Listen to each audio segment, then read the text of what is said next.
in SQL. Isn't it quite straightforward?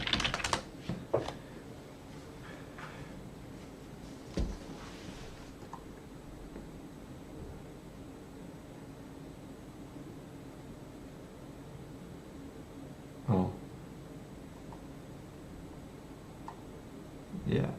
Yeah, I don't have most. Nope.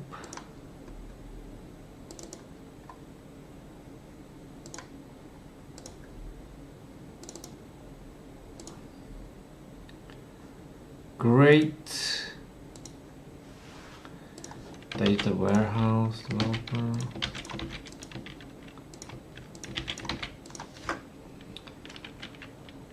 Data warehouse.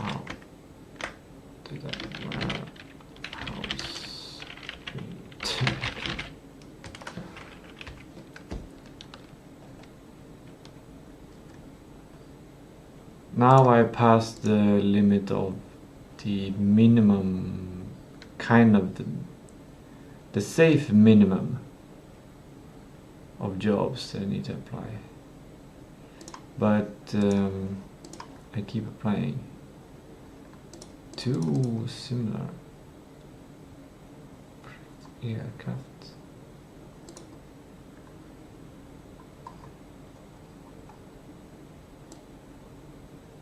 I don't know if I have this.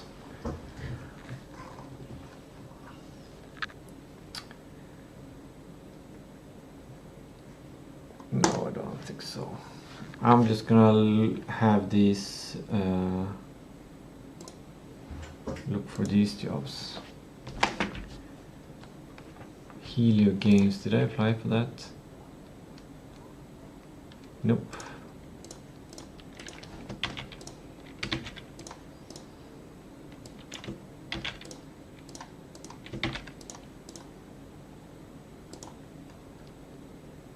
I should not show that.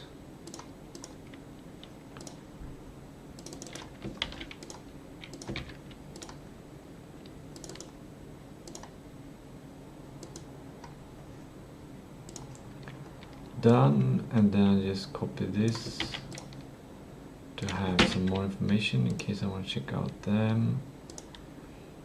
There we go, it's remote, everything, and I'm just gonna go do the same thing again for another job in my mail. Maybe this is still up. Yep.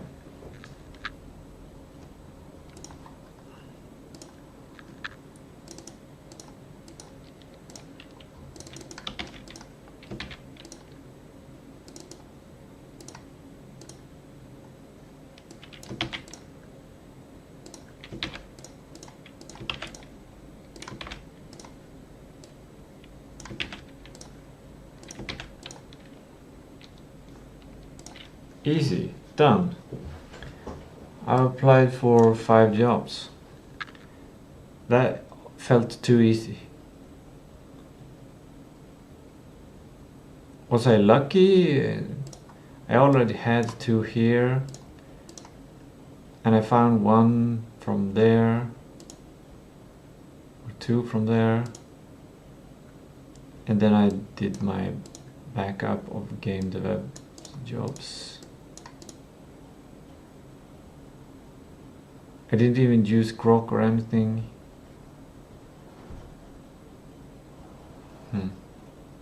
But will it lead to a job? No.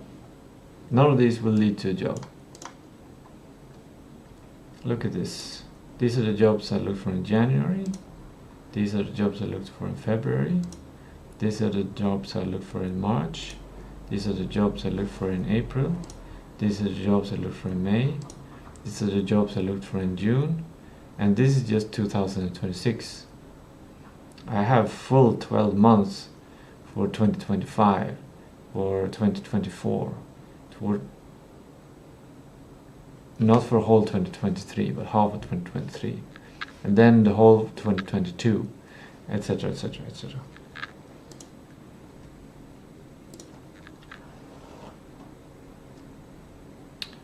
2022, one of the jobs that I was applying for, I got, which was game developer here in this town.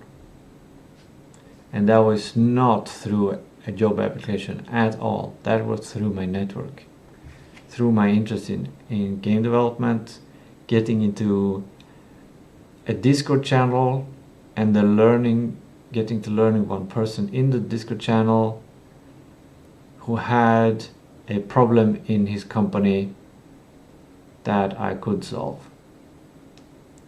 And through talking to him, I got that job. I actually suggested that I work for free for him first, for a couple of weeks, doing data, showing that I can fix a problem. And then I think I fixed the problem. Yeah, I did. I think we worked on the trailer for the game. I was working with animation data. And then I got hired. I learned a lot from that, but I didn't learn from people who know the game industry. So it didn't lead to more stuff. It learned to me, I learned about startup culture, the challenges of startup culture. So now I know the challenges of running a company. So I can understand bosses and understand my own interest to starting companies. Anyways, now let's go back, take a step back. I've completed this stuff, done. And I should also put here a task to check email. And this one should repeat on Sunday. Boom. So I do it every Sunday. Good, great. And now I'm gonna go to my mail and actually check my mail. So it's done. I'm gonna see if there's any mail that... Oh, this is absolutely... What is this? It's a perfect day or something. I don't have any mail. I just have my bill for my apartment. I wonder if there's anything I should be showing.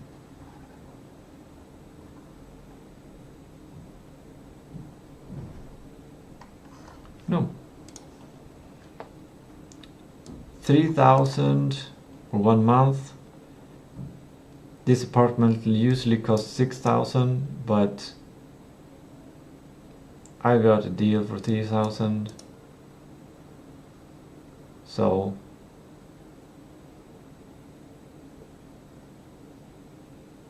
that's good. That's very good. It's incredibly good. I don't think this apartment is worth 6,000. Maybe 5, but I think 4.5 or 4 is more reasonable. Or actually no, well, not right now because there's no internet. There is no internet in this apartment. And that is, yeah. But internet is coming, and then the rent will go up maybe, I don't know. And I don't know about how long I will have this price. I think it will just have this price forever, but I have no idea. I don't know where we stand. I don't know. I'm not entirely sure why I got this price. It's such a strange situation. I lived at a different place before. We got along kind of good.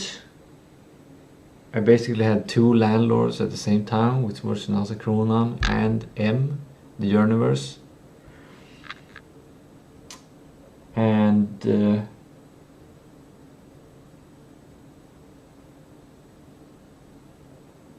I think I've done good for M and universe, and I think that she wanted to help me. So she said to Nasa Kronan that she wanted me to get a low rent in order to do the deal with the house. So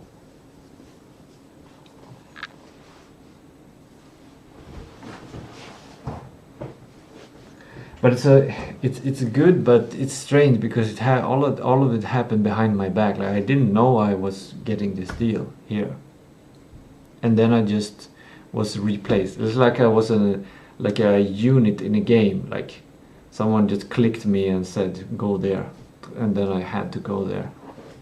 And now I moved. Now I live here. It's like I'm not. I feel a bit pushed around. But as long as if I get a good rent, then I guess that's might be worth it, because I don't have to think about things, and then I can use my brain to think about AI instead.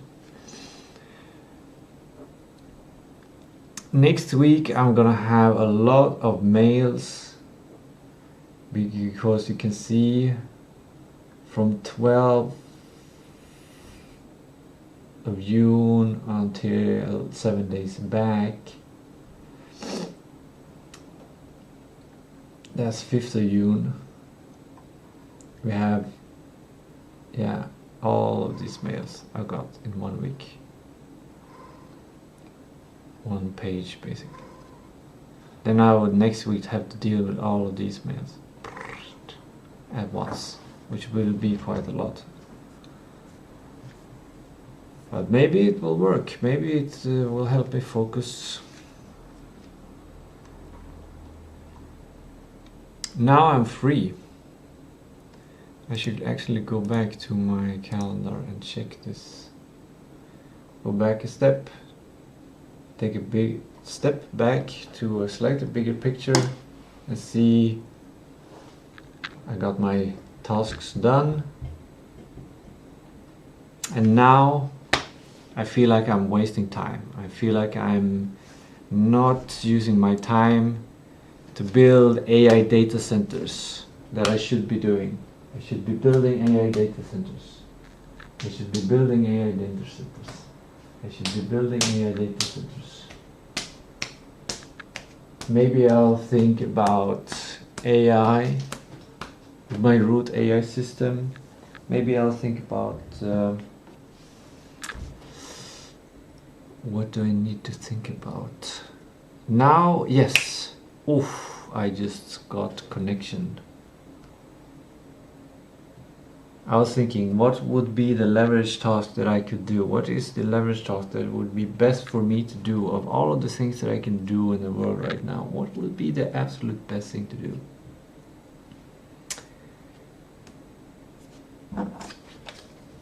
This is an old list, post-it. Get rid of that, make it even cleaner.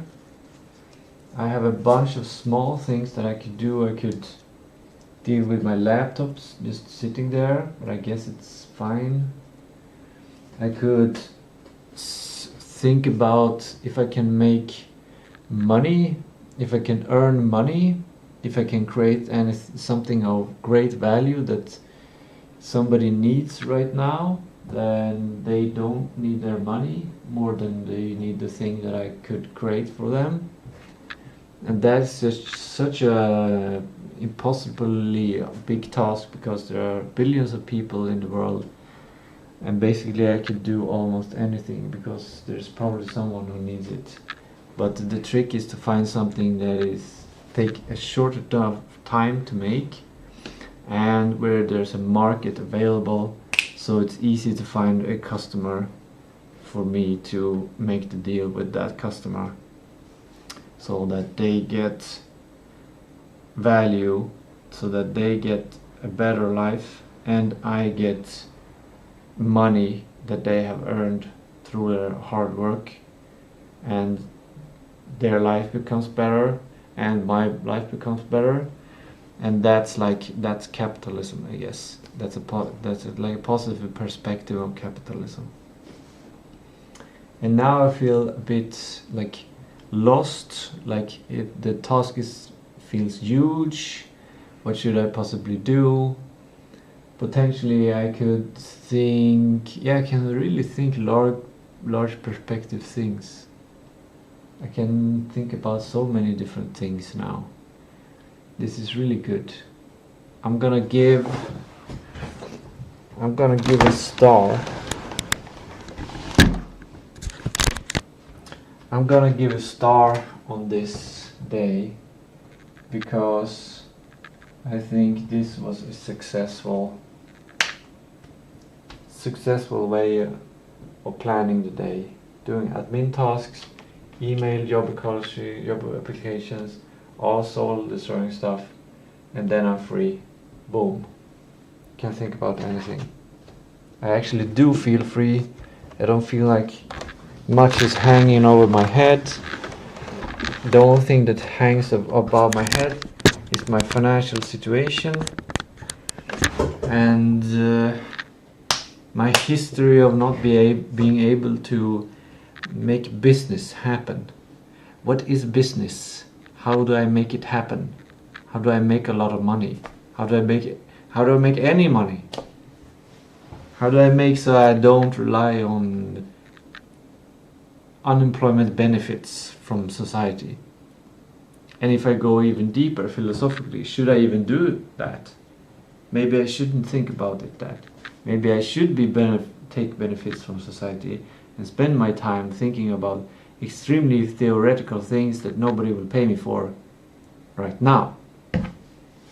Or in the future. Because AI is going to take all the jobs everywhere.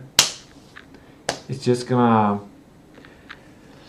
the whole society is gonna change. Yeah, I just noticed I have notifications on Facebook and on X. So I'm gonna check those. I don't know if that's the best thing to do. I don't think that's the best thing to do. I think it's better to ignore them. But I feel like I made a significant progress in creating great habit for what I do on Sundays.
I was checking my messages on Facebook and my friend was talking about ESF.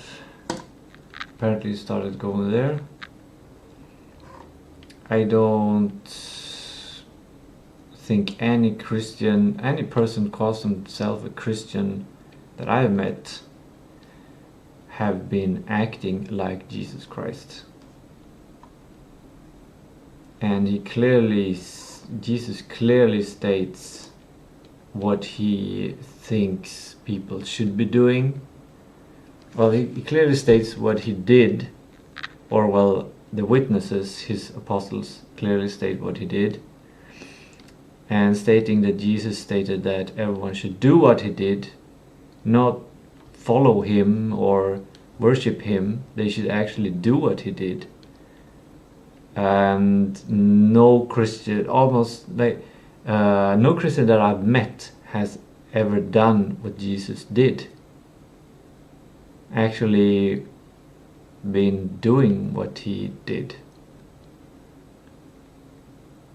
Sacrificing what he sacrificed. So I don't think almost any Christian church is really Christian. They call themselves Christians, and it's just, everything becomes disgusting when they... It's so unpure.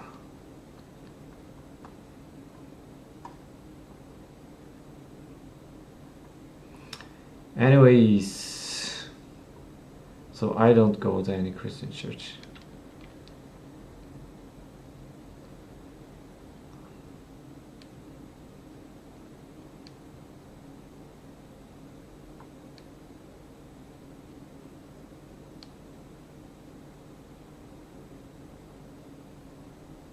Somebody seemed to have made a Monkey Island game using AI, and I think the whole charm of the game is just disappeared. There's no value here. It's like a fruit that looks good but just contains water. Doesn't contain any nutrients. It doesn't contain any change. It doesn't contain any growth. But maybe it's good. I don't know. I haven't tried it. But I don't think so. I don't think it's thought out. Okay, that's done. Now I'm gonna go to X and see my notifications.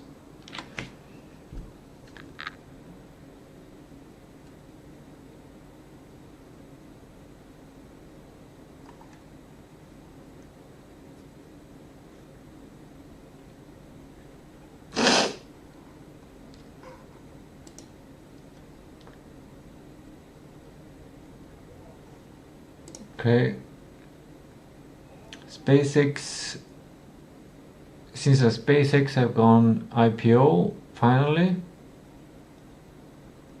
that's interesting. I don't know if it's necessary for me to know or focus on. I got an answer from the AI. This is interesting. I'm getting free tokens here. Free advice. I don't know how advanced it is, maybe just a piece of cloud, but yeah. YouTube promoter liked my post.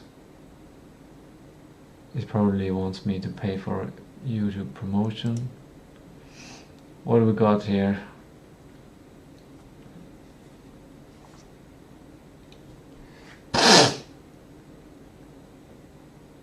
This is so triggering. This is kind of fun. This is very insightful, to be honest.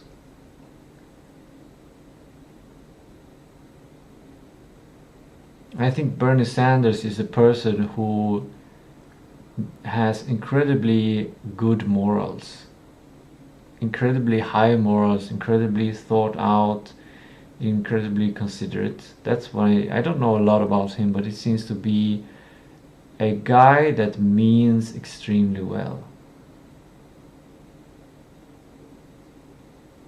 But I also think he's a guy that, in meaning extremely well, he plays it extremely, in a sense, safe, in that he's not willing to take a lot of risks that will affect a lot of people. And that in turn makes it impossible for him to make a big change. becomes a small, slow change. As opposed to SpaceX, which is willing to take a lot of risk. Not just risking their own capital and stuff, but risking the future of humanity. Like, SpaceX has an enormous effect on humanity. And as long as it's positive, that's good. Okay, how did it go? The IPO. They made 4,000 millionaires.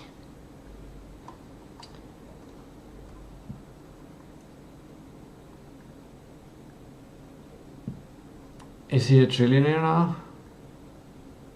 Oh, he becomes the first trillionaire.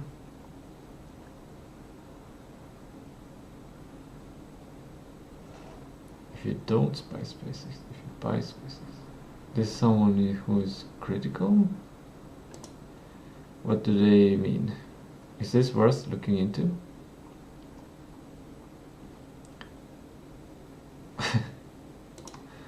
That's it's not an insightful thing to dive deep into this.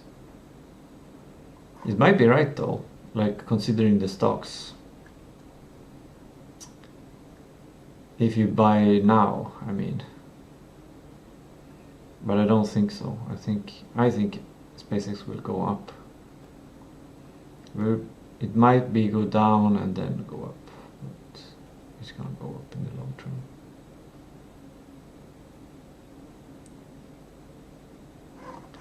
Yeah, that wasn't quite so insightful.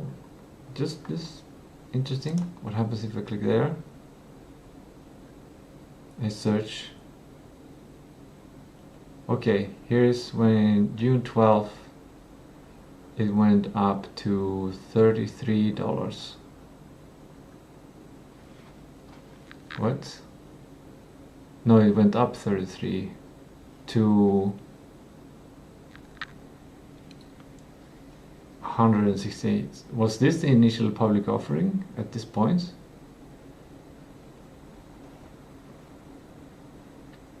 $168. Valued at 2.1 trillion. Yeah, it's around here.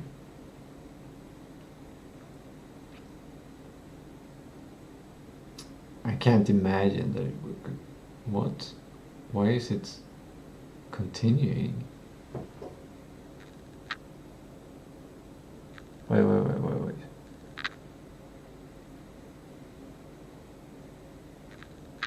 June 12, then continues. How far does it continue? June 30. Oh, I just got to June 30. And I guess here's where the market was closed on Friday, maybe? I don't know.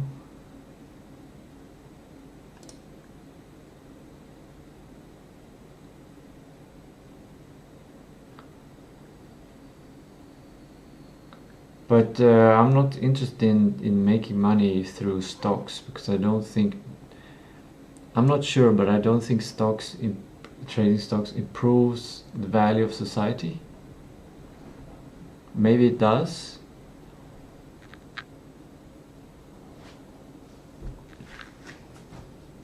I think trading stocks does one positive thing, and that is evaluating things. Properly evaluating things. And that might be something very fundamental to society.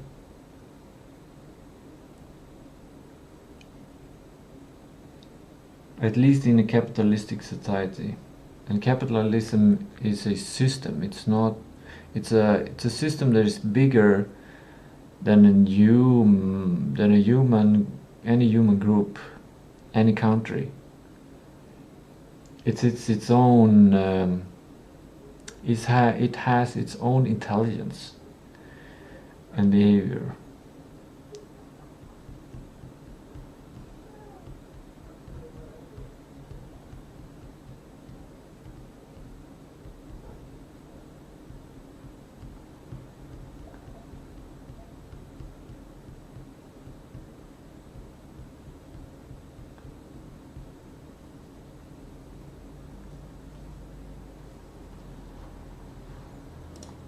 Let's see what the AI says.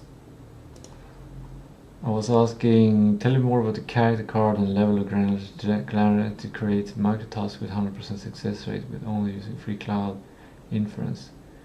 Character card, structured prompts for personality plus knowledge, like a D&D sheet for AI NPCs. Oh, interesting. Free tier, break task into atomic steps. Use Gemini Flash or Claude Haiku. 100% trick, make each task tiny, generate 3 dialogue options, not write NPC dialogue. Okay, that's a good idea. D&D sheet for AI NPCs, that might be something. And suggestion of Gemini Flash or call Claude Haiku. Okay. I looked at the notifications. Maybe I should use my new found priority method to find what I should prioritize right now on economic value. What is the thing that I can do that will bring the most economic value? I feel like it might be a good conversation to have with AI.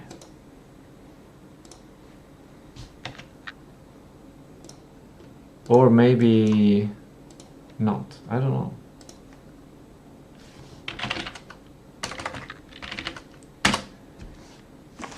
I can have a conversation with AI regarding what I should be doing. I wonder if it works if I can do this.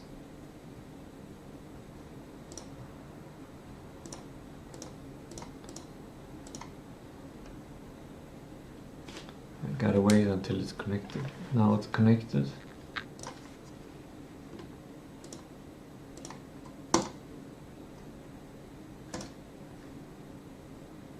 Hello.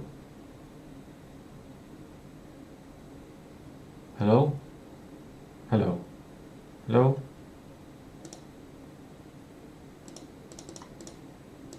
Hello? Hello?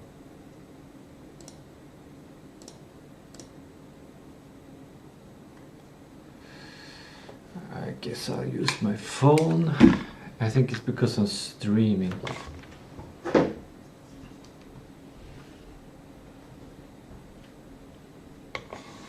There are so many things that I can do. I can improve my health, I can improve my mental health, I can improve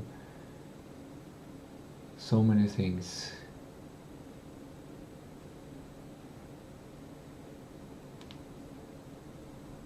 It depends on what I want to succeed with in life.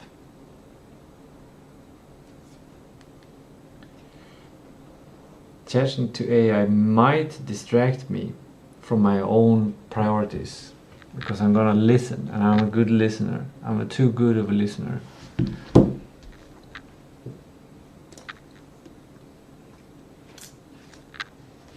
I started ChatGPT on my phone, and let's see where the conversation goes. Start a new chat.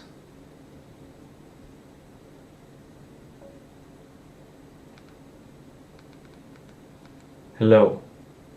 Hi, I'm here and ready to help. What can I do for you today?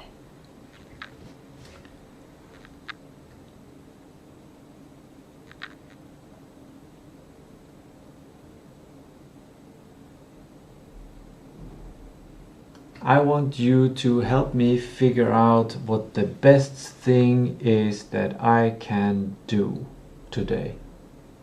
Absolutely. Let's break it down a bit. What are the key priorities or constraints you have today? Work, personal goals, or maybe something else? Then we can narrow down a high impact focus.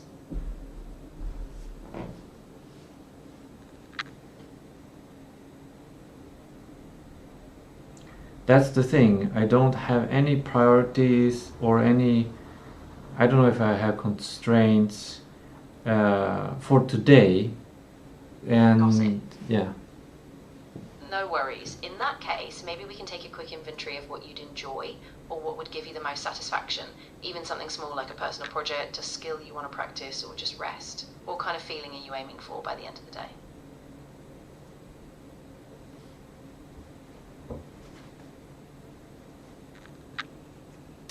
I want to feel like I've changed my life into a new level of power and stability. That's a really strong intention. In that case, I'd focus on something that builds a foundation, like setting a structured daily or weekly routine, or taking one concrete step in your business or personal growth. Is there a small specific action, like a skill upgrade, a finance step, or a health habit that would give you a sense of that upward shift?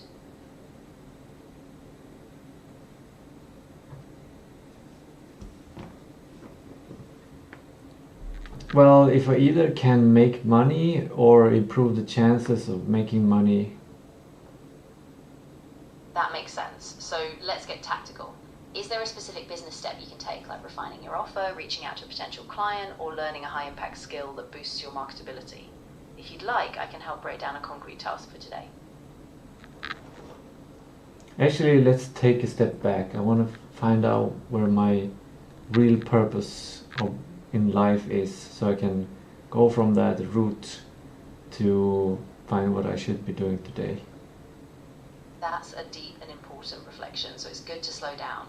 One way to approach it is to think about moments where you felt most energized or fulfilled. What patterns emerged? Or are there values or causes you consistently care about? I can help guide you through a process if you'd like. Yeah, guide me. Of course. Let's break it down into a few steps. First, I want you to think back to a few moments when you felt truly alive or like you were in flow. Activities or projects, even small ones where time disappeared. Then we'll identify values behind those moments, what really mattered to you. After that, we'll look at recurring themes. So do you have a particular experience in mind you can recall first? No, I don't.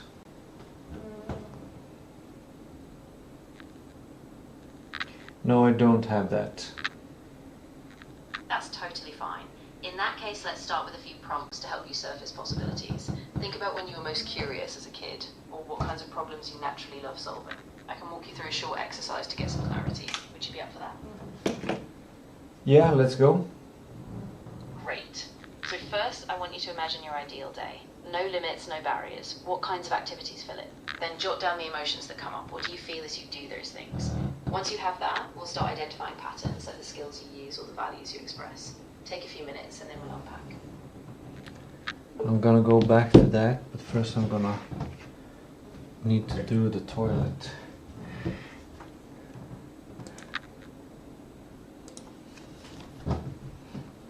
Wait.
Now, what did it say?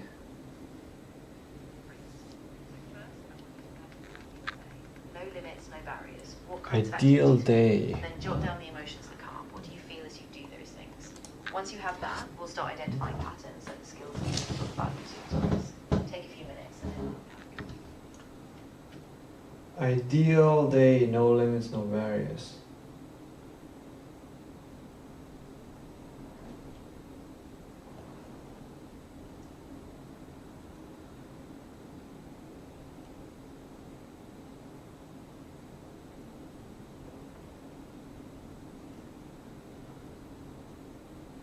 What do I feel? I feel like there's an exercise somewhere.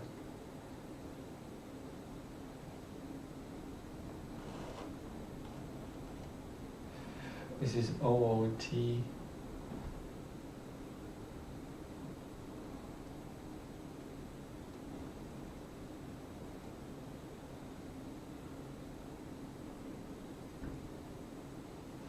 Might be the OOT method.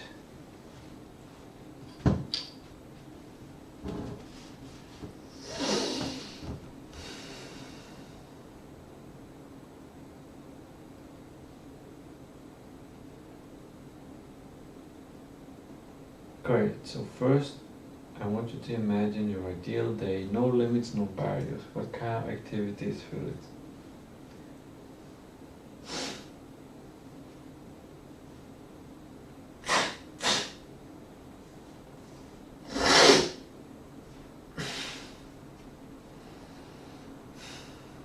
Then jot down the emotions that come up. What do you feel as you do those things? Once you have that, we'll start identifying patterns, skills you use, or values you express. Take a few minutes and then we'll act. My ideal day. My ideal day. My ideal day.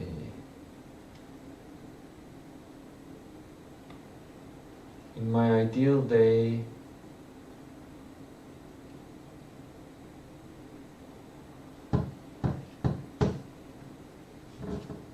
I'm doing something. My ideal day.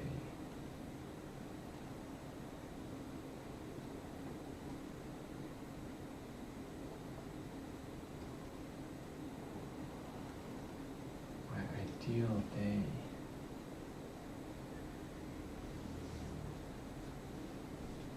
Progress.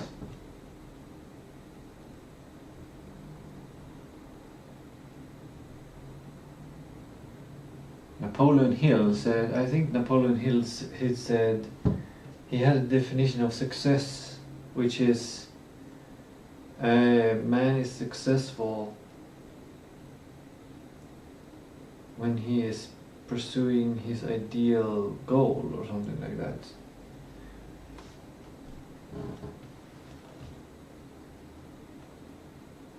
I'm looking out, I'm getting excited about my 3D modeling tool for houses.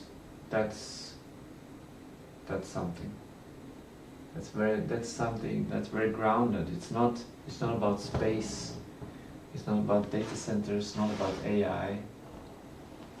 It's not about changing the world, it's about creating creativity.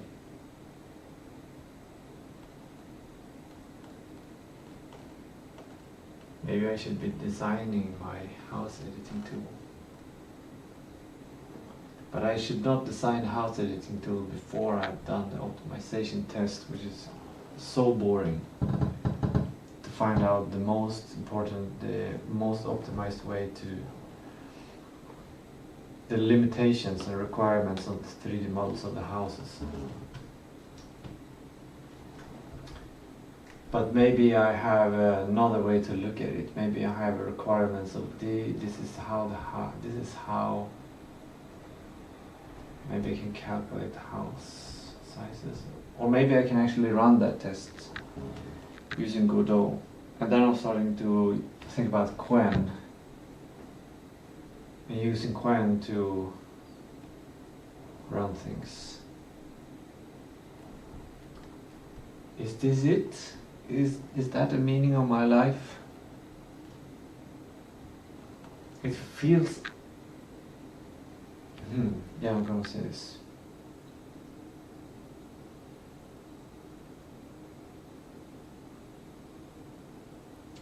I'm currently looking outside and I'm seeing houses, and I get excited to work and use to develop my 3D house editing tool to create 3D replicas of towns. And it excites me to use this tool to make houses and to think about how can I solve this problem so I get this house editor. That's something that I want to work on. And then I start to think about that in order to start designing this house editor, first I need to know the requirements on the houses, on the 3D models, what it should be producing and what it cannot produce. And in order to know that, I need to do things that start to feel boring, which is to figure out and run a bunch of tests in the Godot game engine to see how can I run an optimized version of a town 2 kilometer by 2 kilometer with around 700 houses and roads and bushes and trees, and like then the work becomes to create a kind of just a place with like a running this 2 kilometer by 2 kilometer world and seeing if how it runs on my computer and if it runs well on a simple laptop, which is the requirement of the game that this house editing tool is going to use. And I might do that, and then I start to think about my idea of creating an AI system with Quen as a local inference agent that would develop code, and I would say what it would develop, and I would start. Then it becomes a slightly more interesting task to create this local inference kind of harness or AI system where I can easily give Quen tasks and I can evaluate if Quen succeeded the task or not, and gradually create a kind of report of a kind of granularity report where I can see what kind of tasks I can give to Quen and what kind of task I cannot give to Quen, and how much I had to divide a task in order to complete a task with Quen, or for Quen to complete a task. And then I'm starting to think, is this really what I want to do? And then I feel like, because I'm questioning it, it's probably not quite right. Or maybe there's something I need to think about before going down this lane. And what I'm thinking is that I can focus on all of this and I will do work, but at the end of the day I will not finish all of this work, and I will not feel like I have leveled up. I will not feel like I am on track. I will feel like I am not fast enough, that I'm too slow, that I have too much struggle, and that I might not finish the game in time, and that I should, and that I'm still stuck on this kind of level in my life where I'm not ahead, where I'm not fast enough or not efficient enough. And then I start to think about, maybe I should think more about AI systems and becoming more efficient and becoming ahead of the curve, because I really want to be pioneering. I want to be at the edge. I want to be the smartest, the most intelligent something of what I'm doing, and it needs to be verified by me making a lot of money. And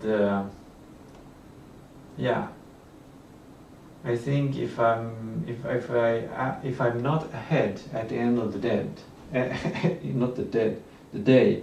If I'm not ahead at the end of the day, either regarding my house editor tool or my AI system to create software, or financially have made some significant steps, so I feel like, yeah, I'm gonna make a lot of money continuing with this in a short time span. I will be able to make money.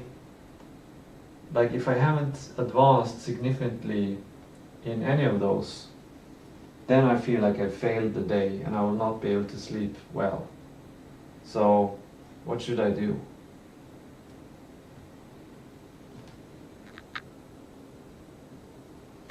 I recorded it as a message to send it, so then it can use a slightly smarter brain to think about the answer.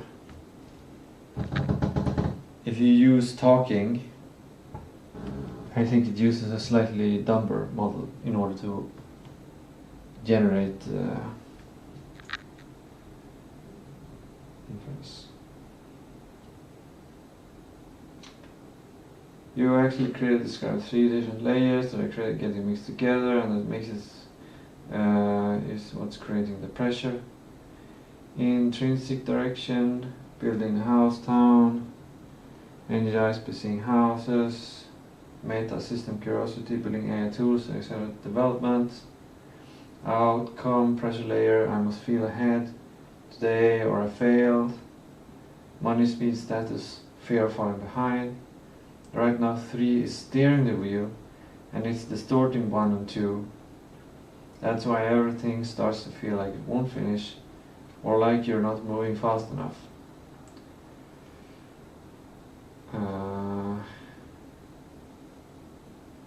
Shouldn't the outcome be steering the wheel?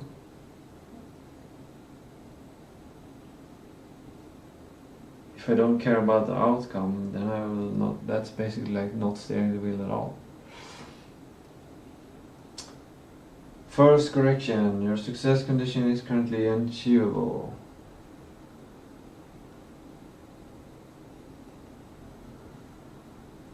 I don't think it's unachievable. By the end of the day, I must advance significantly in products or AI system or money. That is too high resolution and too outcome heavy. It guarantees chronic dissatisfaction because meaningful progress in systems work is non-daily measurable. No, I don't think so. Money signals lag reality. Yeah, yes, in general. AI tooling is a multiplier, not a primary deliverable. So what is the correct AI tooling? So your brain is being asked to close a loop every day that only closes weekly or monthly. Yeah. Usually. I want to daily do what a person usually does in a week. That's how that's how good I want to be. Now the more important part, what you should do. You don't need a new direction, you need a hierarchy and execution rule sets. Pick one primary system for the next 2 to 4 weeks.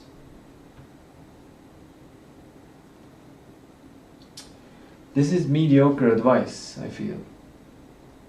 This is not next level advice. Might be correct, or it might be incorrect. It's still based on the training data that is, I think it's all over the internet, and people are mediocre. At least not future. Based on what you decide, what's going on in the house, so clarity, Godot plus performance plus word scale. The AI system ID is valid, right now is risk becoming parallel architect project. It lacks the context now. Now it lacks the context of everything that I'm doing.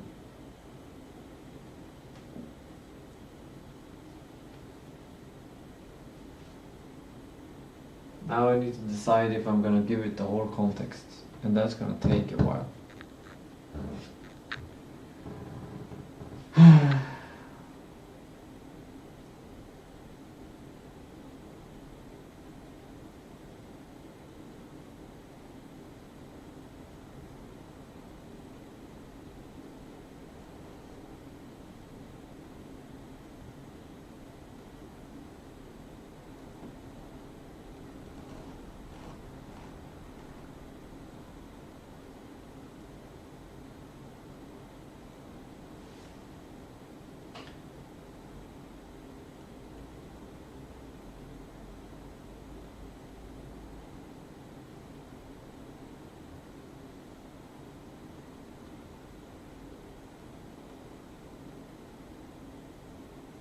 It's suggesting instead replacing daily success with a different rule. Did I level up today? Replacing that with, did I reduce uncertainty or increase system capability today? That's not good enough. It's not good enough to reduce uncertainty or increase system capability. It has to be a level.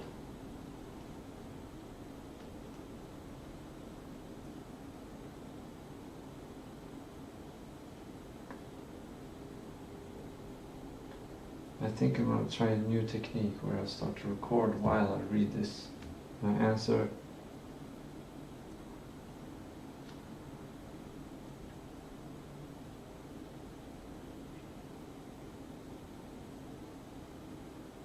Well, first of all, I don't think it's a problem that the outcome is steering the wheel, because if I don't care about the outcome, then I don't even need a wheel. Then I'm not steering the wheel, then I'm just having fun.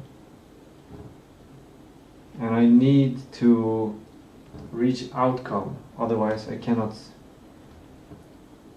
feel safe when I sleep. Like if I cannot make tomorrow safe, or my future safe, then I can't sleep, then I can't relax, then I need to make the future safe.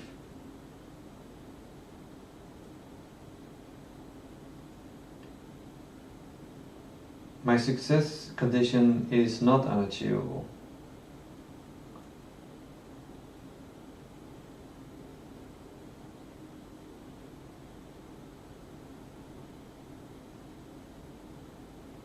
Meaningful progress in system work can be measured in days.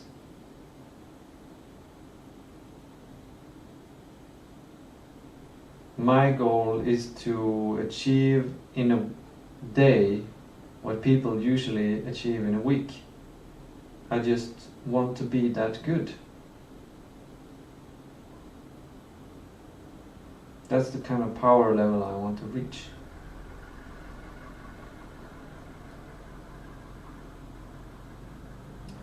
When it comes to your suggestion of a hierarchy and execution rule set, and you're suggesting of picking one primary system, that won't work, because you're lacking context here. I'm going to work on all of these systems at once. They all are needed. The AI system is needed in order to improve the time it takes to develop, and this will make me, this is a leverage task that makes everything much easier and faster.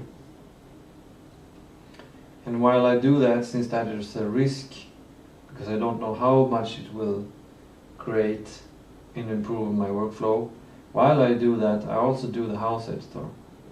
And while I do that, I also do the actual game in Godot. And lastly, I also consider making every week I run one sprint. So I plan one sprint at a time, and I run 1 week at a time. I review every Friday, and then plan the next sprint. And every sprint I try to pick one primary system for the sprint, but that won't do. So I have allowed myself to do some context switching between 1 or 2 systems, but they are tightly connected to each other. So for example, if I work on the game, on something regarding the level, which is the town, then I might work on the 3D mapping tool, house editor. And I also spend some time to improve the AI system. What I want is to find the absolute leverage, most leverage of the leverage task. Like I want to create something that scales. I want exponential growth. I want to do the things now that makes everything later, which increases my productivity to a point later in time where I reach like God level of productivity.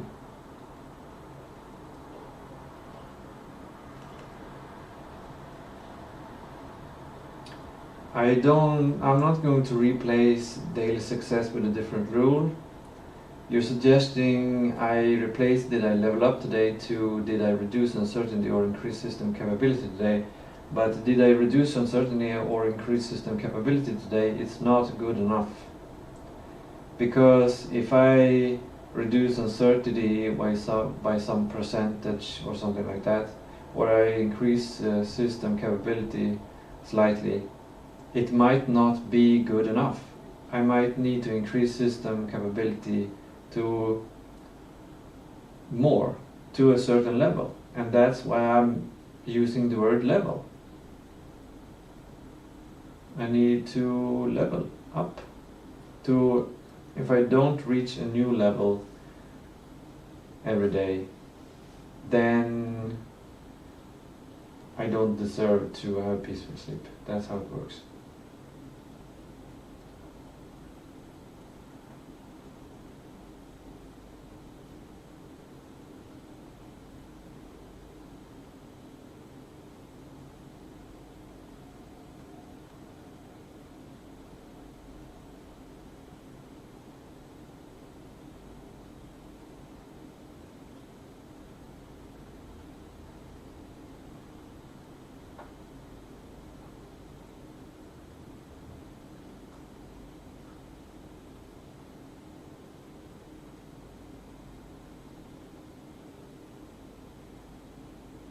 I want understanding. When you're talking about splitting work into uncertainty reduction, it's not enough to be so focused on one thing like does 700 houses kill performance? Yes, that needs to be considered. But before I do any piece of work, it at least has to be part of a successful plan, where I believe that the plan will reach the goal in time. I don't want to work with uncertainty here. If I'm going to work on a specific question, then I need to know all the questions that I need to work on and know that I can achieve them in time.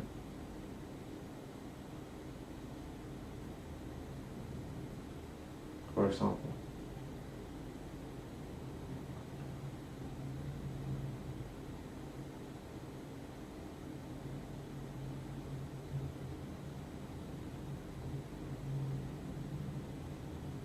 And if the core work is to run tests in Godot to see if a 2-kilometer world with 700 houses run on a laptop, then the leverage task would probably be to develop my AI system, so the Quen model can create the code and everything for that. Or maybe I'll start with planning how to run the like what test I should be running, and not start implementing a test, but planning what tests I should run and what metrics are okay or something. Like a solution, I need a solution. But again, it doesn't connect really quite. I'm still uncertain if it is the meaning of this, like it still becomes too narrowly focused and disconnected from actual promise of success long term. I feel like if I go into that, I might work well and do it, but at the end of the day, I still don't know if I did the right thing or not.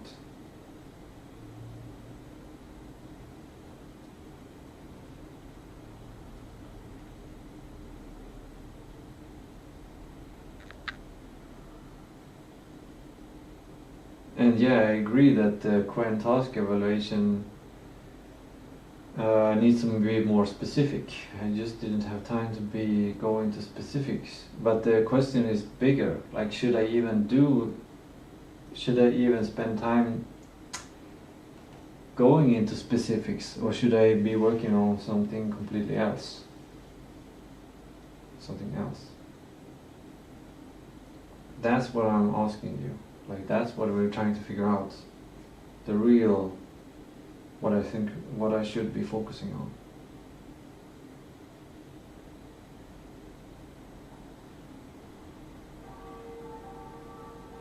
My system needs to be binary, because otherwise I cannot say if I have failed or not. The answer to if I failed the day has to be a yes or no question. It's a binary question. It needs a binary answer. It needs a binary evaluation system.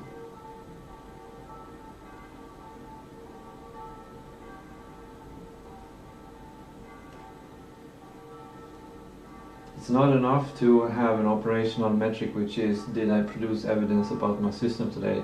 Because that doesn't tell me how much evidence I need to produce.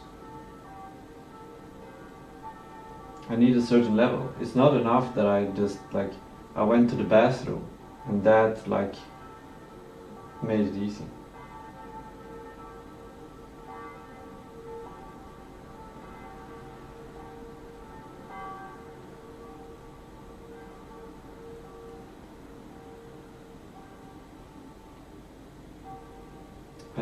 I reached a 10-minute recording limit, but I can click the microphone again to continue apparently.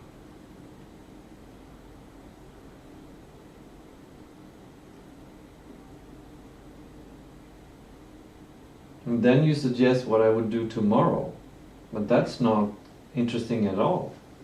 I'm asking you what I should be doing today. Why are you talking about tomorrow? Stop talking about tomorrow, talk about today.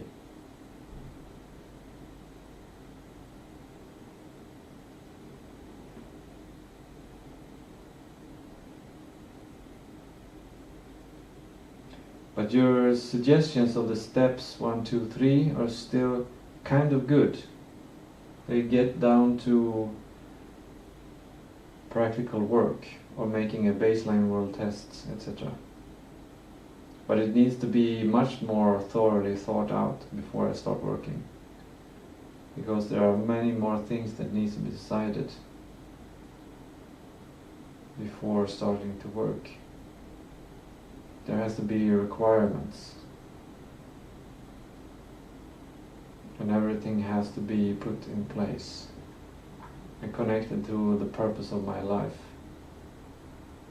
Otherwise I will not be aligned, otherwise I would be distracted, otherwise I will be disconnected, otherwise I will be failure, otherwise I will feel insignificant, otherwise I will feel weak.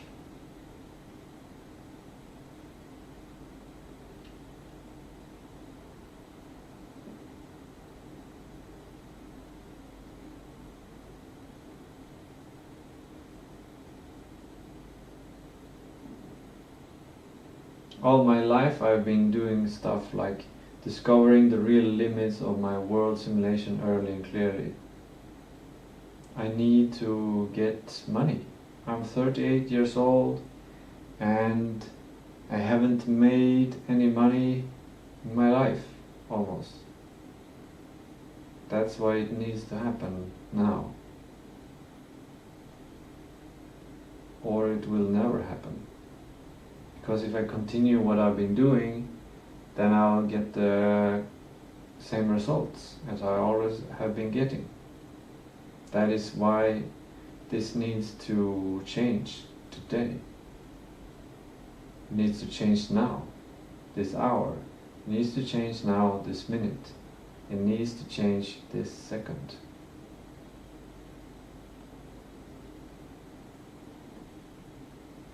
And that's my message. We'll see what it says.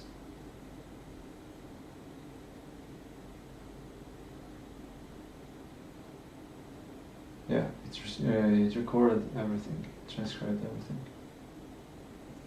Now it's gonna probably not be able to handle it.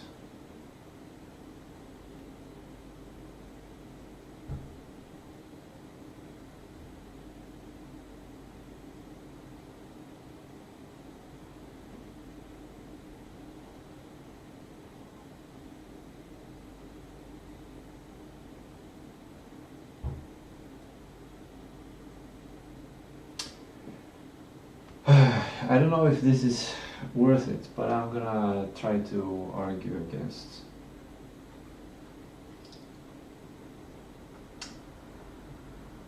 Okay, let's go with your track that it's not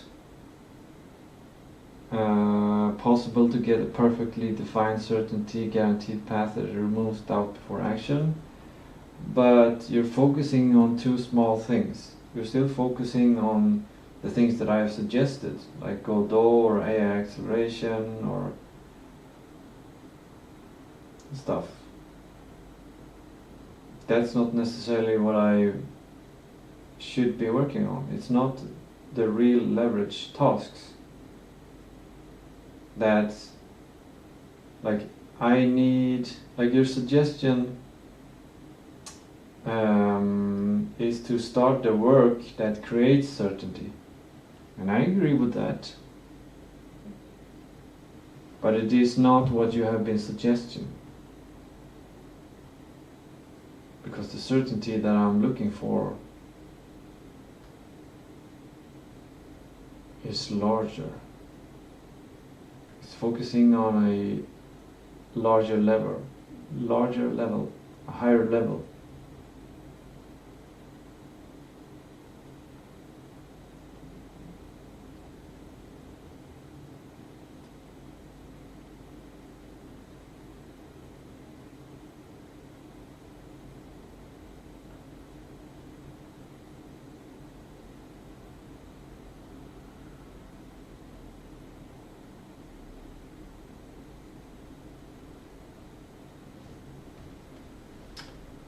I think you're mistaken on some things, like it's a scale of knowing if I can get success or not. If anyone in the world starts working on engine performance work or system design or AI tooling or startups or basically any engineering domain, if they have zero guarantee of success, like if they have a feeling, zero feeling that they will succeed, then they will not do the work. There has to be some level of guarantee of success.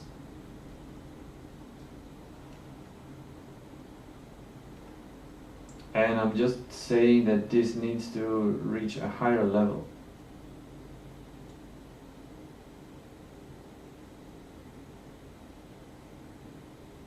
You're talking about binary systems. You're talking about it being a problem, but you're not focusing on the real problem here. You're saying that binary systems only work when the task space is small, inputs outputs are deterministic, da da da da da. This doesn't change the fact that a yes and no question is a binary answer. Like, you have to adapt to the reality here.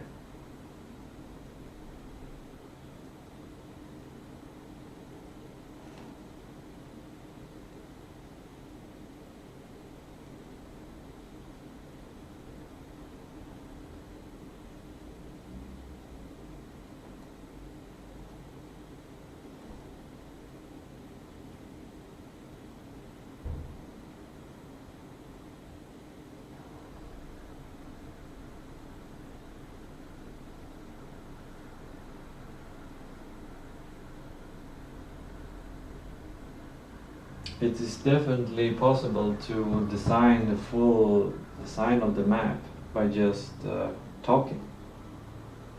You know everything you need to know about Godot. You can just Google it, and I can just ask you.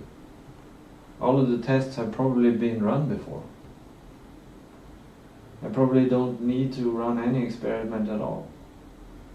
You must think outside the box and just become smarter. And find solutions. Stop finding problems. Find solutions instead.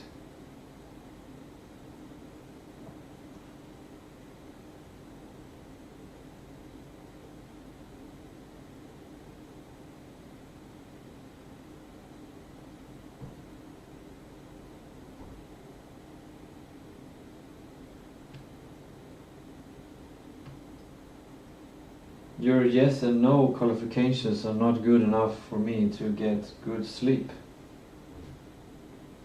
It's not enough to know that I generated new system level truth. There has to be an amount. Like, if you look at a metaphor, when it comes to money, imagine I need 10,000 Swedish crowns every month for survival, and my income is 1 Swedish crown.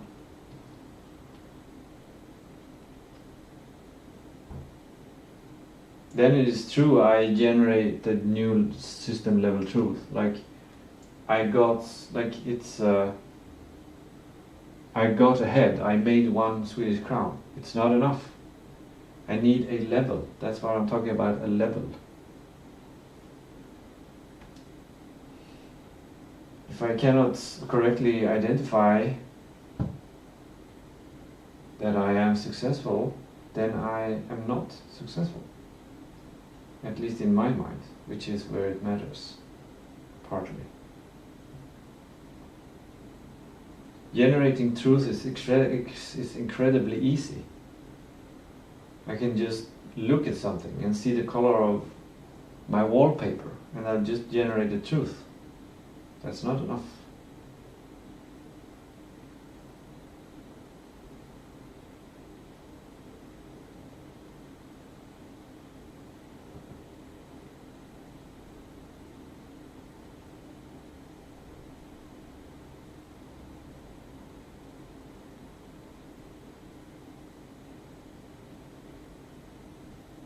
I care more about feeling safe than being safe.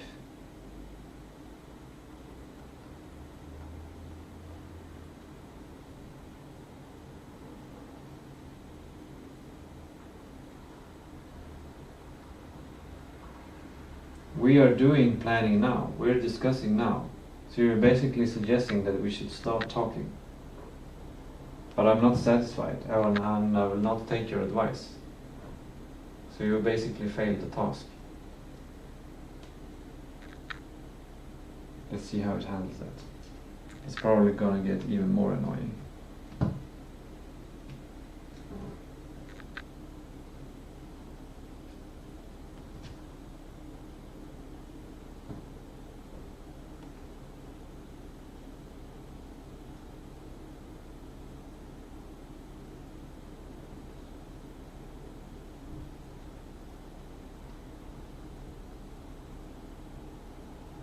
I'm not gonna read everything you wrote because I'm gonna focusing on the first paragraph that you wrote here.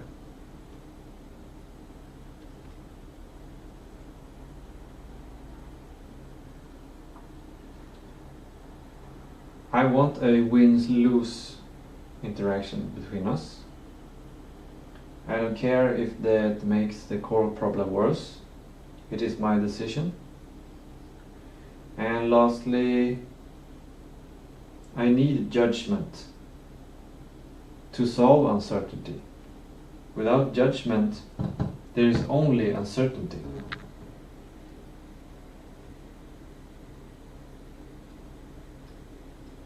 If my eyes are closed and I open them, I see what's in front of me and I judge what it is. If I don't judge what it is, I'm not seeing anything. I'm still uncertain. Judgment is the way forward. Identifying the state, the situation, must be part of the first steps of going into the right direction. Using a map to decide where you are, that must be one of the core parts of deciding which direction to go. So take that, focus on that, and then we can talk about the rest of things.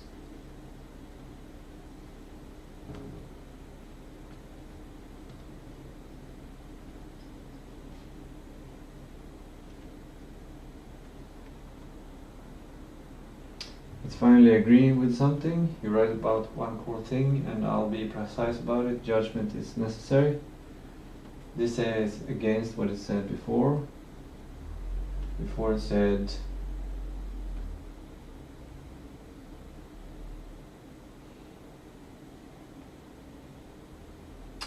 you didn't fail the task and I'm not going to frame this as a win-lose interaction between us. That framing actually makes the core problem worse because it turns uncertainty into judgment instead of something you can work with. So between the lines it's suggesting not to judge. But I'm saying we need judgment.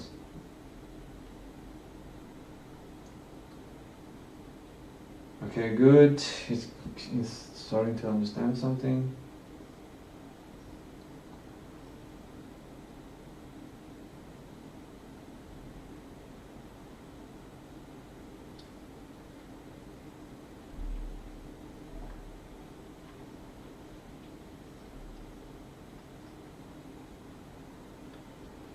Okay, it says the key distinction you're missing, you're treating judgment as a way to eliminate uncertainty.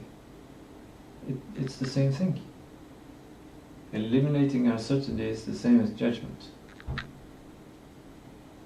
But in real systems engineering, startups say again that judgment is a way to reduce and structure uncertainty so action becomes possible. Okay, let's focus on one thing here. You seem to have understood some parts that judgment is necessary. And then you talk about the key distinction that I'm missing. You're saying that I'm treating judgment as a way to eliminate uncertainty, and that is true, because the only way to eliminate uncertainty is to make a judgment. It's the same as pattern recognition. It's the same as categorization.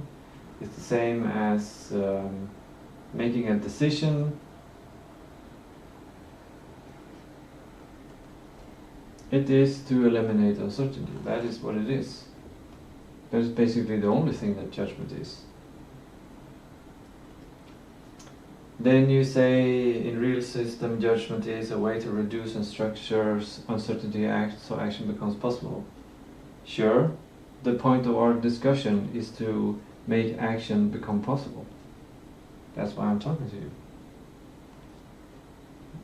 And I'm not going to answer all of the rest of the stuff because we need to align first on these parts.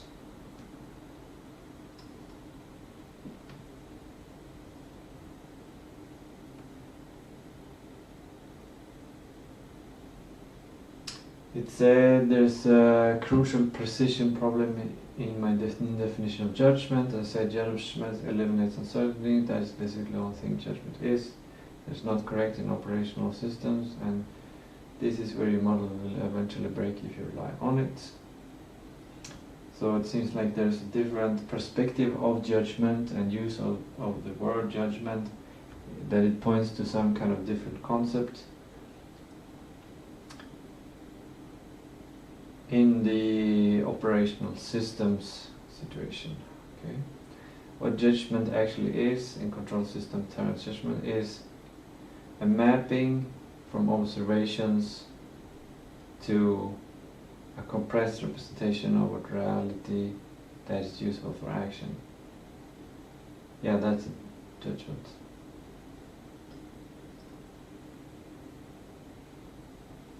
Sure.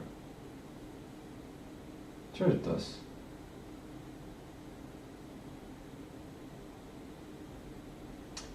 You're saying that in control system terms, judgment is a mapping from observations to a compressed representation of reality that is usable for action. I agree, that is a judgment. You're saying that that does not eliminate uncertainty.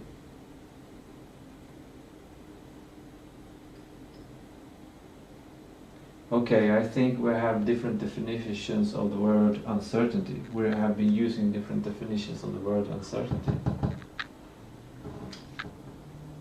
There is both the objective uncertainty, like a percentage chance to succeed with something or not, and this is not changed by a judgment. But then is the uncertainty that I have been talking about, which is the feeling of uncertainty. And this is eliminated by making a judgment. So, now since we have solved one thing, let's continue.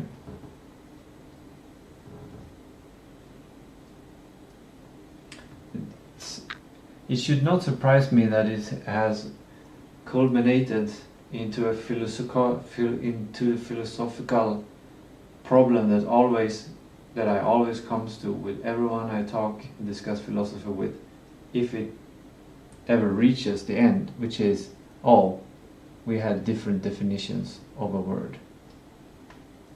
We were misunderstanding each other.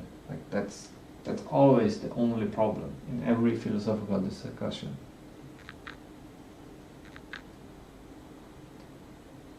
Good, this is the first real alignment point. You've now separated objective uncertainty and subjective uncertainty. Great. That distinction is valid and important. But we still need to be precise about what follows from it, because there's something trapped here. You're correct. Judgments can eliminate felt uncertainty. Yes. When you make a clear classification like this is the bottleneck, this is the next action, this is the current state, nervous system also blah blah blah blah. We're coming to another problem with definitions. Now we need to define the word even more, because this is not quite what I mean by uncertainty as well. Oh my god. The whole task becomes it's so boring to do this.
We're coming into wasting time. The AI is misunderstanding me and I'm misunderstanding the AI. And we're trying to understand each other. In business, the solution is usually something like, we don't have time for this.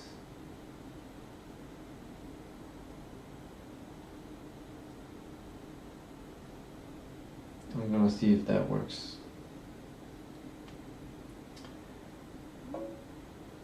Okay, I'm realizing that we are digging ourselves into more and more trouble, because I realize that the problem is our use of words, that we have different definitions of the words, and I feel like I need to start defining uncertainty even more precise in order for you to understand and align with what I'm thinking, and in order to discuss with me.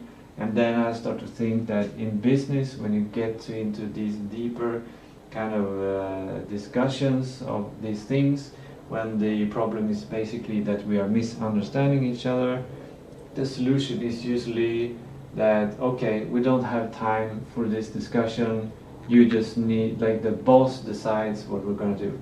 And in this scenario, I am the boss, so you just need to do what I say you should do. And you cannot go against that. Absolutely, I understand. I'll stay fully aligned with your direction. Just tell me exactly what decision or action you want today, and I'll focus on that without adding uncertainty or extra steps. What's the directive you'd like me to follow?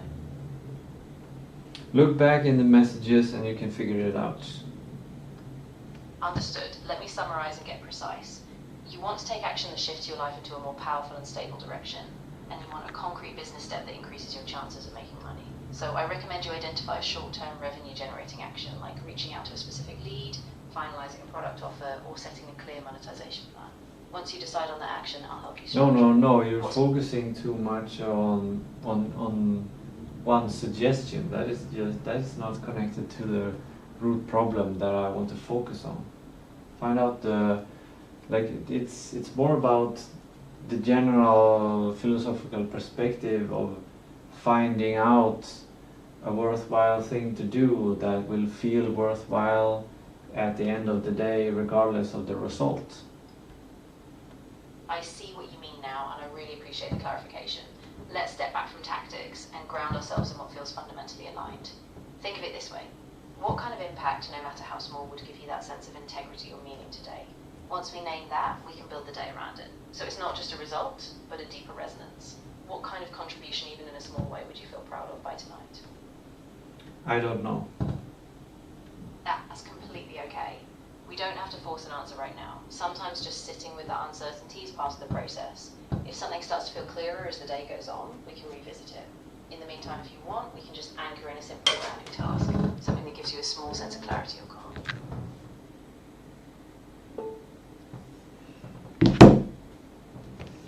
I got hungry. It's half an hour until 16 o'clock, and I'm gonna microwave some food, and maybe that will also clear my mind, and it will probably make me less irritated on AI as well.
Cooking is done.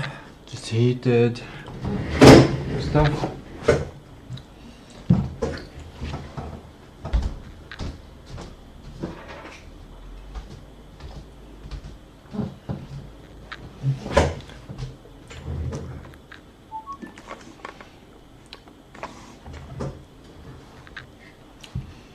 And while cooking, I realized that I haven't exercised today, so I forgot to do my exercise today, which is interesting.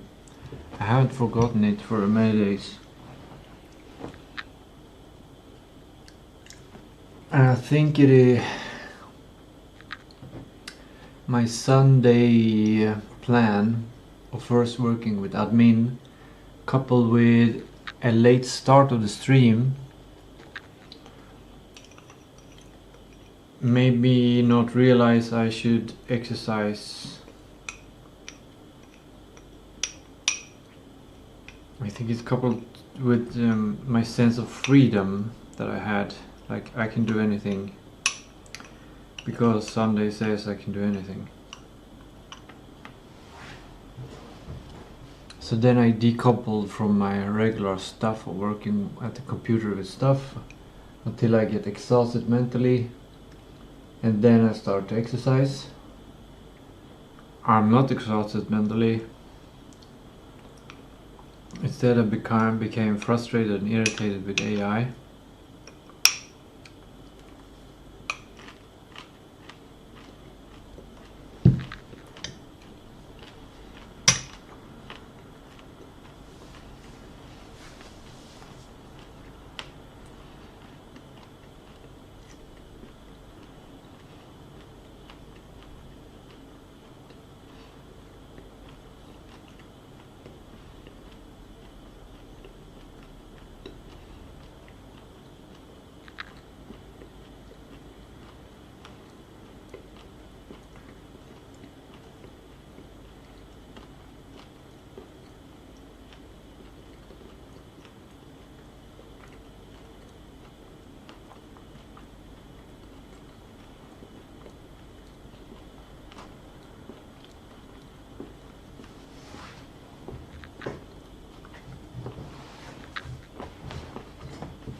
I gained some clarity from discussing with ChatGPT though.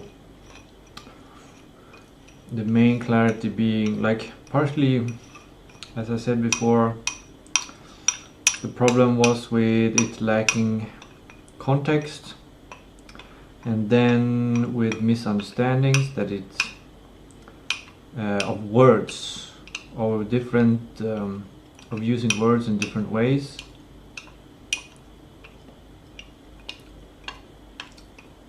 That words have different meanings in different contexts, and it was lacking even more context than I thought it was. And the problem was miscommunication, and the solution was basically to start defining words and agreeing on what words mean, or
and the last thing I realized, which I said to ChatGPT, is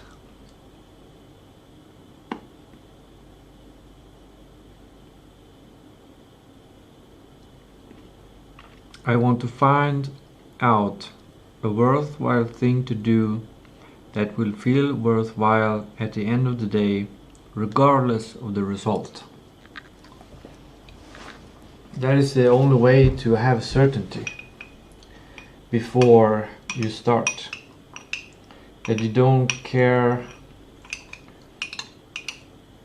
as much as possible about the outcome, and you care about the journey instead. You care about what you do instead, regardless of the outcome. It's kind of apathetic towards outcomes. Maybe it can still be something that increases the likelihood, like that has a high chance of success, it's good, etc., etc. It's just that it has to be something that feels worthwhile even if the success doesn't come.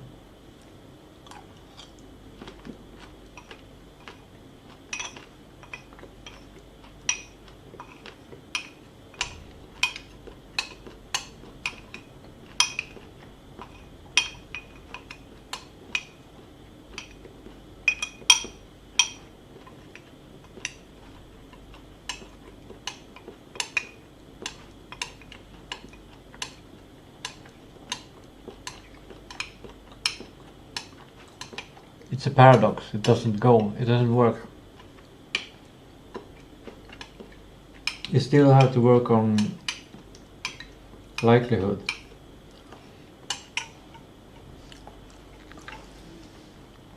Because even if I don't care about the result right now, I still care about the result, which is my state in the future.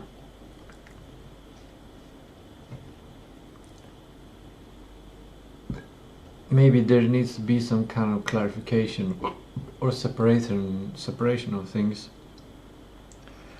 But I cannot guarantee that I will feel in the future that what I did today was worthwhile.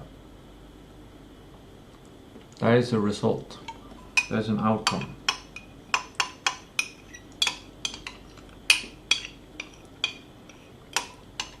So, but it still might be possible to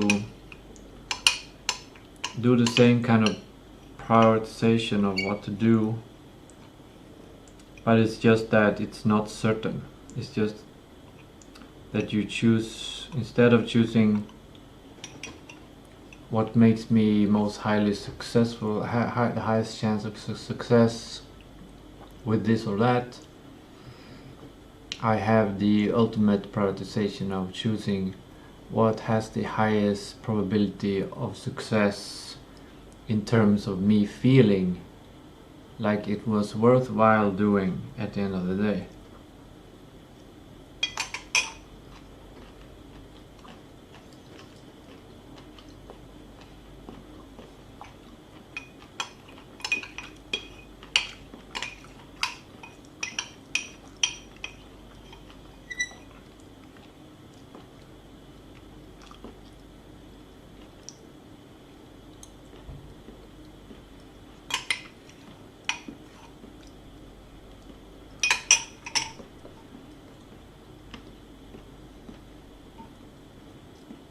I still don't know the answer to the question, but the question has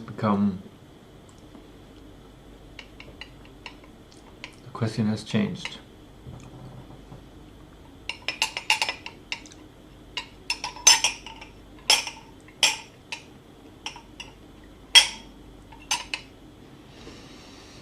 It's interesting because it connects to another thing I've been thinking about when it comes to judging people's results and judging people.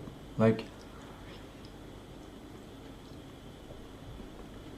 in a company, if you have someone who wants to do their best and have good intentions and is doing their best, but not just delivering bad results, it actually makes the company worse. Not because of their moral stance or their intended thought, but because of their stupidity or incompetence.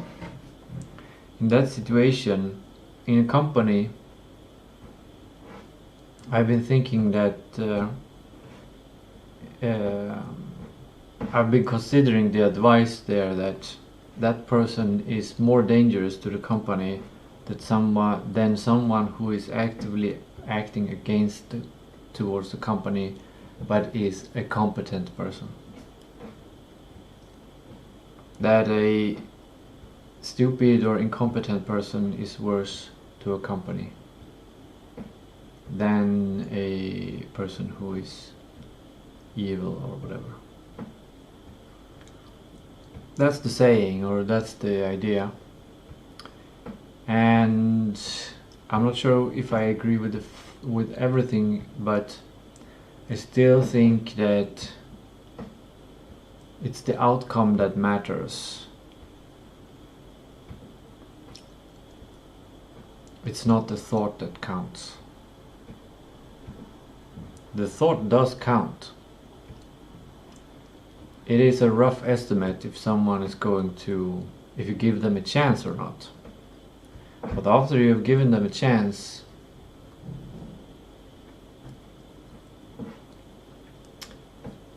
and they have not delivered, regardless of their thought. The business, in order to survive, must deprioritize that person.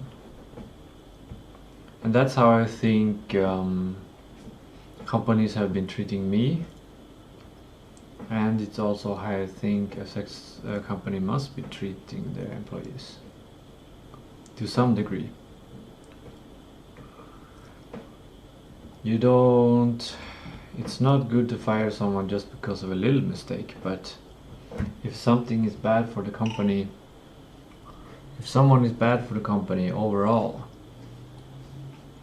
then the company will fail if it keeps that person.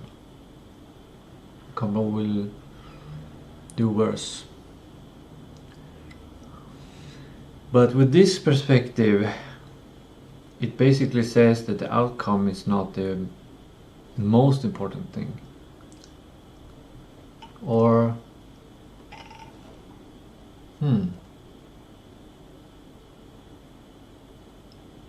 when planning, the outcome is not the most important thing.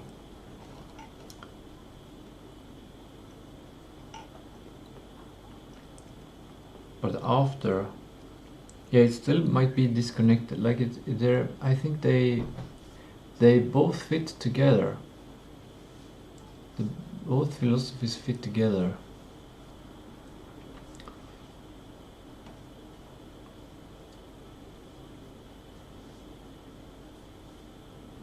Because you still want to make the best decision based on the outcome. If you don't care about the outcome at all, then you basically don't need to make a decision at all. Then the decision is already made. Just have fun. Just be happy. And be irresponsible of the future. Not take responsibility of the future. In a sense, being extremely egoistic. Not just thinking about, like, instead of like ignoring everyone in the future and just ignoring, focusing on right now. Ignoring everything in the past, just focusing on right now.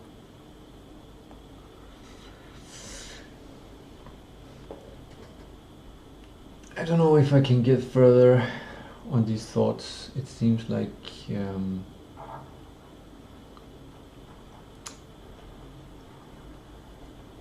I've hit a wall of cognition or intelligence. Not a complete wall, but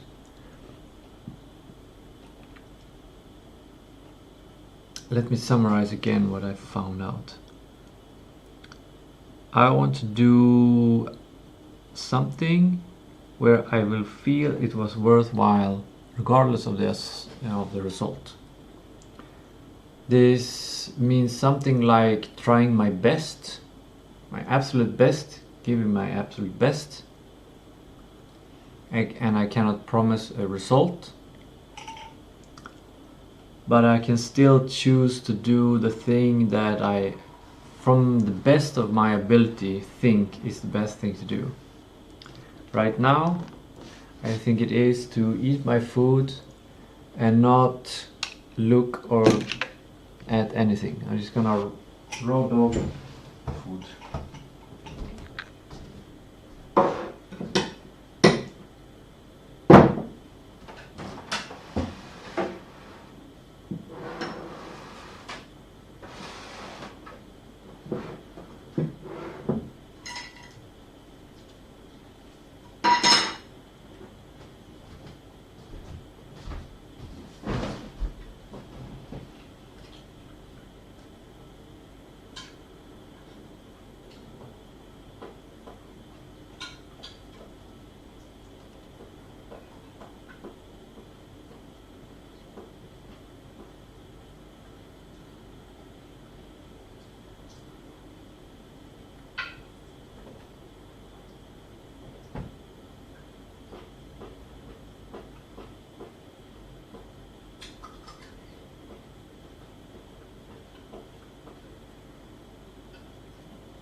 That's better.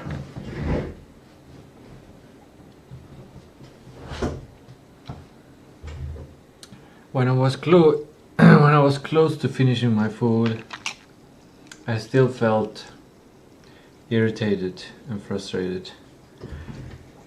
Now maybe I have some frustration left. Very, very small. Food always is a good way to get rid of anger many times.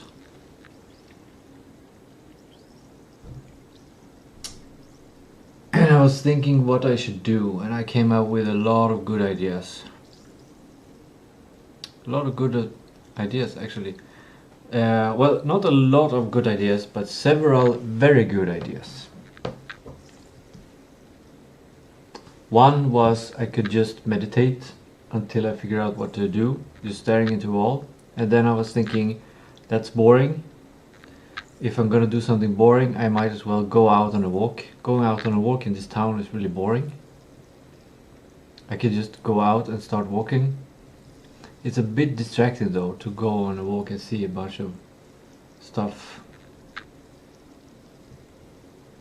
But it's probably better for the mind. Especially a long walk, like 40 minutes. Something like that. That gives a new perspective. Almost every time, I think. Maybe.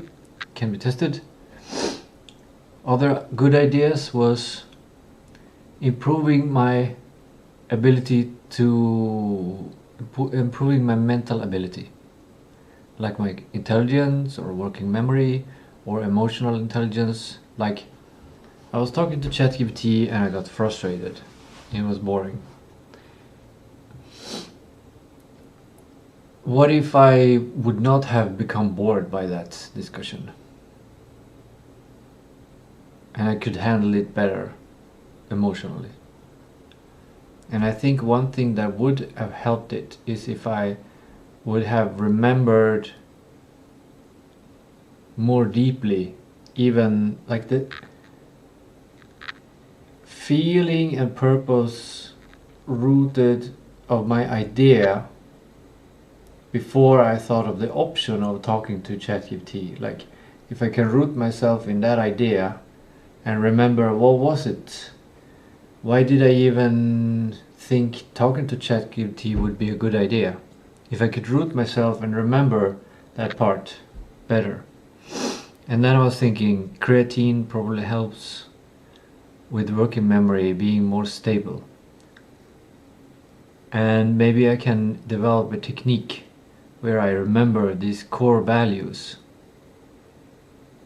these core purposes of why I'm doing things. Then I can always return, like, because then I think if the conversation fails with ChatGPT, there's no emotional investment in the conversation. It's like if it fails, it fails. I still have my overarching ideas that I had before I was talking to ChatGPT. And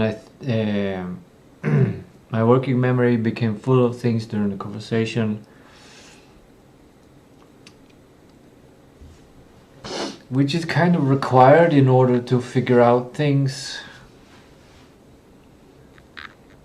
Like, the more working memory you make available to solving a task, the better you get at solving that task. But if you forget all the previous stuff, then you might get derailed and you get like a context drift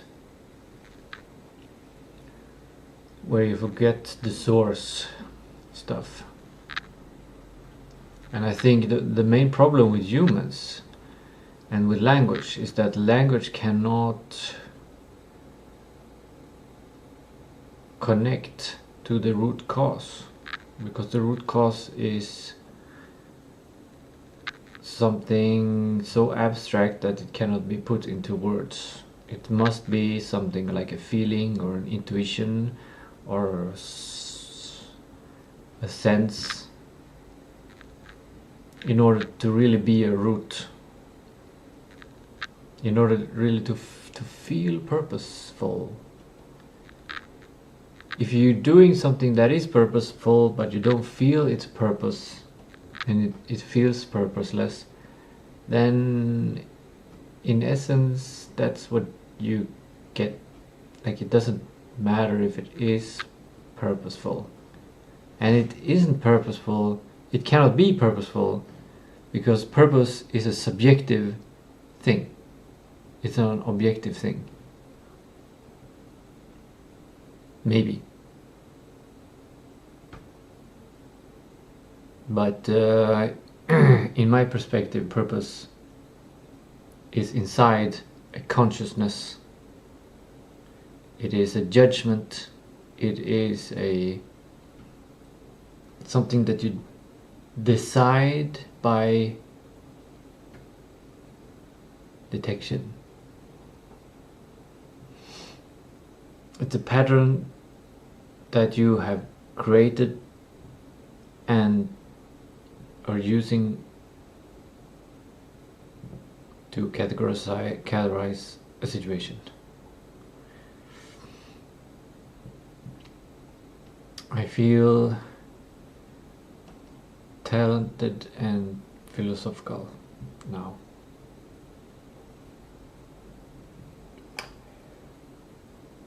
So yeah, I was thinking maybe I could focus on doing something fundamental like that.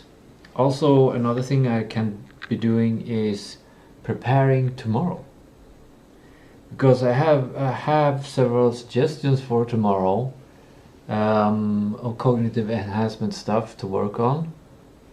And when tomorrow comes, I'm not gonna keep going being philosophical like I am now, because me being philosophical usually leads to being poor and unhappy. So it's to spend too much time on philosophy might be worth it, but it has a cost of your productivity or something like that, or your time, or your life quality, or your power, or your thing. Anyway, so those were the things I was thinking of I could be doing.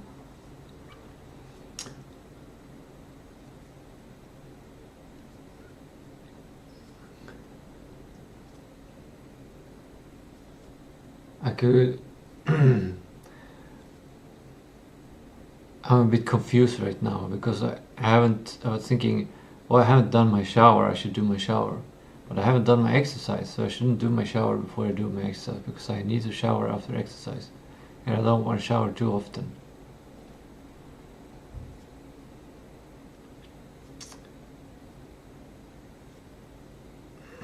And I just ate.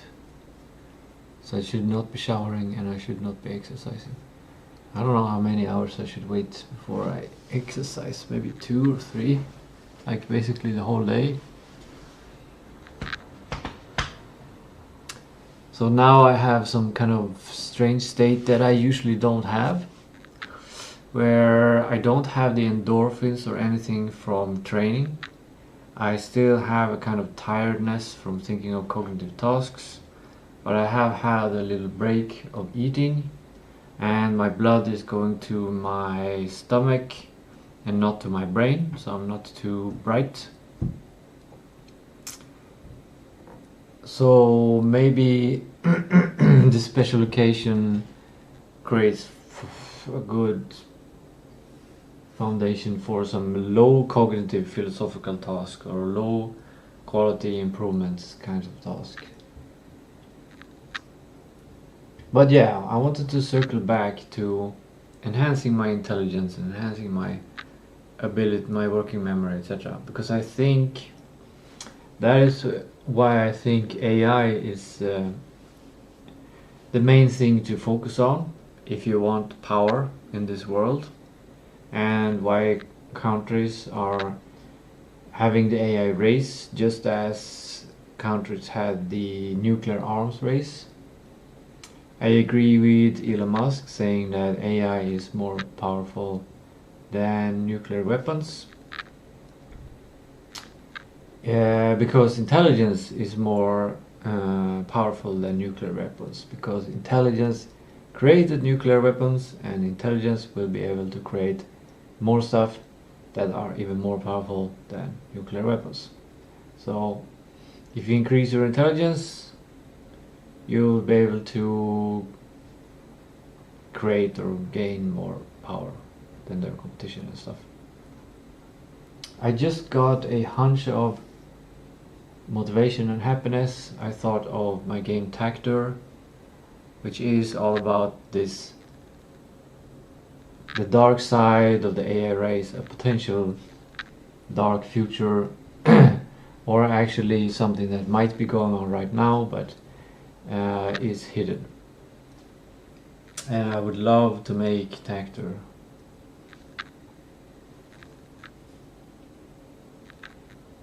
I remember now when I was thinking of what I love and having that feeling, I was thinking of Land of Stone, and I was thinking about a TikTok that I made yesterday, which I was extremely proud of.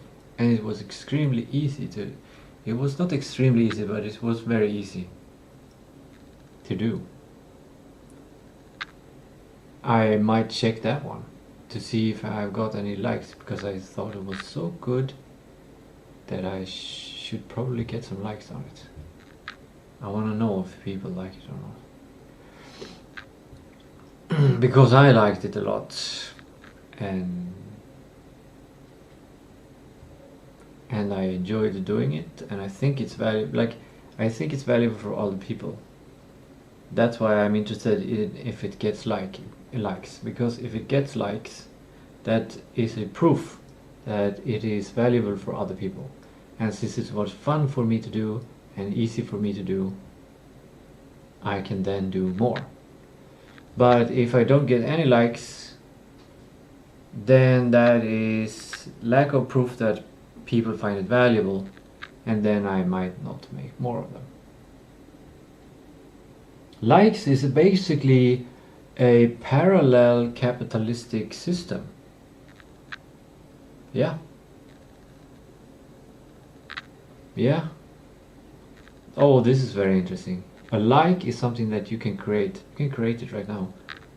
Nobody, it's completely legal to create likes. You can like this video, then you have created this currency in this capitalistic system. The like system. The more likes something gets, the more valuable it's evaluated to. It's like investing, like in stocks or something. This is very interesting because it affects also the algorithm of what is recommended and what is seen. And then that creates awareness and attention. And marketing is obsessed with attention. The half part of marketing is attention, getting attention. The other part is actually creating the call to action, to give the offer. I think marketing are those two parts. You need attention, and then using the attention you present the offer, and that's marketing and sales also.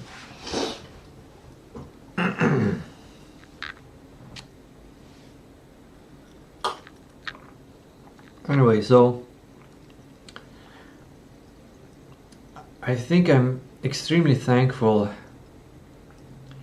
that I started drinking creatine to improve my working memory, because I feel like I can keep things are kept in my mind better. I have a I wouldn't say a better working memory. I would say a more stable working memory. And a more limited working memory, I think.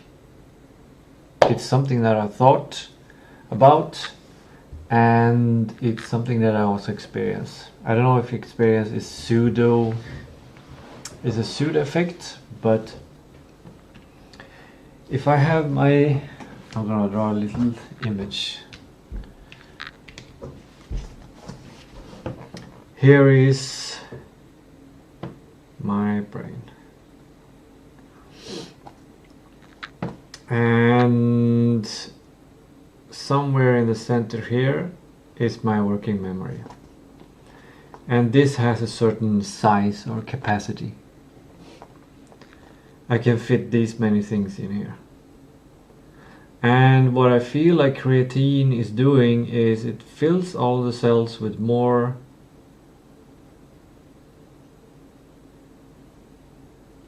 ATP. So instead of a cell, here's a time scale. Here's a cell with ATP and mitochondria and energy.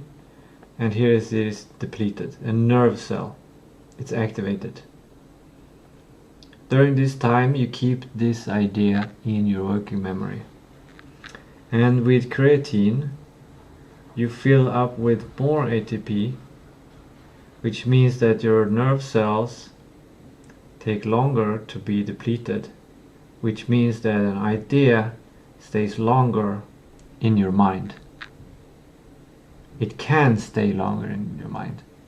This nerve cell has the capability of staying longer in your activated.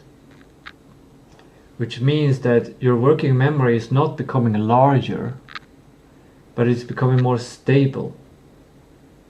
Slower in a sense.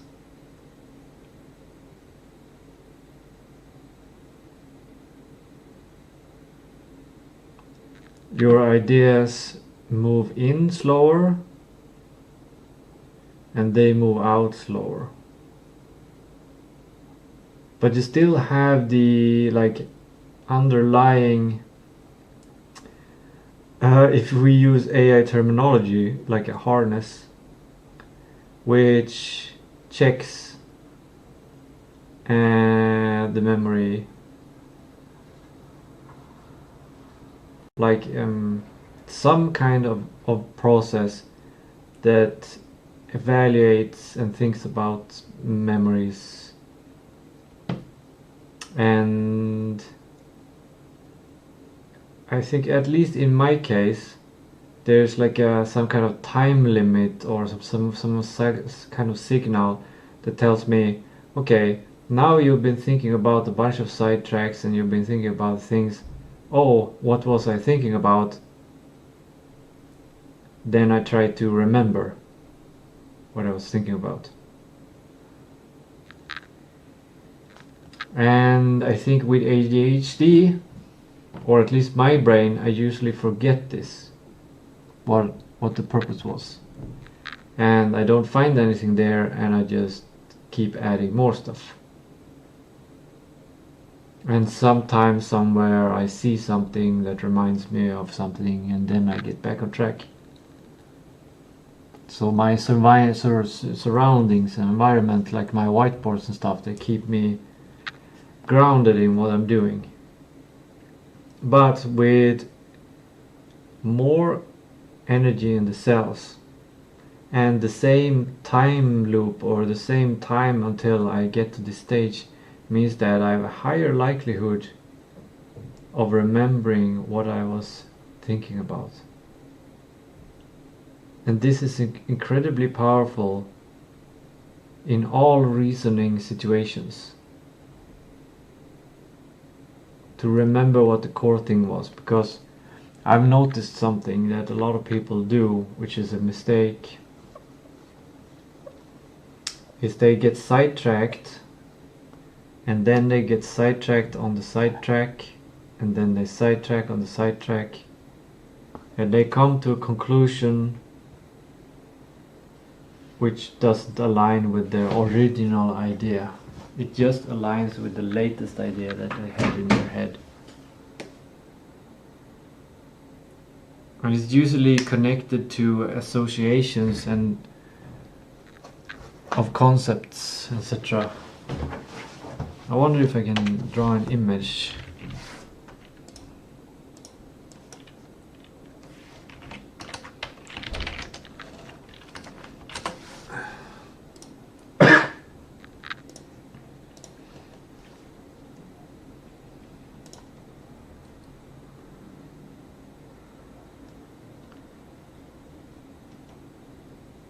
Basically, they state something, a problem or something, and then someone asks about something regarding that problem,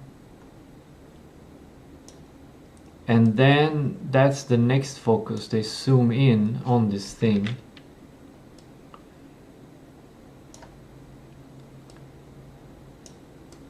so basically this is kind of a part of your working memory that you fill up your thingy, and then then the conversation goes further to focus on this thing, and then this loses the big picture of this, loses the track of the big picture, and then they see a term here or a concept or a question or something in here, and they decide to focus in on it, but the problem is that it is only related to this small, so they reframe it, so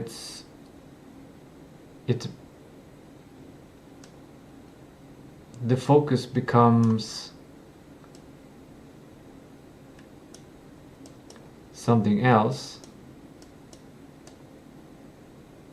and the resulting kind of conclusion, like, and this is now so much simplified, we're going into detail so much that it's clear what this means, but the problem is that it doesn't remember a piece of context in here. This is very theoretical. I think I need to give an example, but it's very hard to give an example. Maybe I can give it also an example. Let's say in this context we're saying something like all apes are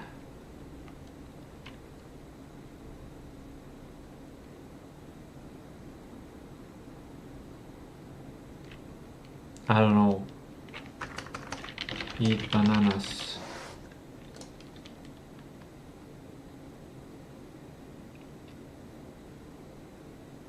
And then you focus into, I don't know. This is too high cognitive task for me to figure out right now, but it's basically connected to this philosophical idea. It's philosophical reasoning bias.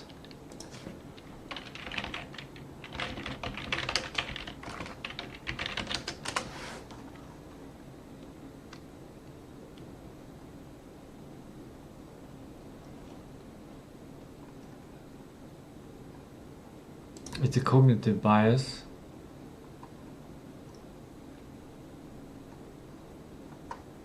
Oh, I can't go into it right now.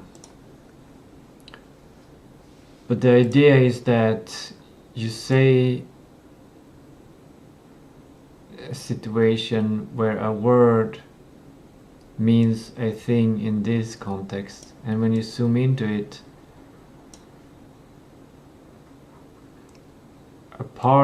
you focus in on a part of that word or concept, and when you focus in on it here, you're using another external simplification process to filling the meaning of this word, instead of keeping the root here and trying to connect it to this. So it gets disconnected somewhere along the line. It gets confusing here, and since it gets confusing, the simplification process comes in and fills in the meaning. And this simplifies the argument,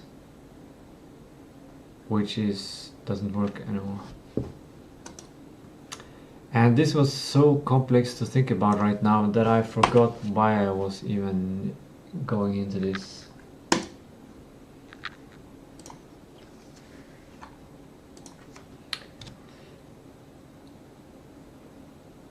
My brain power ran out, and I went back to reality and I saw my things.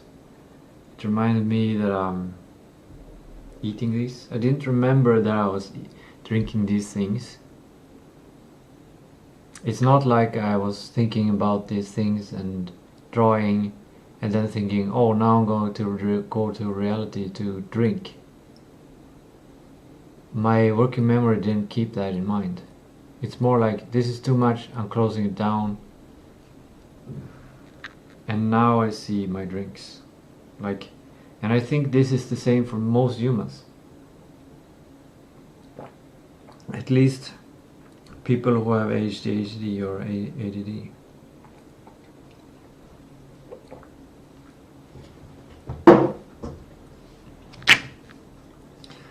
And now circling back, thanks to my creatine, I could circle back into my mind. I remember that I want to solve these issues. I want to become better at remembering things, or why I do things. The purpose, the core, the reasoning. That is partially why I am streaming also. Because all of my thoughts and my ideas where I speak now, it's on the record. I could just go back in time if I had the time to do that. Or I can set it to AI.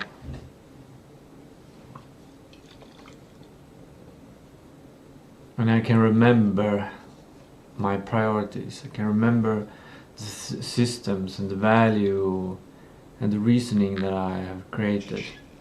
I remember to continue to go back.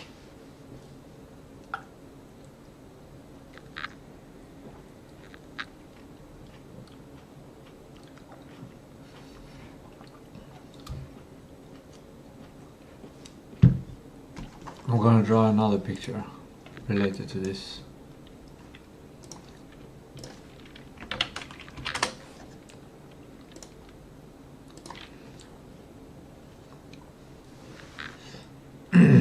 Sidetracks.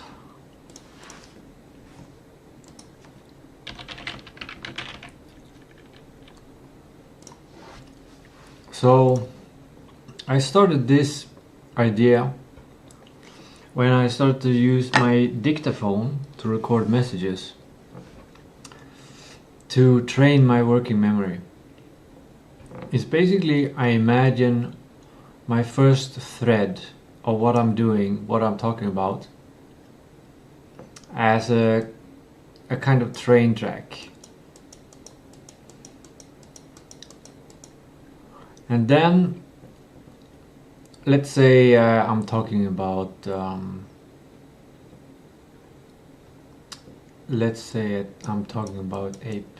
apes. And then I remember something regarding apes, like, oh, apes remind me of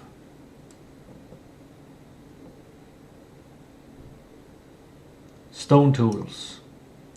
Then I mentally recognize that I'm creating a sidetrack. When I was recording on the dictaphone, I said explicitly, now I'm going on a sidetrack. It clearly, I think it helps. Because it helped me understand that at some point I need to go back to this point to continue from here. And I might talk for a while on stone tools.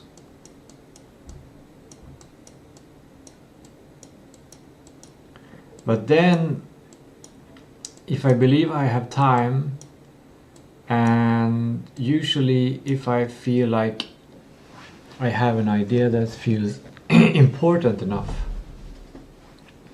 that is kind of the trigger I have for when I create a sidetrack.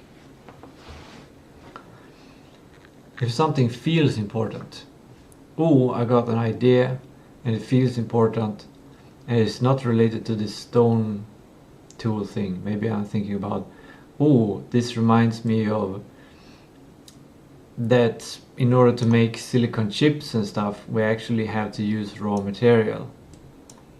And then I start to think about the silicon chip technology.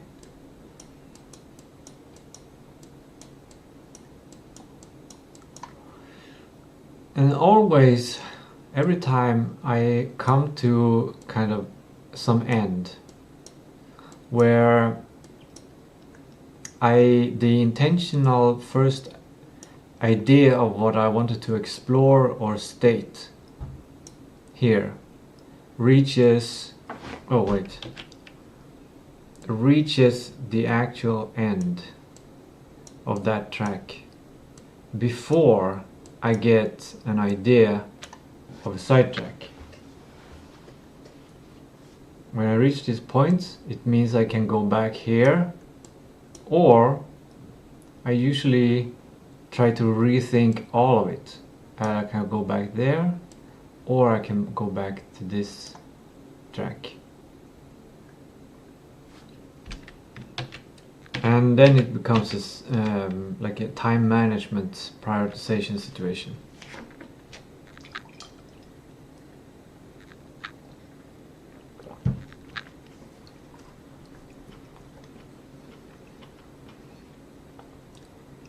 When I was talking about apes here, I had something in my, I had a goal in mind here of reaching this point, of explaining or exploring something, of stating something usually. And when I reach this thing regarding stone tools, that's when I can go back. So I think it's the end triggers the beginning. That's actually pretty smart. Yeah. That's actually a good idea. Maybe that's something to develop.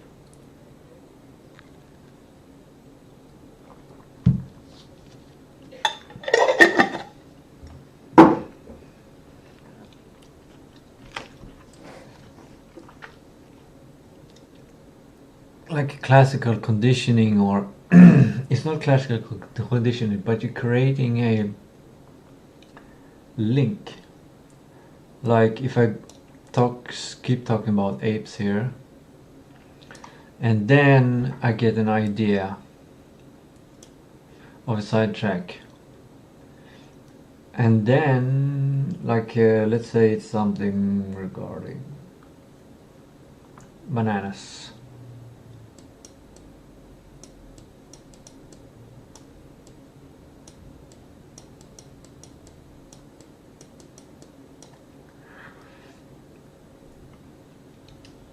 Bananas.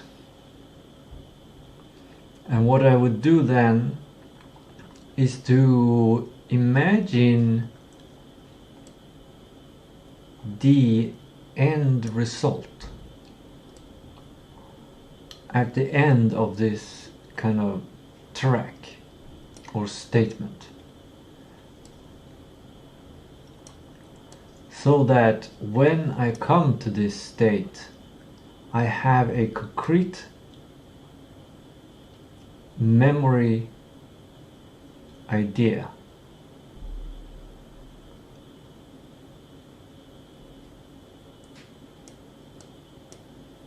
Which is very easy to realize when I come to this stage.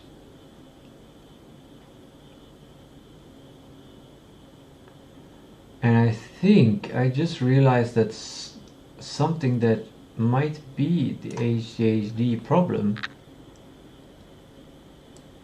might be that it rarely reaches the end.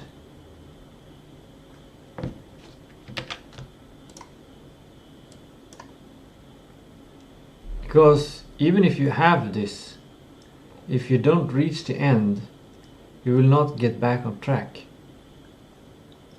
If you have a very imaginative mind, maybe already here you come on another sidetrack that you feel important, and then you create like an outcome or something that you imagine.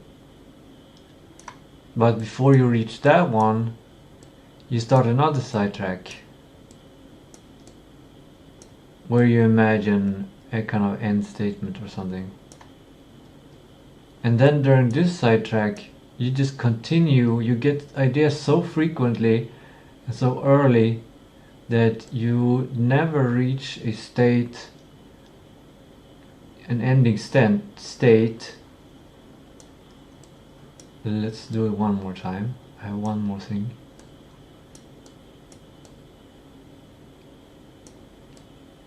So you barely reached it, but this is unusual for you to wait this long before you get an idea, but it happened this time. But already here you get a new idea. And the thing is with this idea, it at this point, when you get the idea of this sidetrack, the ADHD mind decides to go onto this sidetrack. They decide to continue on this sidetrack. But a person with a non-ADHD mind would feel like, now we have traveled too far. We will not go on this sidetrack. This sense, because this is the it doesn't matter how many tracks it is, but at some point you reach a maximum capacity of your working memory, so that when you add this into your working memory, you start to lose the first one. This is the capacity of your working memory. So when you start to go on this track, you're basically pushing your working memory with your ADHD towards this point. And what happens is basically you forget the original stuff. You can still remember this one. And if you reach an end, you can come back to this one and come back to this one, come back to this and come back to this one. But you cannot come back to this one, because you've forgotten this purpose here, which also erased this purpose here, because it's the same. So when you go on this banana track, you start to think, and then like, what was the point of this track again? What was my point? And then you just go back to reality and look around things, maybe a glass of water you drink, or maybe you are trading clothes and you're sweaty and you start, oh now I need to do showering or whatever.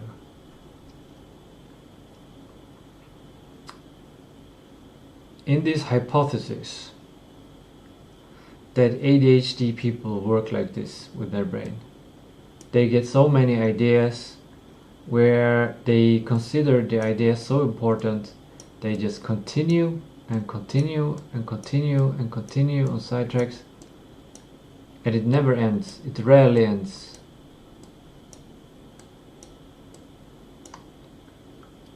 In most cases it never ends, or something like that. Maybe in most cases there are so many important things that are so many sidetracks and things that are added in that the original ideas disappear. And because you always reach some end state. Well, maybe not every time, but yeah, you do. Because you can call this sidetrack not a sidetrack on this track, but instead something that happened in reality, for example. Maybe someone yells your name. And that's basically a sidetrack on what you were doing, and you have to get back to it or not. Somebody yells your name. That creates a sidetrack. Oh, what's that all about? Need to fix that. And that might lead to all other sidetracks. So anyway, at some point you reach some kind of ending state, which makes it possible for your working memory to empty and either get back to the things that you were thinking about doing, but you cannot remember how you got there. You cannot remember how you got there. And the alternative is, as I said before,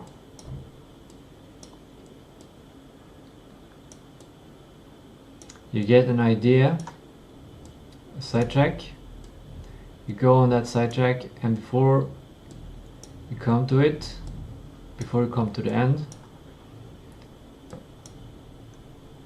you get another idea, and you feel what you do here is you question yourself. Are we still on track?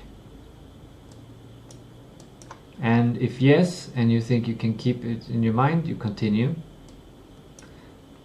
But at some point you reach a state where you get an idea before you reach the ending state, and at this point you feel like we are getting off track and your ADHD is solved by not going onto this sidetrack.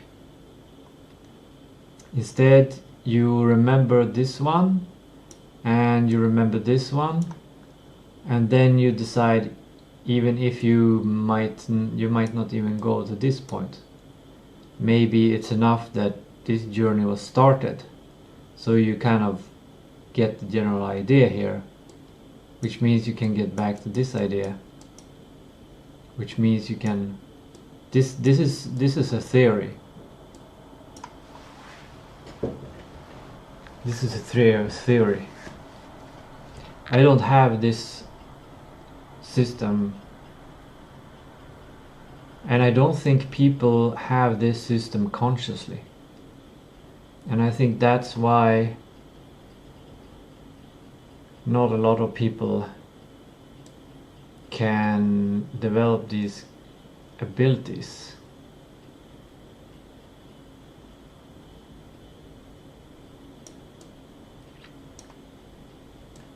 And me thinking about all of this stuff might benefit someone someday. And it's all because I did not get a job and I mooched off the government on unemployment benefits, doing theoretical research on cognitive abilities, psychology basically.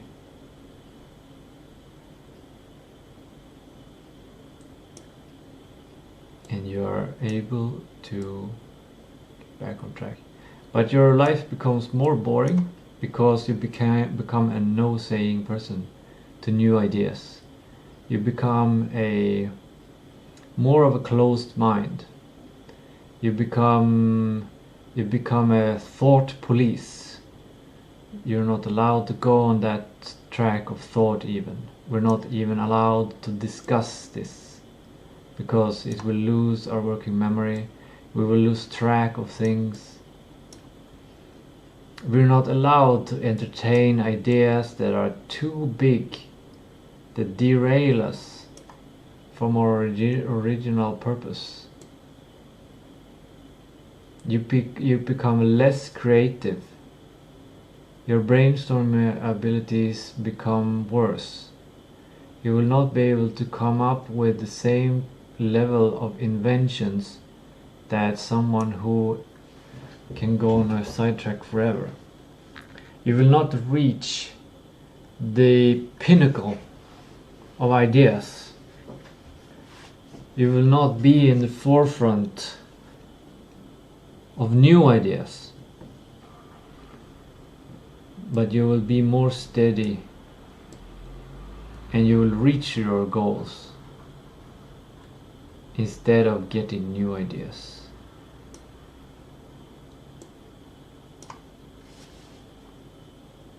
Okay, good.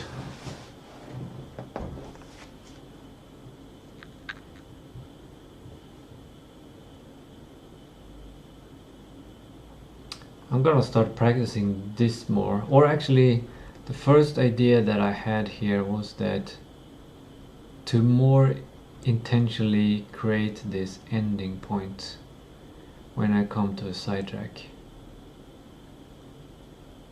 Now, all of this whole image and all the things that we have talked about is one track that we have been traveling on. And with help of this document, we have been able to visualize our journey on several side tracks, and we have made it back to one of these points where we are done with this image. But since we have been following my new ideas and allowing sidetracks to go on and go on and go on, the original track is gone. And I don't know why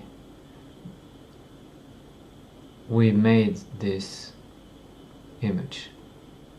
Kind of.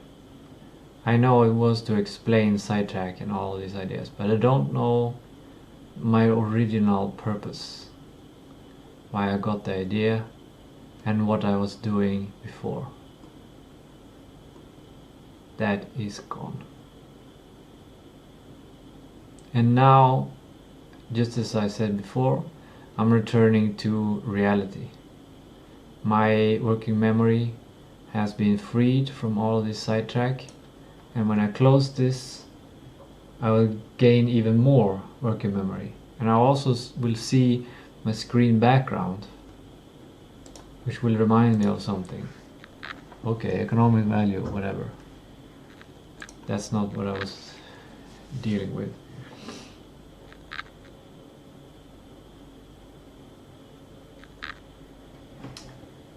I think I was talking about, what I remember is talking about food and blood coming into my stomach, and talking about creatine and it in general helping the mind, and being thankful to my creatine and my more stable working memory. And I also remember talking about intelligence, and what I should be doing today is to improve my intelligence. And I was focusing in to improve my working memory because I was not satisfied on how I was remembering the conversation with ChatGPT, that I forgot my original idea, why I started to talk to ChatGPT. And now it's gonna get interesting, because now I can rewind time, because I'm streaming everything. I'm gonna go back in time and I'm gonna see my reasoning before I started talking to ChatGPT, to get back to my purpose and ideas. Void Rick that. Okay, this is sidetrack. I'm using the technique. I'm gonna use the technique. Okay, good. Reality has now shown me a distraction. It is not an idea that came from my mind. It's not a sidetrack that came from my mind. It's reality has created now an opportunity for me to get sidetracked. And before I say anything else, I'm gonna create the ending state so I get back to this track. So I'm gonna connect this track of looking back in time, looking back in time.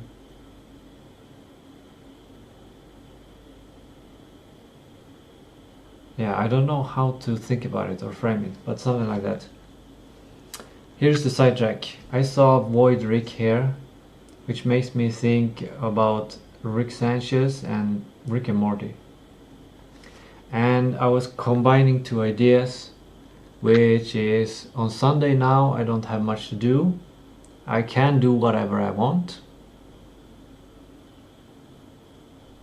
Another sidetrack appeared to feel grateful that it's still going well. This Sunday is still going well. I'm still on track. I'm using this Sunday to do whatever I want, and I've done the admin tasks, and that was basically the end of that sidetrack. And now we're going back to the previous sidetrack, which was regarding this Void Rick and Rick and Morty. Today is Sunday and I can do what I want, and Rick and Morty releases a new episode. I don't know if I can see it today or if I have to wait tomorrow, but that made me kind of hopeful that I have something to do today that feels valuable to do and it feels fun to do. Rick and Morty, that show is usually a good spent time, because it's not just entertainment, it triggers new ways of thinking, I think. Well, for me, yeah. And now I'm practicing my next skill, because I got an idea of a new sidetrack here of talking about the previous episode of Rick and Morty. But I decided that I'm going to think back to the track that I'm on and say no to going on that sidetrack. I'm not going to talk about the previous episode. I'm just going to say it was a good episode. It was educational and realistic. And now I'm going back to the main track I'm on right now, which is going back in time to see what the idea was before I started to talking to ChatGPT, and now my brain is going insane. I'm using up so much cognitive abilities. Metacognition, now this is a sidetrack, but I'm thinking so much about, I'm discussing how I think while I'm thinking and acting, and I'm still thinking about the picture and the tracks, and there are a lot of things still in my mind, and I think it's partially possible with creatine. But I think gradually it will disappear, because I'm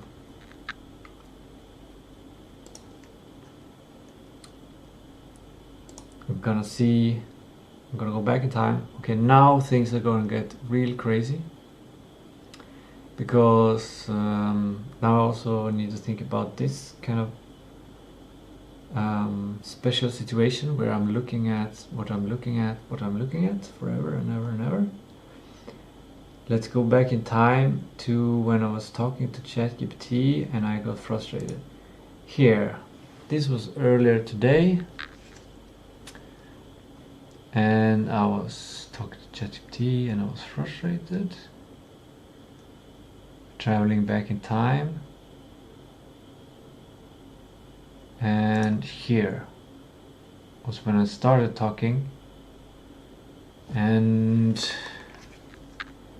I'm gonna need to hear what I'm saying in order to figure out what was the original thought.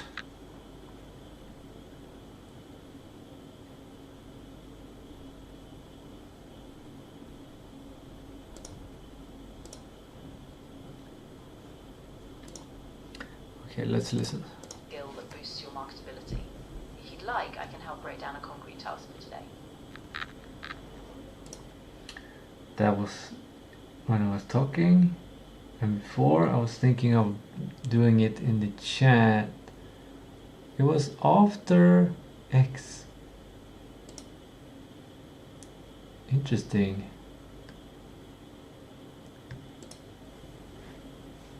Okay. I looked at the notifications. Maybe I should use my new found priority method to find what I should prioritize right now on economic value. What is the thing that I can do that will bring the most economic value? I feel like it might be a good conversation to have with AI.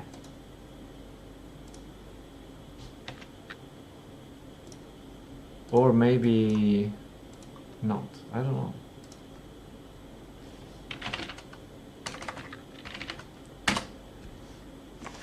I can have a conversation with AI regarding what I should be doing.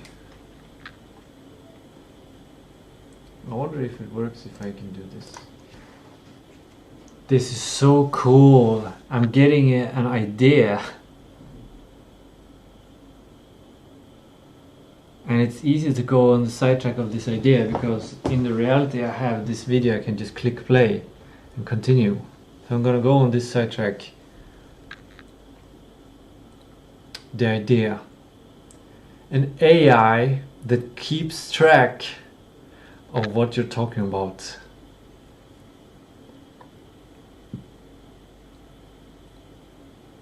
So you're talking about something or thinking about something. I think it has to be related to talking, because if you're just thinking, that will be, I don't know what technology would be used. So talking. You could be talking to someone.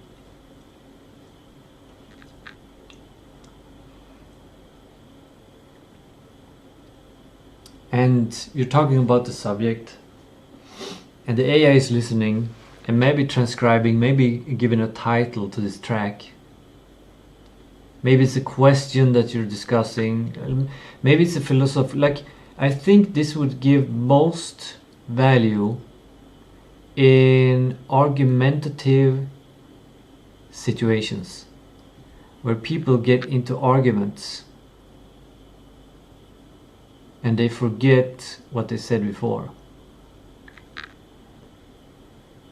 and it just escalates.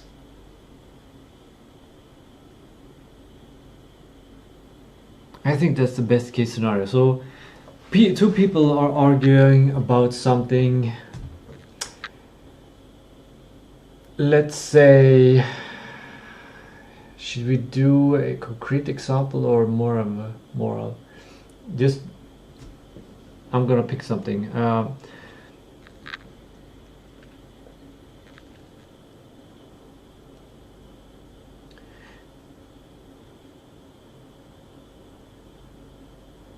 Is immigration good or bad? That's a hot topic. It's a concrete question. Is immigration good or bad? Should we have immigration or not?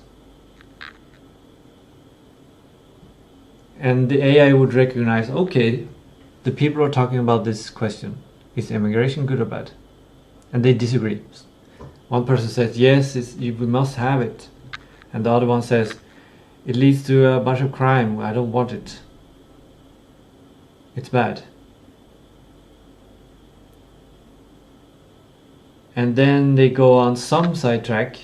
One of them says some sidetrack like, immigration is good because we need more people.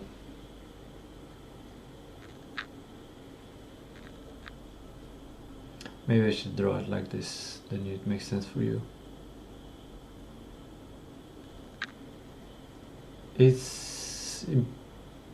We need more people, and the other one says no, we don't need more people, or something. I'm not sure about the system, but it might work. It might be a good idea. with AI could probably perform better than I can imagine if this system is built. You would just have a screen, you would start the AI or have the AI. You could even just send in a transcript of a discussion. You don't even have to have it live. You can just send in a transcript of a discussion. And the AI would discover, okay, you were talking about these things and stating this question, then talking about these things and these things. And then at this point, you started to disagree on a word, or you're trying to find a definition of a word or something. And just the whole picture would make it easy. Then you can just point to the picture and say, you said this, and then that person, oh, but I meant this, or you misunderstood me, I meant this, or da da da da da da da da. And this system would eliminate a lot of arguments, basically, or make it easier to become logical in arguments.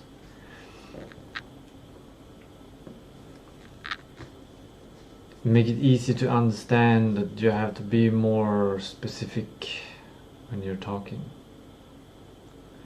or something like that. I don't know. Okay, that was that sidetrack, and now go back to the other one. I'm gonna practice by closing my mind and thinking back.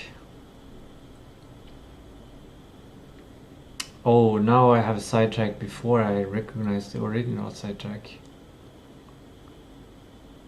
which is in a situation where there's a lot of sounds and distractions. It will be even harder to remember what you were doing.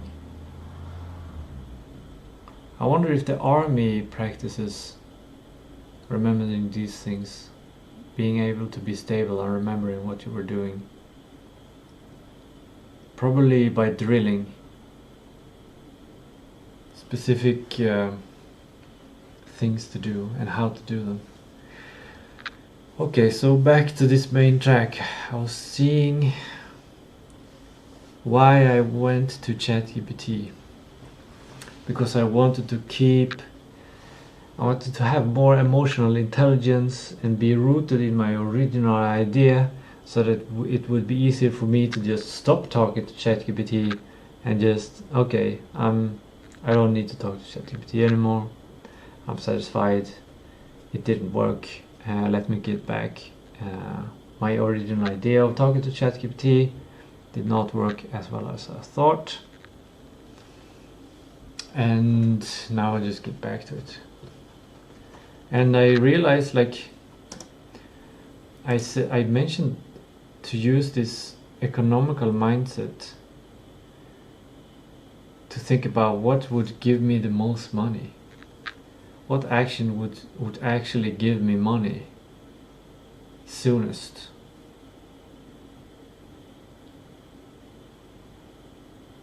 This reminds me of another thing. This is another sidetrack.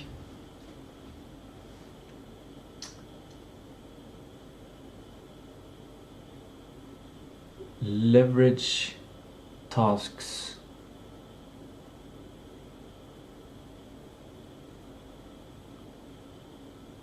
With almost 100% success rate.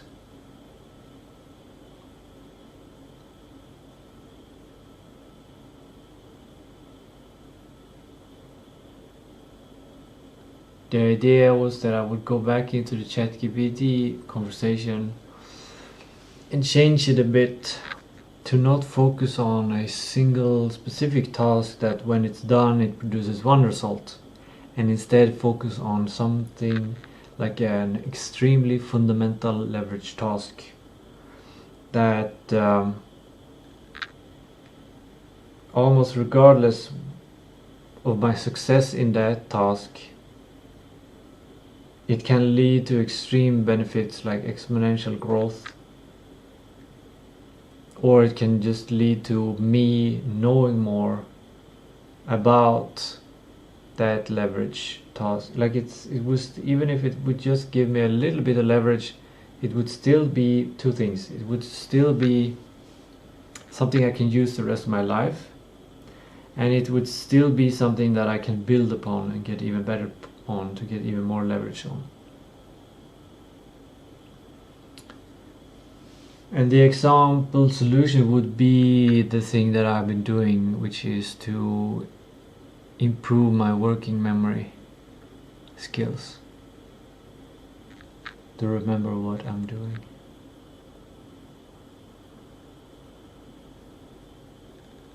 Getting better at working memory skills is something I can do and use the rest of my life, because something like, it suggested a concrete thing like testing 500 houses in Godot to see if it works or not.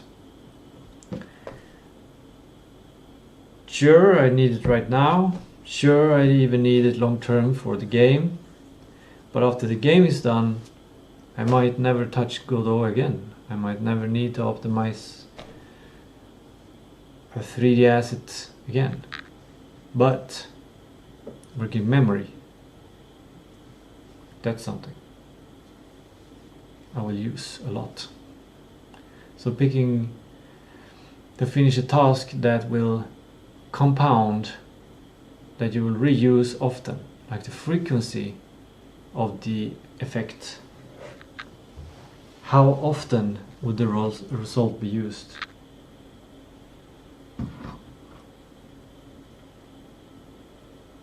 That is leverage. Whew, my mind is getting quite full and quite exhausted from all this. But I'm gonna continue watching Back in Time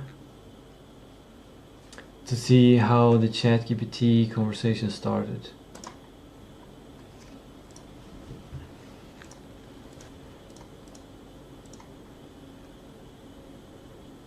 I gotta wait until it's connected. Now it's connected.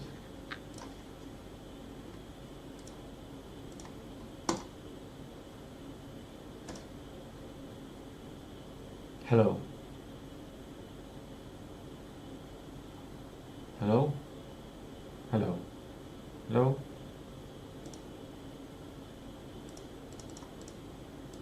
Hello?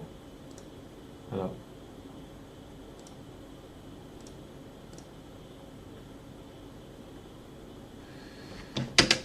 I just noticed that the mouse pointer is not visible. I always thought the mouse pointer was visible.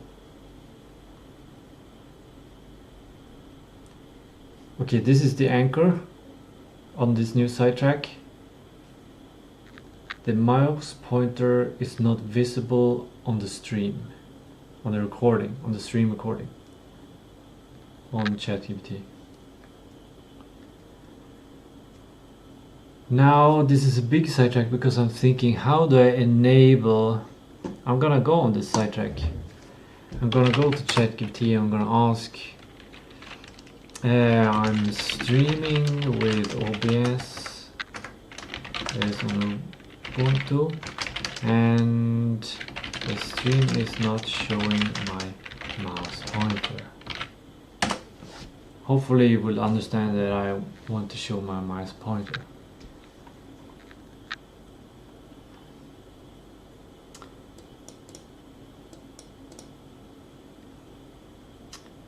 Open your source and capture cursor. So it's a screen source. It says show cursor.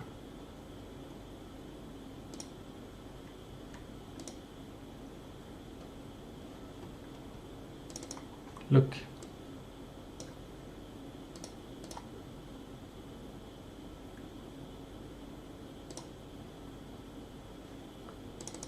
I'm on Pipewire. I'm not on Waylands.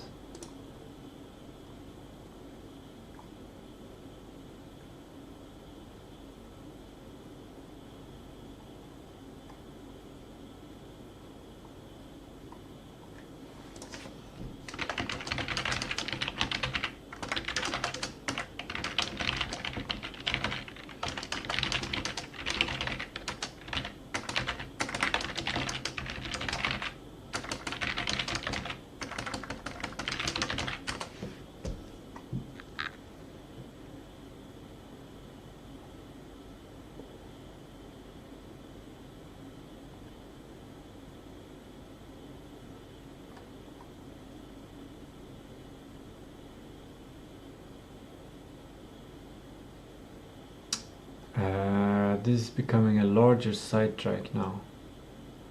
Now I've got the sidetrack idea of starting to checking other apps, and I'm gonna try to remember my main track. It was this track I'm on is connected to that I noticed my mouse pointer is not showing up in the video recording on YouTube. So that's what I wanted to fix it. Okay. Let's continue on this bigger track of fixing it, showing the mouse pointer. Preview is not in the preview. Compositor X issue. Capture measures. Screenshot the.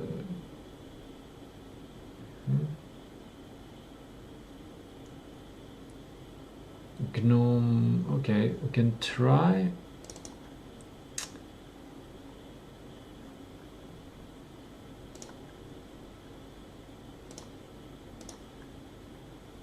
I'm gonna add a Windows capture X composite.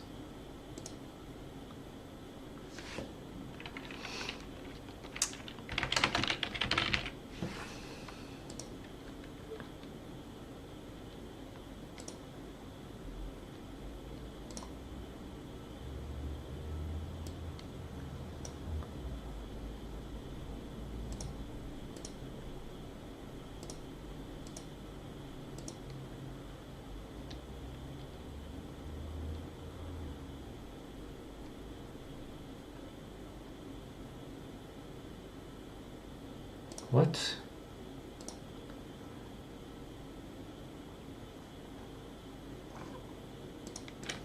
Oh, it was the wrong. I chose window instead of screen. XSHM.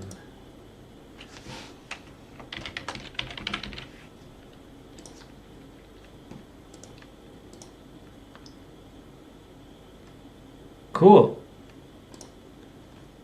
Now I have the cursor upgraded.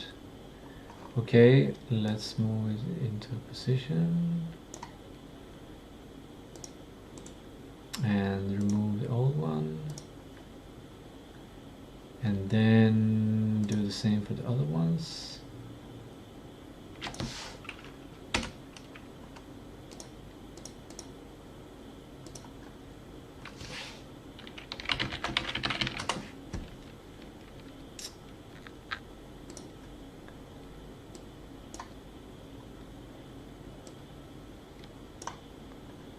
Good.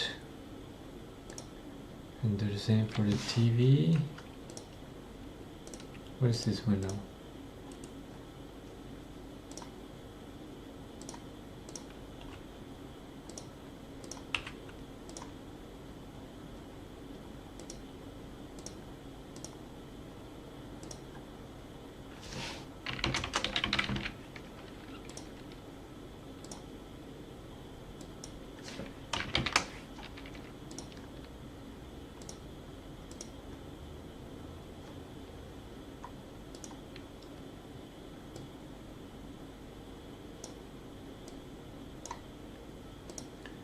Cool, that's the TV.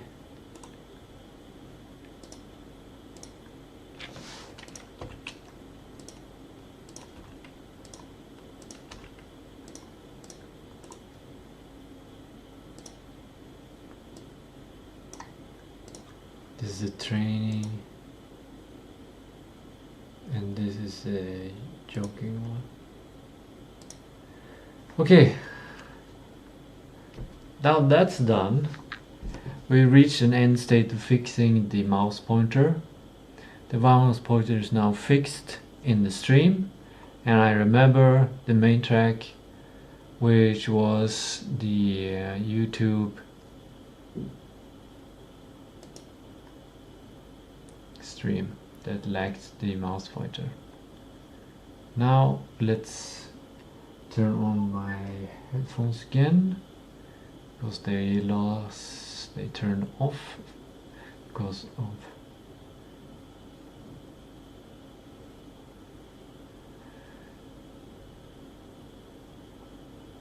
standby. I guess I'll use my phone. I think it's because I'm streaming.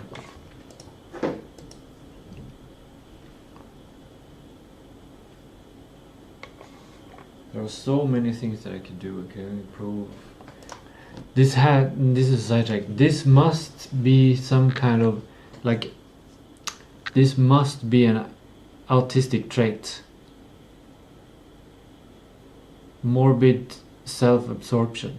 Like I'm watching past history of myself regarding problems that are related to me. I think this is also why I don't have any viewers, which is fine.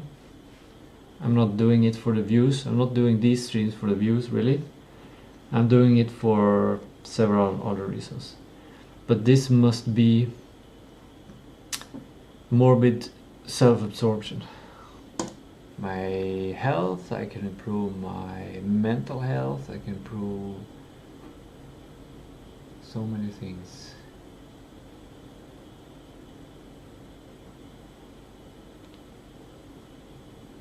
It depends on what I want to succeed with in life.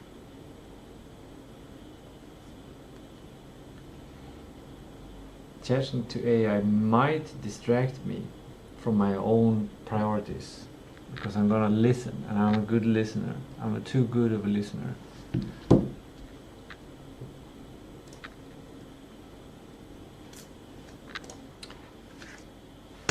This might have been correct, but it's also connected to ADD traits, not being able.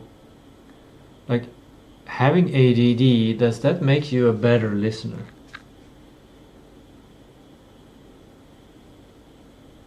You entertain your own ideas when they come up, and you listen to them, and you're ready to throw out your previous trainers of thoughts.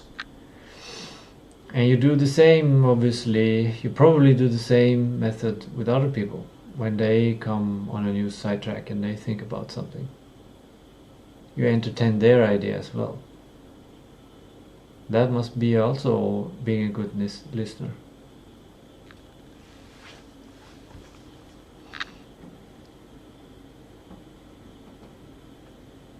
But I think that I'm letting AI distract me. It's more accurate to say that it's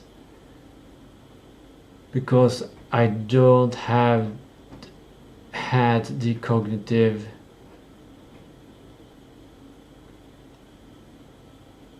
method, or I didn't have the metacognition of remembering, of what can you call, how can you formulate it? I didn't have the metacognition of limiting the amount of tracks. Instead, I allowed myself on sidetracking into the ChatGPT a lot of times, several times.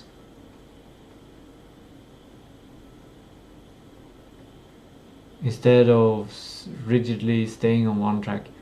But I think I partly did this because I didn't know what I should be doing, so I was open to kind of exploration, a playful mindset, exploration mindset. I started ChatGPT on my phone, and let's see where the conversation goes. Start a new chat. Yeah, I didn't have a direction. The direction was loose. It was like I said,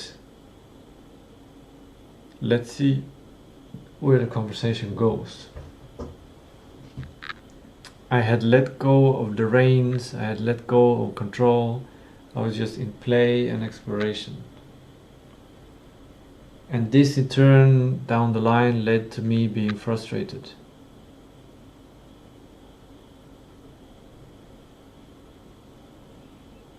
I got an idea of a sidetrack on frustration. I have some thoughts on that, but I'm not going to go down that track.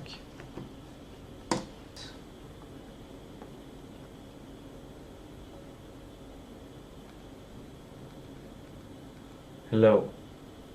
Hi, I'm here and ready to help. What can I do for you today?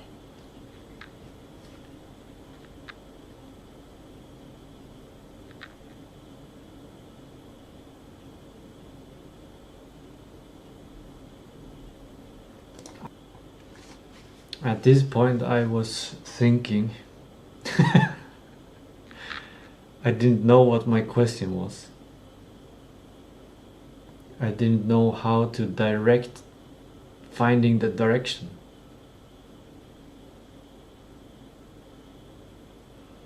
Because I knew if I say I want a financial goal, then straight it's gonna go into financial goals. It's not gonna rethink and give other considerations. I had to, like, I was creating the limitations and I didn't want to create any limitations. Maybe I should just have maybe I should have said I wanted a goal. Maybe I should have just been much more casual and just say, hello, I'm tired. And then in that way explore even more. And having even more relaxed mindset, because I still had in my back of the mind is still a goal-oriented mindset, and I think that's related to the frustration, but I'm not going to go into the frustration. Or maybe I should do it because I'm going to do it eventually, so I might as well do it now. Okay, frustration and anger. Actually, let me remember sidetrack. Okay. I'm thinking about the conversation with ChatGPT that led to anger or frustration, and I have an explanation, a general explanation of frustration and anger and what it is and where it comes from. So frustration and anger, I think it is when you don't get what you expected. Your expectation is hitting a wall suddenly,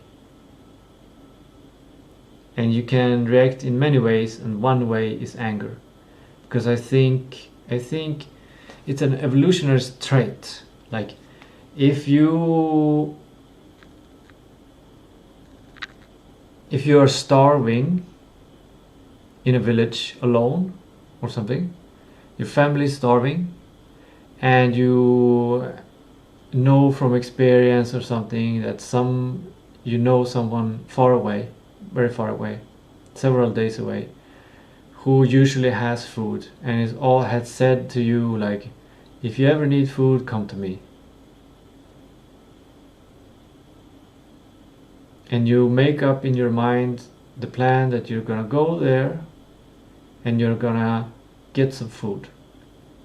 And then when you come to this space, they don't have so much food and they are in a bad mood, and they say, no, you're not gonna get any food. Your expectations are hitting a wall. If you decide to cry or be sad or something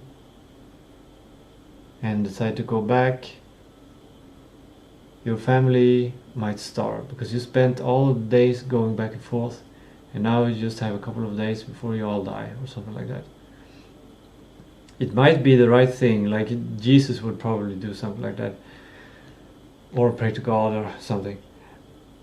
But evolutionary, if we think that the Jesus method is not optimal or whatever, if you become angry and you take the food that you need, it might not be every food. Like it might be that this person just wants to keep a stash, and you say we need to share or whatever. Or it might be that this person just have this piece of food, this food, and you need all of it. Doesn't matter.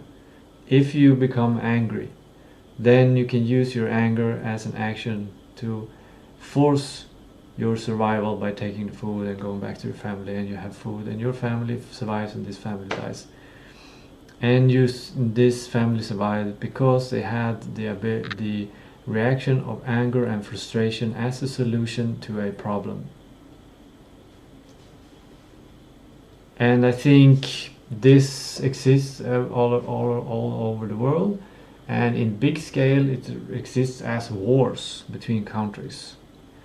You're not coming to an agreement, your expectations has not been met, and you're solving it with force, where you're overruling, trying to win over others, and you use something like this and something like that. So that's what I wanted to say about frustration. That's my idea, that's my simplification of frustration and anger. It's basically you have a goal and you suddenly cannot reach it. And the idea in the subconscious and your genes says if you use force, you might still be able to get to your goal. Just pushing. But you're gonna push other people away, you're gonna take advantage of other people. Like maybe sometimes you might be angry of nature or whatever. And maybe it's beneficial to be angry then also. Like you're making, I don't know, you're making something out of wood and it's not going as you want, and your pieces doesn't fit together, but then you get angry and just push them, and then they click into place. They break a little bit, but they click into place, and the thing that you needed to make is now done, and it's done thanks to your anger. Instead of thinking, they don't fit, I expected them to fit, I'm still not gonna try to force it. So anyway, that was my sidetrack on anger. Now I'm gonna go back to the main track. This is hard to remember, but the main track was in the conversation with ChatGPT. I had the experience of frustration and anger, and I was thinking, my hypothesis was that it's because I had the goal of reaching closer to my direction and discussing. It was kind of a very abstract, intuitive kind of expectation. Like I talked to ChatGPT, I get more clearer on big picture, like what I should be doing, getting ideas, but it didn't go as I wanted. I want you to help me figure out. My headphones turned off again.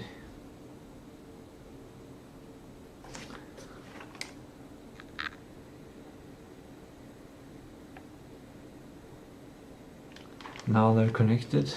What the best thing is. Let's hear what I said after thinking. I want you to help me figure out what the best thing is that I can do today. Absolutely. Let's break it down a bit. The best thing I could do today. I wanted to have a really broad discussion to explore all of the options, and I actually meant literally I wanted to find the best thing, which is impossible, but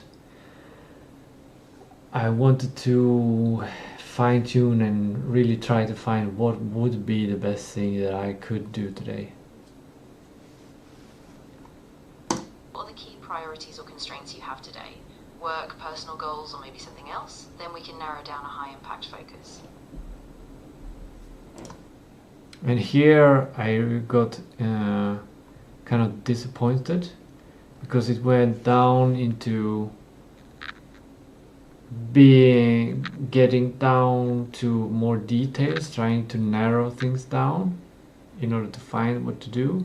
But I kind of wanted instead to go the other way around and opening things up and have more a brainstorm situation. I think that's what I explore, we explore. I don't know what to say, but that is the exploration of the initial. Actually, I'm gonna see what I'm saying next.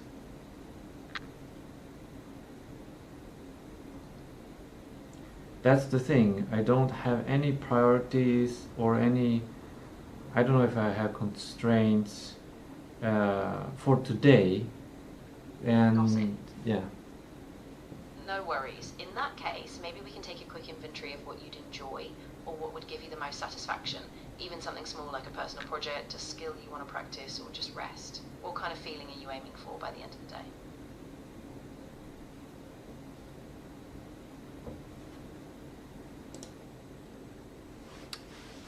We're gonna end it there, but basically that was the conversation went more in a better direction, I felt.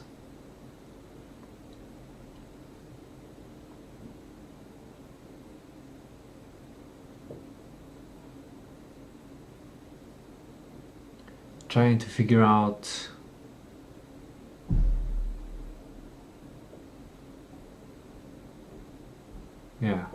trying to get to the root. Yeah.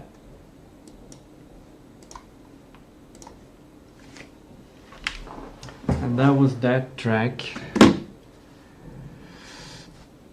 Actually, I guess that was a side track, because what I really wanted to do was to root myself in the original idea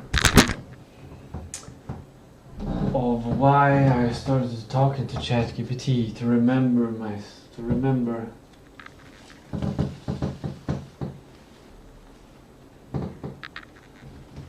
the original track, so I could feel like the conversation with ChatGPT was not waste of time. It just was one sidetrack that was completed, and now I'm back to the main track again, which is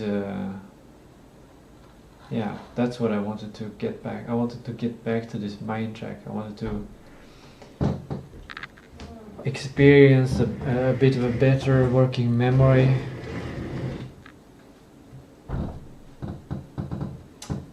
By getting back to the main track.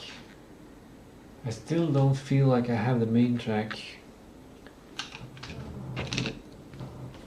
I'm gonna look at the chat, because we don't have to listen to it out again, but still it might be gone though, because sometimes the beginning of chats. Okay, it's here.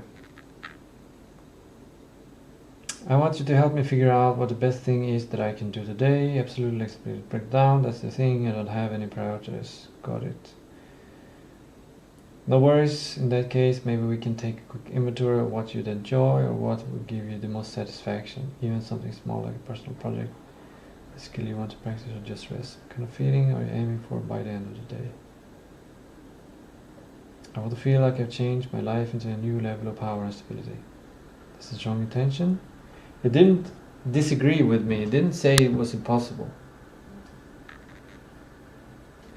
at that point.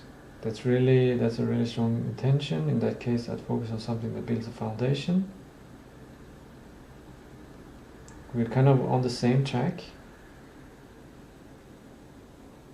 Or maybe I absorbed that and now I reason like that.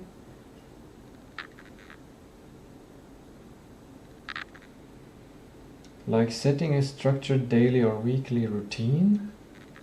I didn't even listen to that. I guess I wasn't as a good listener as I thought. Or taking one concrete step in your business or personal growth. I didn't quite go into listening that as well. Is there a small specific action, like a skill upgrade, a finance step, or a health habit that will give you a sense of that upward shift? I think I didn't consciously think about and listen to that answer.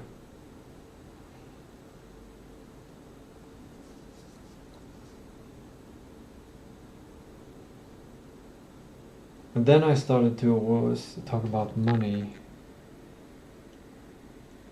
if I can make money or improve the chances of making money.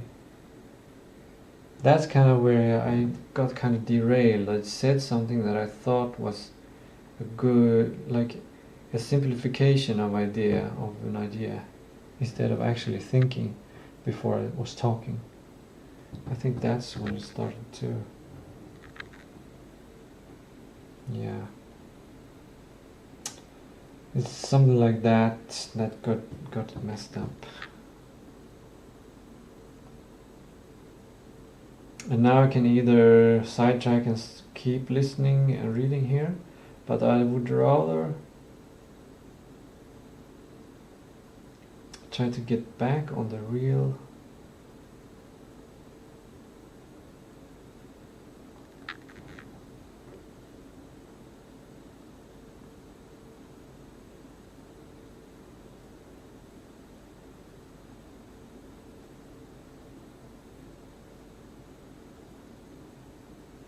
Yeah, I was honest when I said I want to feel like I've changed my life into a new level of power and stability. If that's possible, that might be a good thing. I'm gonna see if I can keep that track in mind while I go to the toilet.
I want to be able to sell things. I want to sell something that feels good to sell. But I can't. Because of my attitude towards money. Not towards the product that I can make, but towards money. Well, maybe towards the product I can make also. But I think I put money on such a high pedestal. I think money is so valuable that it's almost more valuable than anything. So if I sell something for money, I feel like I'm cheating someone, because I feel like money is much more valuable than anything else.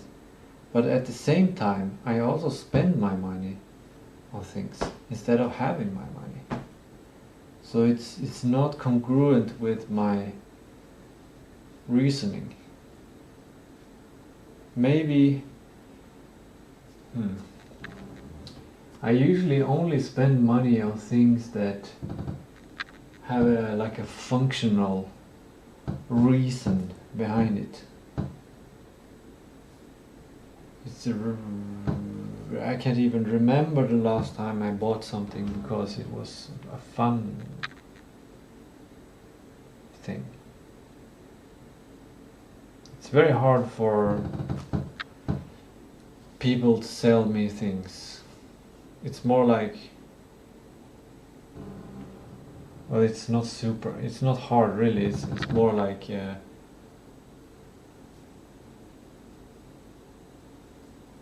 It's just discussion if I need it or not, if I value it more than the money.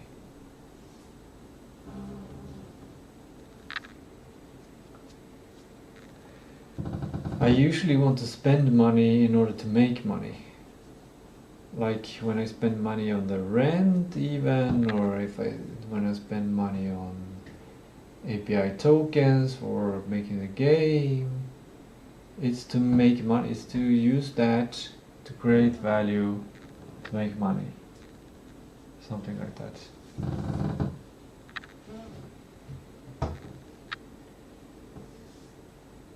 Whew, I'm getting tired.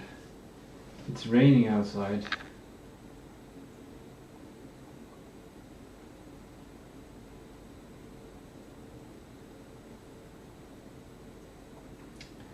My mind is tired now. It's not that my working memory is finished and I'm distracted and I've forgotten what I was doing. It's more like I'm getting so tired and I haven't reached end goal there, that I might not reach it before. I might need a break instead. But I'm gonna decide to push through and continue.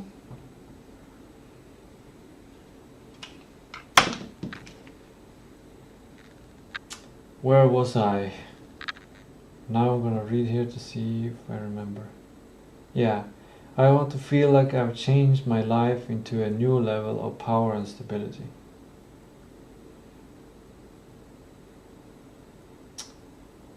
I'd focus on something that builds a foundation, like setting a structured daily or weekly routine. That's what I've been doing all of these latest days, like a lot of planning and a lot of foundational work.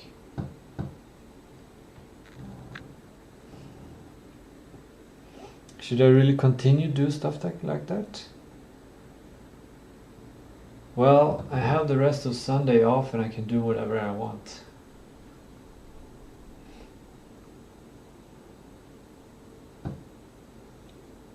Something that builds a foundation. I was thinking maybe doing yoga, like Kundalini yoga. But then I was thinking, I did that yesterday and it's so taxing, they are so focused on the shoulders. I think I should give my shoulders a rest, at least a day. Hopefully it will build up so I can do every day. Or taking one concrete step in your business or personal growth. Is there a small, specific action, like a skill upgrade? Yeah, I remember I listened to this, but it didn't associate.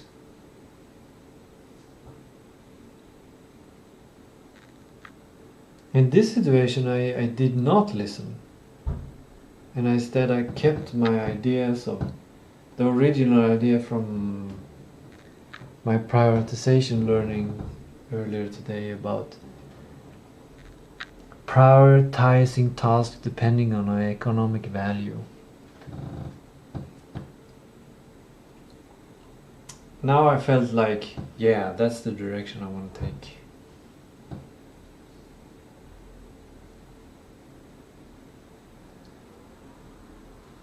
Maybe I want to learn more about it. Maybe I don't necessarily need to prioritize to pick a task. Maybe I want to learn more about it.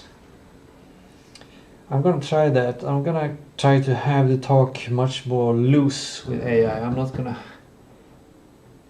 see if I can have a conversation with AI without getting frustrated or angry. And I'm gonna imagine that if I get frustrated and angry, it's because I'm reaching a goal, or I'm reaching a wall where I thought I could reach a goal. Maybe I'm able to relax. If I take it a little bit more slowly, then I will not run into a wall, then I will walk and I will see a wall and I can do whatever. So I'll take it a little bit more slowly.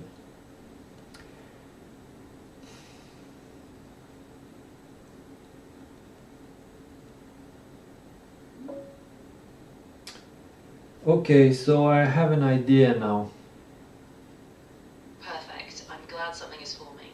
What's the idea you have in mind? I'm here to help you break it down or give it a structure so you can take action on it. So all my life, I'm 38 years old and I've never made any significant amounts of money. I usually lived like very scarce, and I think it's because I'm lacking some kind of principles like regarding economics or money, but it's not related to being frugal or responsible with money that I have, because I keep spreadsheets and I keep budgets, and yeah, I think I handle that really well. It's like I get about 6,000 Swedish crowns every month, and I'm living quite well on that small, very extremely small, even below existential minimum considered. So I don't think that's a problem. I think my problem has something to do with I cannot increase my income, and I have a big requirement here, and that is I don't want to work like a regular job or employee. I want to have something where I have much more control and freedom to scale the income, so I cannot just get to live on it. Instead, I can actually get pretty rich on it. And I should also mention one other negative thing is that currently I get my money from unemployment benefits. I live in Sweden, and that's basically how I led most of my life, and I don't want to do that. Thank you for being so open about that. I think we can anchor this on your desire for autonomy and scalability. What might be missing, perhaps, is a framework or mindset shift around creating value, like turning your skills or passions into something you control. If you're open to it, we can define a clear income model that aligns with your skills or interests, like a product, a service, or a digital asset. What skills or passions do you feel most strong about right now?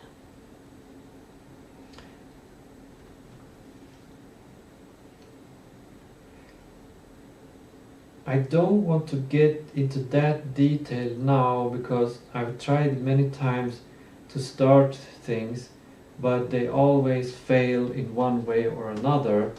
And what I rather want to do is to try to understand something fundamental that I'm lacking, that I might level up. It might be a mindset, it might be a technique, it might be something more fundamental that I can learn more about by talking to you here, and that I can gradually scale and use, because I think that what I need is to change how I think. Because if I think like a great entrepreneur, then I will make a lot of money, and it's not necessarily that I need a specific model right now to make money.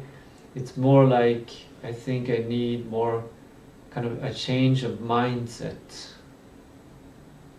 That's a really powerful insight, and I think you're right. This is less about a single tactic and more about shifting your mental model. One foundational idea is to start seeing money not as a limited resource, but as a flow, something that's tied to solving real problems at scale. And a technique that can help is practicing daily opportunity scanning, noticing small signals in your environment of where value is being created, so you can start connecting your own skills to those gaps. Would you be open to trying a daily practice like that, just to build that mindset muscle? Let's keep that option in mind and add another option, which is to think about prioritizing tasks based on the economic value that task gives. Absolutely. That's a great parallel approach. So we can combine them. As you practice a mindset shift, we also introduce a simple prioritization method. You can identify tasks each day and score them by their potential economic return, both short and long term. Then we can use that as a filter, so the tasks you choose reflect the highest value leverage. Does that sound like a practical balance for you?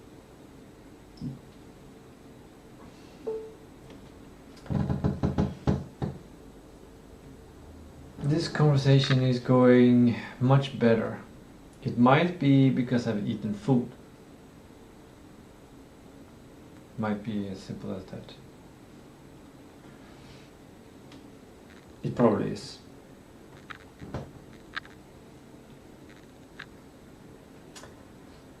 But I couldn't understand all of this because my cognitive energy is not tip-top. I'm guessing I'm still digesting the food, and I've been thinking and working with my mind for many hours now. How many hours? Almost 6 hours, I think. Oh, well, I took a break for eating food.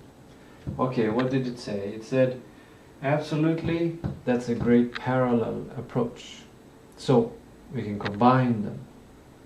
As you practice a mindset shift, we also introduce a simple prioritization method. You can identify tasks each day and score them by their potential economic return, both short and long term. Then, we can use that as a filter. So the task you choose reflect the highest value leverage. Does that sound like a practical balance?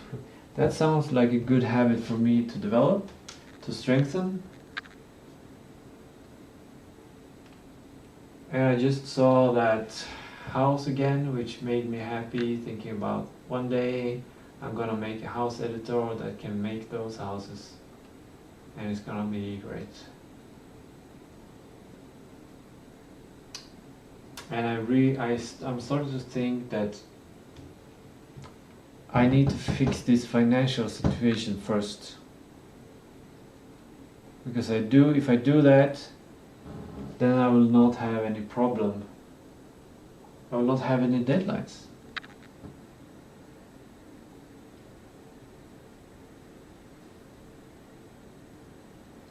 But now I'm getting confused because I basically don't have any deadlines now. Okay, now I need to think about that a little bit. I've thought about this many times.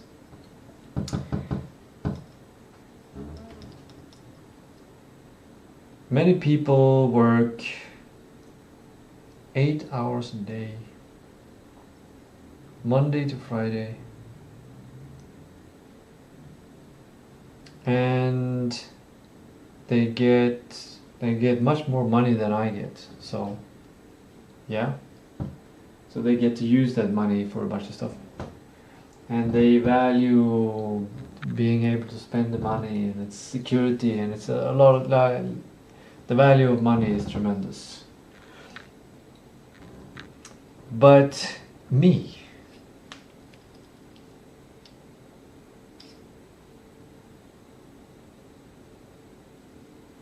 I think it seems like I value my time so much more than money, because I don't have a job. Well, I like to see that I'm a game developer and I'm spending all of my time working on the game. And I basically spend more time than people are working. I spend more than 8 hours a day on making my game. But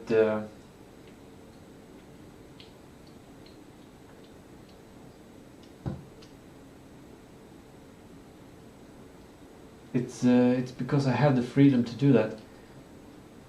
If I start to make money, let's say I not necessarily get a job, but I find a way to make money where I spend 8 hours a day making money, then I can't spend 8 hours a day making my game. But right now I can. It's just I have to live with this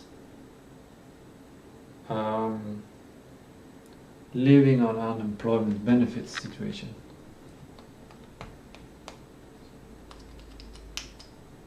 I guess it's slightly more risky. There's slightly more stress because it might change sometimes. Like there's a roof to how much I can get, and I cannot build up a buffer. Well, I guess I can build up a buffer. Yeah. Maybe I should.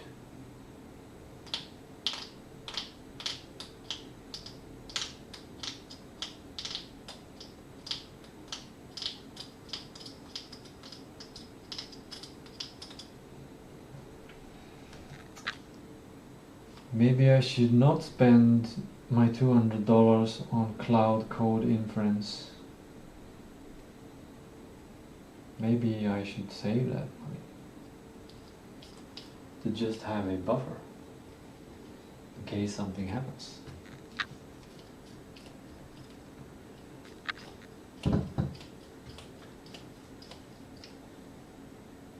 Maybe I should do both things. Maybe I should both save my money a bit more and I should learn this new economical thinking, finance thinking.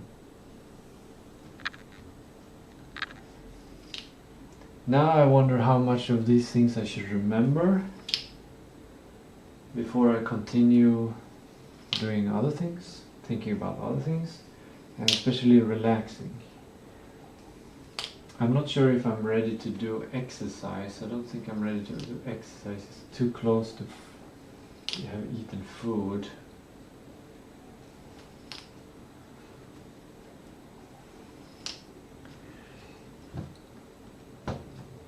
Okay, before I think further, I need to remember what am I... I have 2 tracks there regarding economic habits, new economic habits, and I have starting to save. But there was some track before that I was thinking about.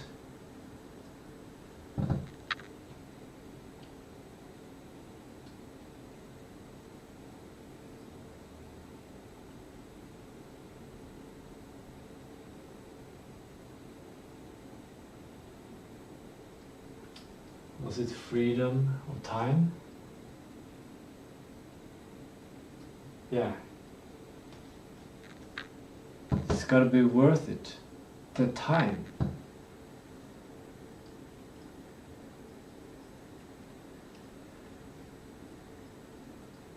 I gotta designate a time to this new financial thinking.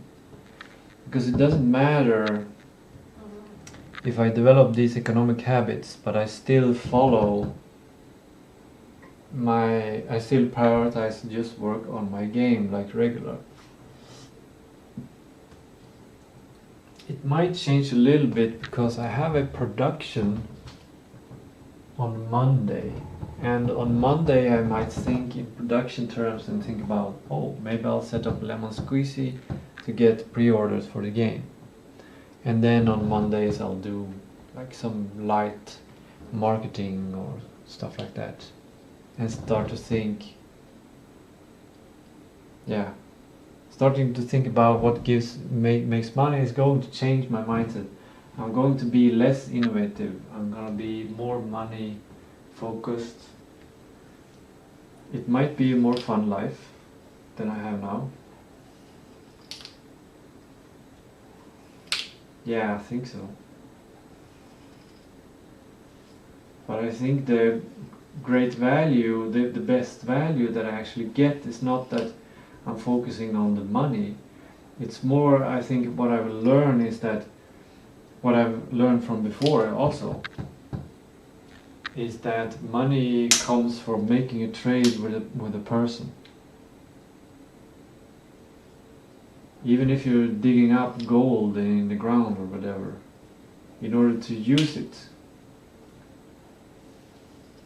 you gotta get someone who's prepared to pay money for the gold, because you can't pay with gold when you're gonna buy groceries, or in most cases you cannot use gold. Maybe you can use it if you buy big stuff like a yacht or an island, or maybe even a big house, apartment house in Dubai.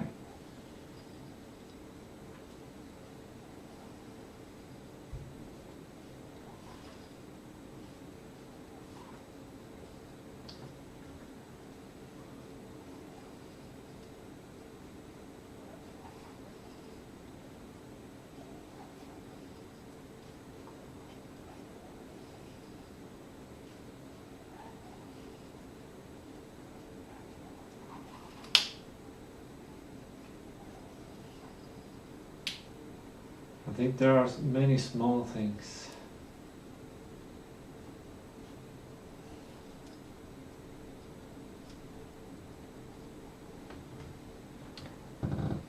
It's Sunday, so I don't have to think about economics, or I don't have to think about anything almost. I don't have to do anything. I can lose track of my work, of my tracks. I can lose my tracks without reaching a conclusion. It might still have benefits to my... Maybe that's one of the things that I need to learn. How to finish things. Maybe that's something. But because that's connected to packaging, and packaging, finishing thing is related to making money. Selling unfinished things, it's not... I don't think that's a business model.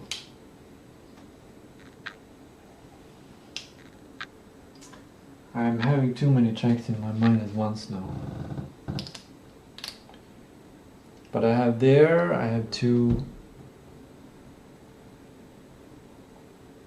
economical habits.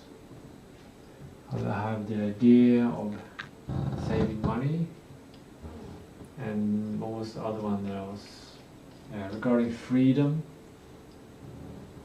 Am I prepared to trade my freedom for stability? Why can't I just do what I actually want to do, which is to create a house editor for fun? And then after I can think about optimization. It's Sunday, so I don't have to think about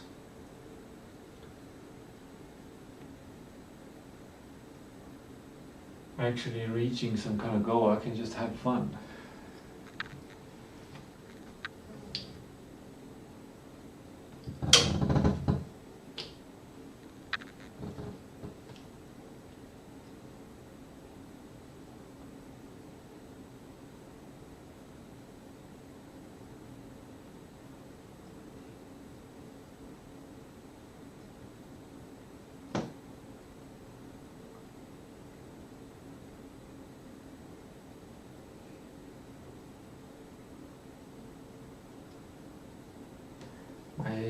My Godot house editor might actually be good enough.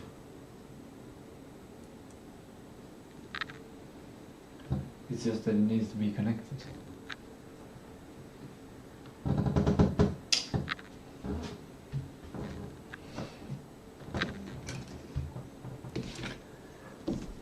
I'm gonna take a little break.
I'm getting a bit sick of my own voice, so I'm gonna continue streaming, but I'm just gonna let the window be.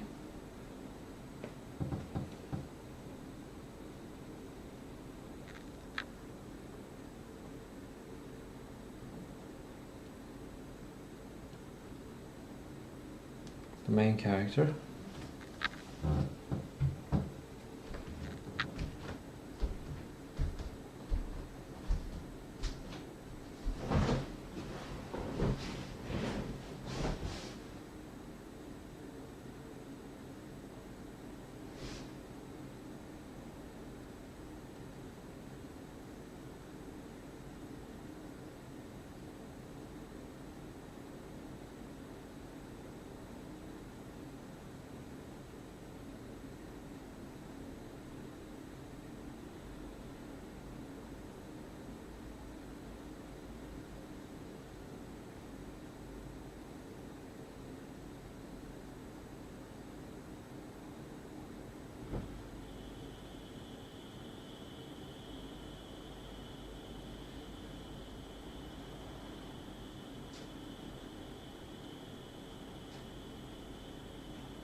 Let's only focus on one new habit at a time. That makes total sense. Let's keep it simple. Since mindset feels like the biggest shift, let's anchor there. You can start by dedicating a small daily reflection, maybe 10 minutes, where you ask yourself, what opportunities do I see today? And we can revisit that. And once you feel it's grounding, we'll layer in the task prioritization. Does that feel like a manageable next step? Yeah. Perfect. Then keep it really simple today. Just set aside that short reflection, jot down a few observations, and notice any small shifts. Then when you're ready, we can build on that. I'm here whenever you want to take the next step. Can you guide me through one session? Of course. Let's keep it focused. So find a quiet moment and sit with a notebook or just mentally. I want you to ask yourself, what kind of person do I need to be to create the future I want? Don't rush, just let images or feelings come up. Then write down one small action that aligns with that version of yourself. Just one thing you can do today. Afterwards we can reflect on how it felt.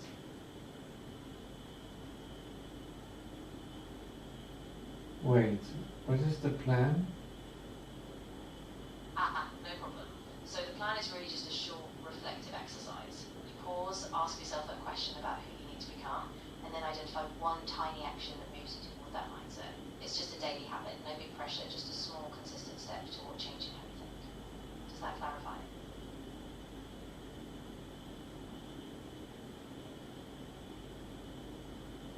Towards money. Exactly. So even though it's a mindset shift, it's still anchored in your bigger goal. By focusing on the kind of person who creates and scales wealth, while staying true to yourself, each small daily action will start shaping a bigger trajectory. So today, just reflect on that future version and choose one action that aligns with it. Then we can build on it step by step.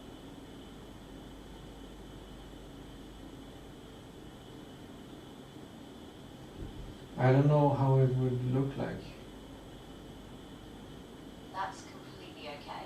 Let's keep it very concrete. Imagine just one small daily decision, like for example choosing one skill or industry to explore for just 10 minutes today, or deciding to send one outreach email or application that moves you forward. It doesn't have to be big or perfect, just a tiny aligned action. Does that help make it more tangible?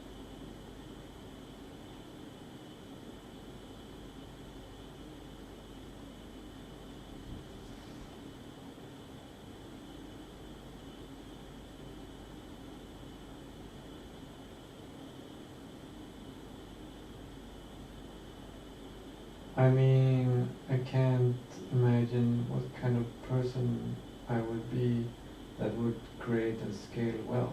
I can't see that. That's completely normal. It's hard to picture yourself in a new identity when it's so far from where you are now. Instead, let's anchor in a small, achievable principle. What's one habit a person who scales wealth might practice? For instance, they might get curious daily about new opportunities, markets, or skills. So maybe just start by committing to one daily curiosity practice, exploring something new, and we'll build from there. Does that feel like a small, tangible first step? I mean, is that the best habit that I can create? It might not be the single best habit, but it's a useful entry point. The key is that it's a small, repeatable practice that keeps you open to possibilities. If it doesn't feel right after a few days, we can pivot. But the goal is just to keep you engaged in a daily practice that expands your awareness. If something else sparks, we can adapt, but starting simple is key. Does that feel okay for you? Can we start with a habit that we know that is necessary? Absolutely. Let's anchor in something fundamental, like a daily review of your goals or tasks. Each morning you can spend 10 minutes writing down exactly what you want to achieve that day, especially tasks tied to your long-term vision. That gives you clarity and keeps you aligned, and we know that structure is a cornerstone for success.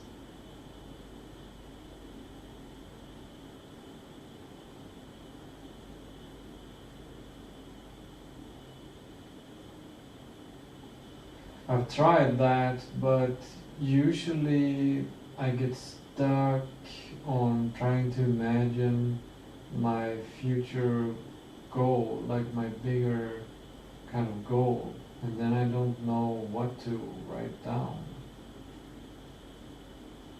That's really common. So let's remove the pressure of grand vision for now.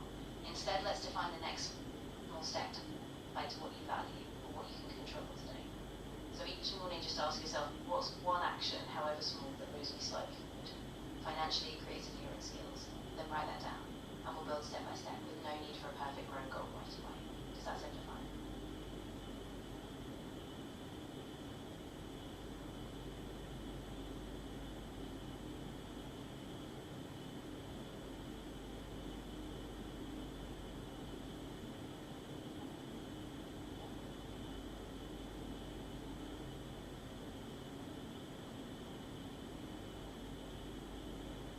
Well, I value money.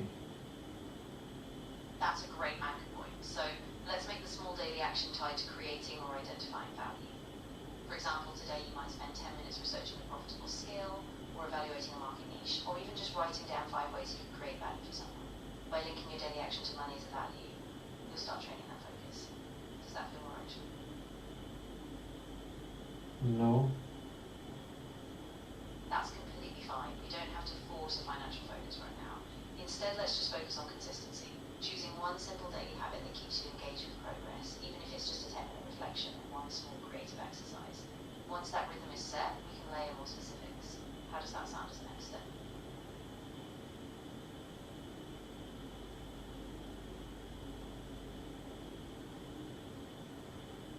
I mean, is this the essential to become very wealthy?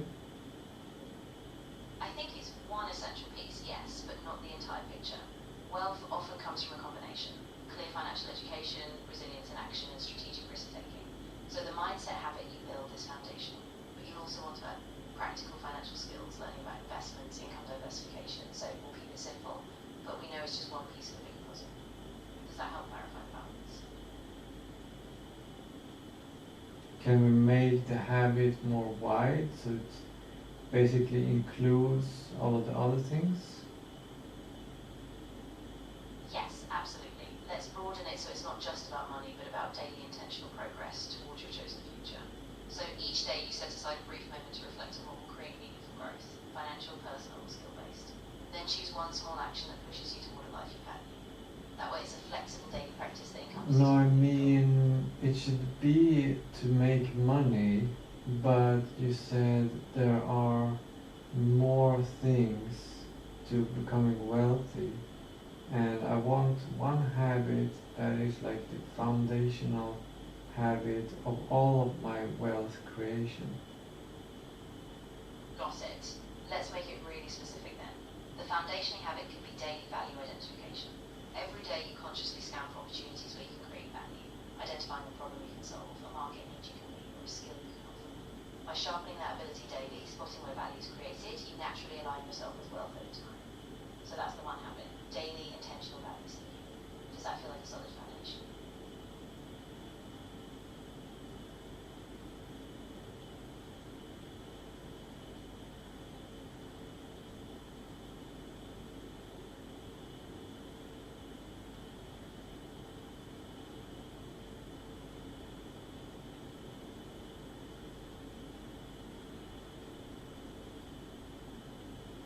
Maybe. Well, I'm not wealthy, and I don't think I have the habit to become wealthy, so I don't know if you are correct in your assessment. That's completely valid. We don't have to assume we have all the answers yet. Maybe a more practical habit is just to track one small income-related experiment each day, something you test or research, like a new skill, a market, or a micro-task. Then you're not locked into a big vision, but you're building a track record of small, purposeful steps.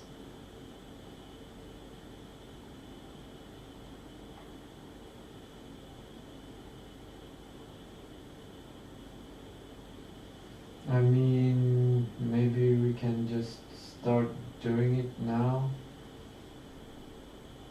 Yes, absolutely. Let's do a short practical exercise right now. Think of one small action today that could connect to earning or creating value, whether that's exploring a freelance site, reading about a market, or reaching out with a simple offer. What's one concrete step you can commit to right now, and we'll set that as a habit start.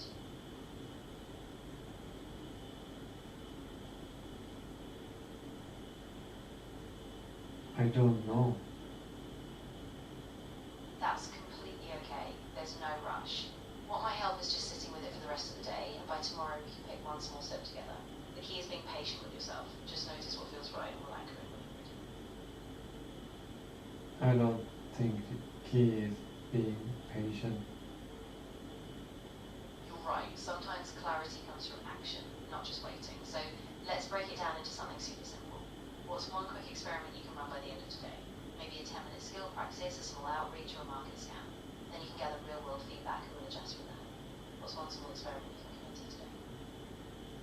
Well, I don't know. That's completely fine. There's no need to have all the answers today. If you can, just stay open and curious. Maybe tonight or tomorrow. No, I want you to guide me. Of course. Let's make it really direct. Right now, pick one simple financial-related action you can do today. Something small, like researching a freelance platform or listing one skill you can monetize. Once you name that action, I'll help you set a clear, repeatable routine. What's one small step towards something you can take today? I want you to give me an example. Absolutely. For example, today, you can spend 20 minutes exploring a freelance platform like Upwork or Fiverr. Identify one skill you have that you could offer as a service. Then create a simple profile, or jot down a plan for what you would offer. That's a small concrete step that ties directly to income potential. Would that kind of example work for you? I just don't feel like that would lead to anything, because I've tried starting a Fiverr, making an Upwork, and doing all these things, but I've never succeeded. I get that completely, and I appreciate you being honest. In that case, let's not jump into platforms again. Instead, let's focus on a habit of daily reflection tied to financial awareness. For example, every day you spend 10 minutes reviewing what you currently earn, what you I spend. mean, can't you interview me and figure out what my weakness is, what my blind spot is, why I haven't been able to make any money? Yes, absolutely. Let's do a bit of exploration. I'll ask you a few targeted questions. First, can you tell me about a project or effort you poured time into recently, something you hoped would generate income but it didn't succeed? What happened?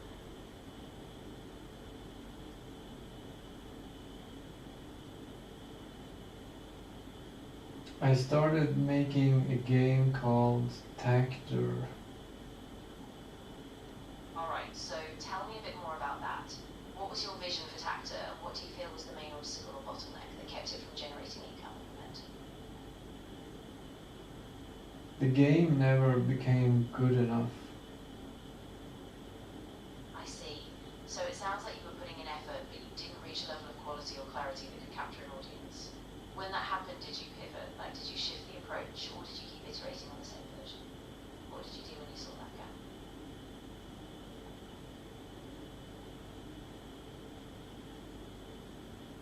I want you to keep in mind like what your plan is here to educate me and not just get lost in details and getting derailed.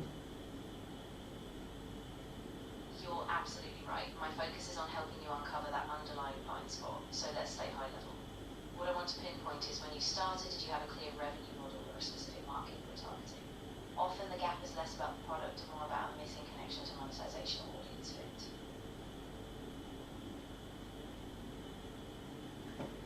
Yeah, what I did then was I researched a bunch of games and saw that there was similar games being made, and then I thought, oh yeah, in order to stand out on the market right now and in the future, I need to make something that people are not doing and that will not be easy to make using AI tools. So then I started to develop a different game which had a simpler game mechanic, which was yeah, it's a different game altogether. That's a really solid pivot. I think that shows you have an instinct for market positioning even if execution was tough. So the core insight is that your weakness might not be effort, but a challenge with finding a unique value proposition or a sustainable monetization model over. So what we can do now is ground you in a habit of daily market scans, looking at what's emerging so you keep ahead with any leakage. Would you be willing to start a habit like that? Tell me more about that. Of course. The idea is that each day you dedicate a short fixed time, maybe 15 minutes, to scan the market or industry you care about. You look for trends, gaps or emerging needs, places where you see demand growing or where AI tools might not fully fill the space. While doing that, you're sharpening your sense of where a distinctive opportunity might be. So it's a small daily habit that keeps you anchored in real world signals. Does that approach sound like something you can try? Yeah, well, let's do it right now. Alright, let's do it. Think about the industry or niche you care about, your game development space, or maybe something adjacent. Then set a timer for 15 minutes and do a focus search. Look for trends, new games, business models, or platforms rising right now. Afterwards, we'll debrief and see what patterns you noticed. Ready to dive in? Yeah, I mean, can't you do it?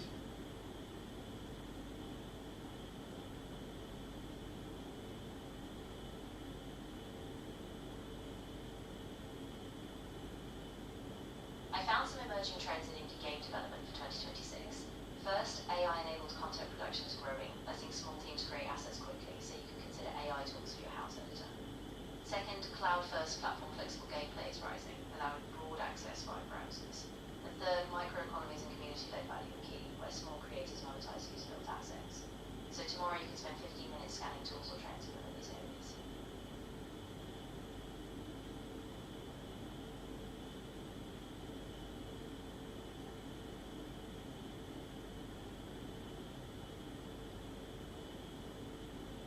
I mean, I want to make money as fast as possible. I understand. In that case, let's focus on a very immediate practical step. Identify one skill or service you can offer online today, something you already have competence in, like a small freelance task or a micro consulting service. Then take one action, post a gig, send an outreach message, or price a small service. That immediate revenue step will ground you faster. What's one small skill you can offer?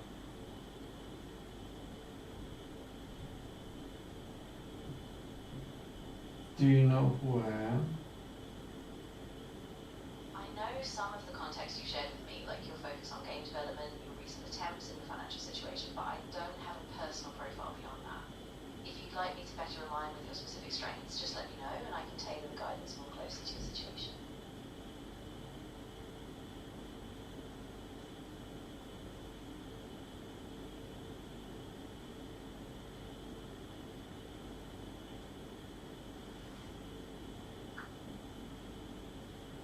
Thanks for sharing that, Tistou. Now that I know your name, I can keep the conversation more personal and aligned. If you'd like, we can refocus. Just let me know what kind of guidance you want next, and we'll keep it practical.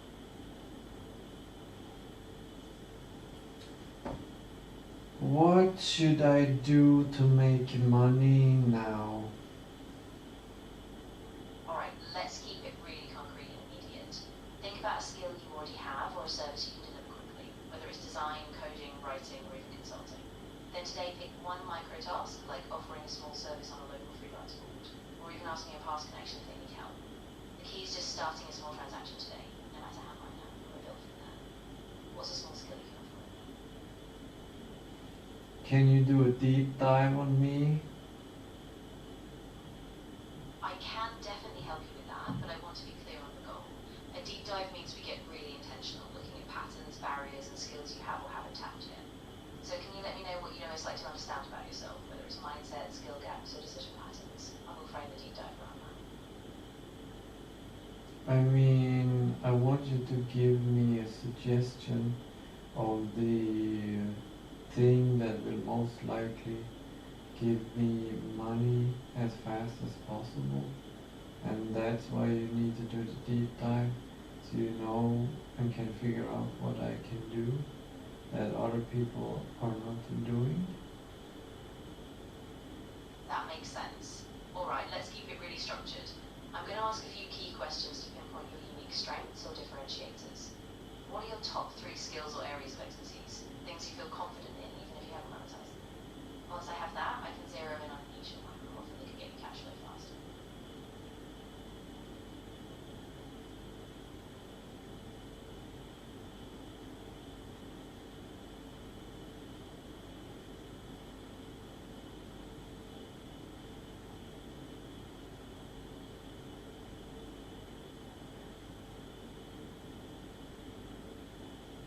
What do you mean feel confident in?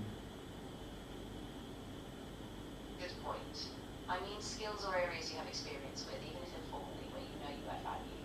So think of things you've done in the past, projects, hobbies, work tasks that others have appreciated or where you've gotten results. Once we identify those, we can map them to a quick income opportunity. What's one thing you know you do well, even if you haven't monetized it?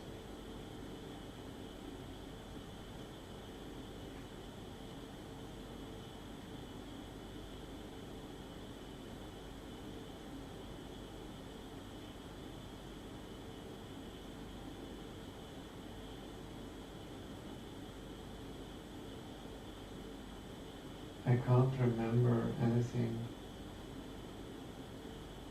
That's alright, no pressure at all. Let's simplify. Instead of trying to recall everything at once, just choose one small area of interest, something you like doing or that you've thought about, and we can brainstorm a simple immediate action. What's one thing you consider doing but haven't taken action on?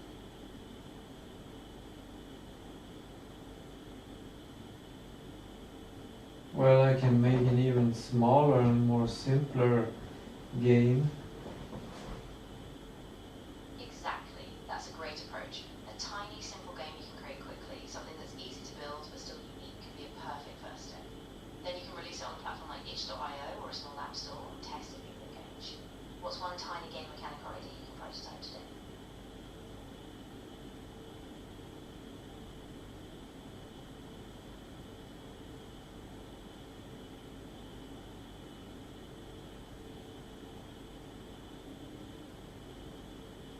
I don't know, I don't think it's a good idea to create a game. That's completely fine.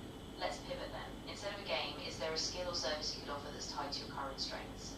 Maybe a small freelance gig, a digital product, or something else you can get at quickly. Let's narrow in on that.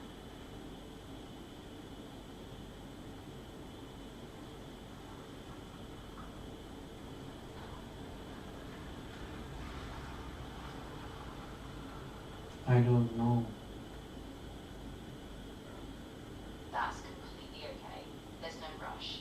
What I suggest is just taking a short pause, and tonight or tomorrow think about one small skill you have, something you've done or helped someone with, and we'll build a tiny quick experiment from that. I'll be here to help you get started when you're ready. I'm ready now, I just don't know. Alright, let's ground it in something really concrete.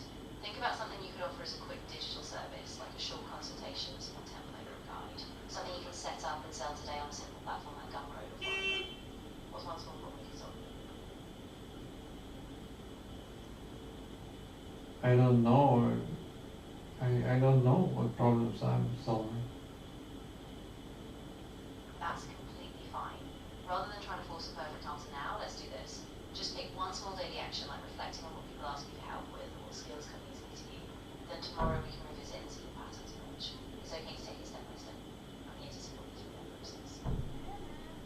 No, now. We're not going to do anything tomorrow. We're going to do everything now. And I don't know what it is. I get it. You want to take action right now, so let's simplify. Let's focus on something you know you can do today, even if it's small. For instance, think about any past task like a simple service, a quick freelance gig, or even a small product you can price. What's one tiny step you can take this hour? Like reaching out to one person or setting a simple listing so that you have a moment. I don't know. That's alright. We don't have to force it. Just take a breath and maybe give yourself a small window of time, say 10 or 15 minutes, to jot down new potential ideas, even if it's just brainstorming. Once you see something, we'll take the next step. No pressure, just stay present with yourself for a moment.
I've been watching TikToks.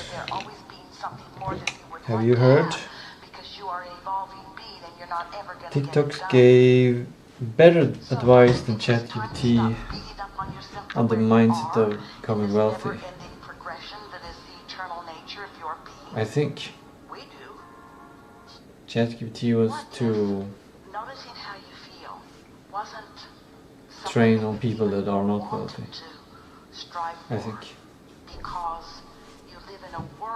the solution is basically to do nothing, because wealthy people are not scarcity people. I think I grew up in a sense of scarcity, where I think, oh, we don't have enough milk today. It's very short time frame thinking. And wealthy people think several years, like longer time spans, which is only possible if you relax right now and you make smart decisions, big smart long-term decisions, and you stick to them. It's hard to stick to them when you feel this everyday stress of scarcity. So I think the actual solution is to not work anything on creating a new habit or anything, and instead accepting that my situation is stable and think long term. And if I'm thinking long term, then it's the game. It's pretty short time frame until I make money from the game, if it is good.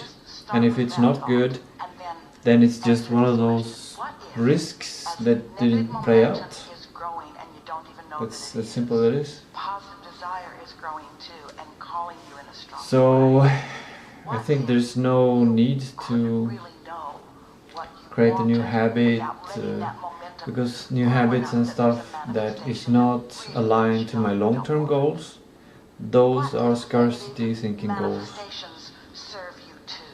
So it's better to relax and prepare for the next week mentally, relax, so I'm really well rested and calm for the coming week. Potentially I could look at my calendar for tomorrow and select what cognitive enhancement I should focus on and what I should say as studies or whatever. Then I can make that efficient. Production, like setting up lemon squeezy, maybe.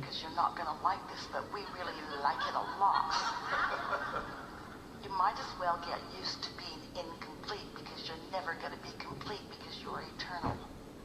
You might as well get used to there always being something more that you would like to have, because you are an evolving being and you're not ever going to get it done. I guess the production part will be in the golden hour. So don't you think it's time to stop beating up on yourself for where you are in this never-ending progression? Or would that I is the say it eternal should be nature of your golden? being? I'm not sure. We do. It'll be one test. Tomorrow it will be one test for the Monday. Noticing how you For the Monday. wasn't something that There's something strange also with my cravings, my diet. Right now I feel really like eating some chocolate cake or cream. good news, because in every moment that you are creating or allowing or encouraging negative momentum through your thoughts, Which is strange. I think the only thing I've done today that's different regarding food is, well, I didn't exercise and I didn't shower, and I ate food quite early, a little bit more early than I usually do. 16 o'clock, that's almost 4 hours ago. Maybe I should do exercise now, but I don't feel like, I feel like very loose in the body. I don't feel energized. Nobody gets to just do what they want to do. So most people do not work consciously on feeling better just for the sake of feeling better. I think TikTok has more of my context because I've been using TikTok more than AI. It has all my likes and all this. Like it can give really good suggestions. It might be better tuned than any AI. It's very interesting. I was thinking of maybe creating my personal assistant local on the computer. Like something that I can just talk to. And it can use a Quen model or some other model where I just talk to it and it creates documents of what I care about and very simple things. It just gathers data that I can talk to, and it can give me simple explanations and give suggestions and just knowledge, and it will be available all the time. I can talk to it all the time, continually, build my context on the computer. There's no end. If I find a model, I guess I would select one model, like some kind of assistant model or something for that, and some fast way of transcribing things. Maybe, I think Google released a free transcription tool, free live transcription tool. Might be able to use that. No, it was a translation tool, I think.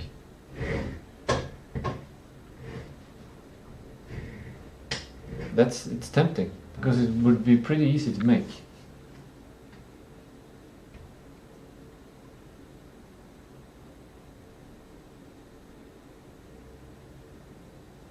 And then I can start building the contexts on one model, on one system. Instead of using ChatGPT and Claude and Gemini and everything. But it wouldn't be as smart as those.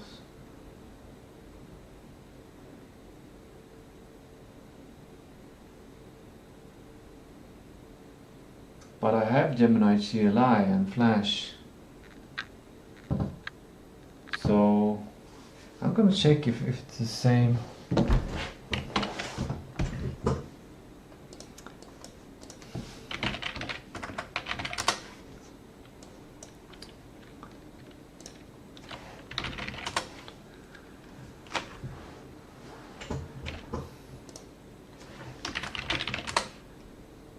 What? This is, oh, it's because of the cron jobs, right? It's the cron jobs. Maybe I should turn them off. But it would be nice to see what if it's continued to do work. Maybe it's doing work.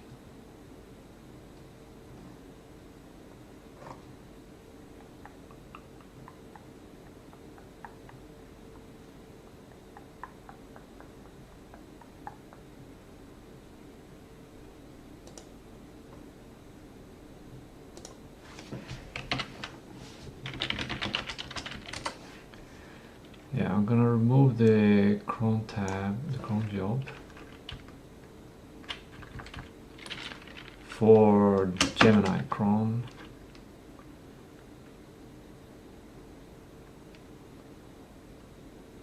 And then we have the one for Claude. I'm also turning off.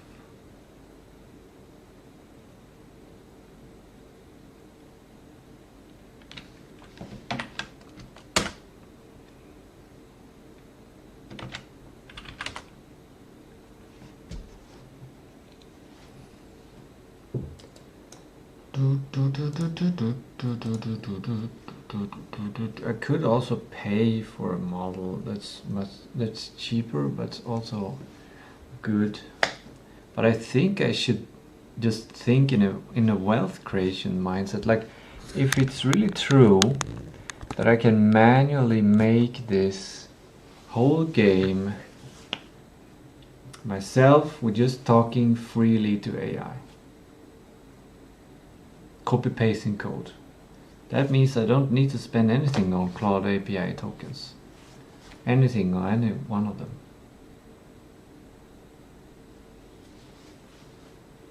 Which means I can save the money to have create a buffer, which creates more of a wealth mindset relaxation, which then creates an ability to be acting more like taking an opportunity when it arises. Something like that.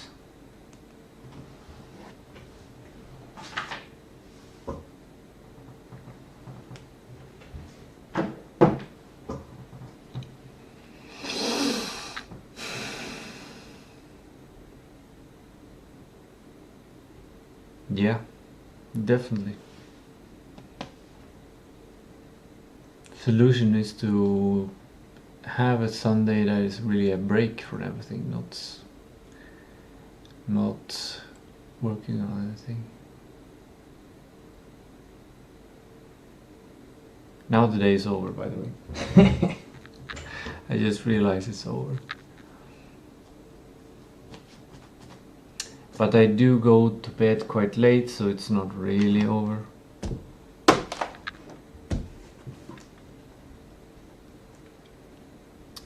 I'm very curious about the systems I'm gonna develop. I'm gonna check tomorrow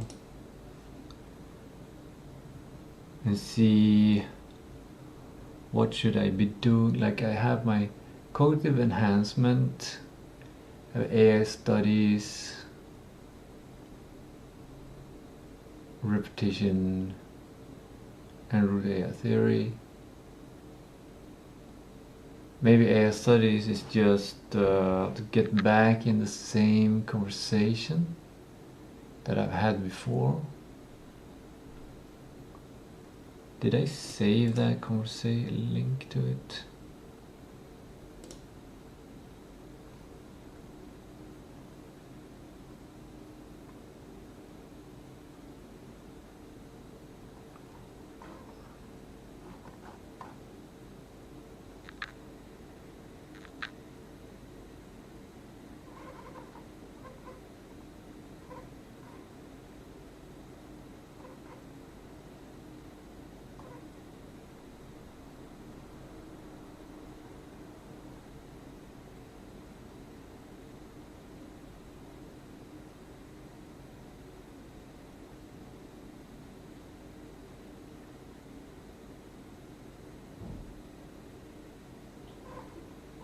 I just found this, which is basically what I should be doing on Wednesday, or I can do it tomorrow.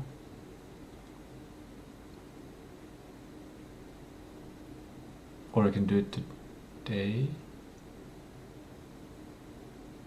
No, maybe today, but today I need somehow to make me extremely tired as soon as possible.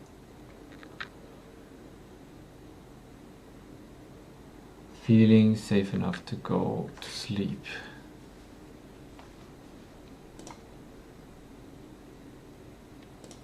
AI by AI music tag. I might listen to that one. Maybe, maybe not.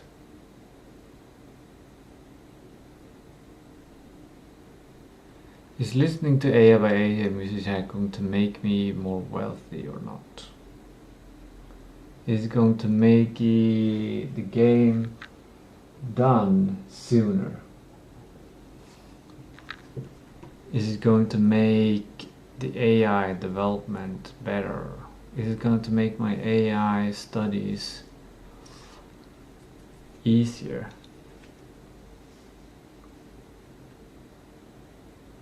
Maybe. I'll start listening to it tomorrow and then I'll see if I continue or not. Check chronotype for optimal bedtime. This is something that I can do. I was thinking of making a cleaning protocol to get rid of dust. There's some dust accumulation from last week.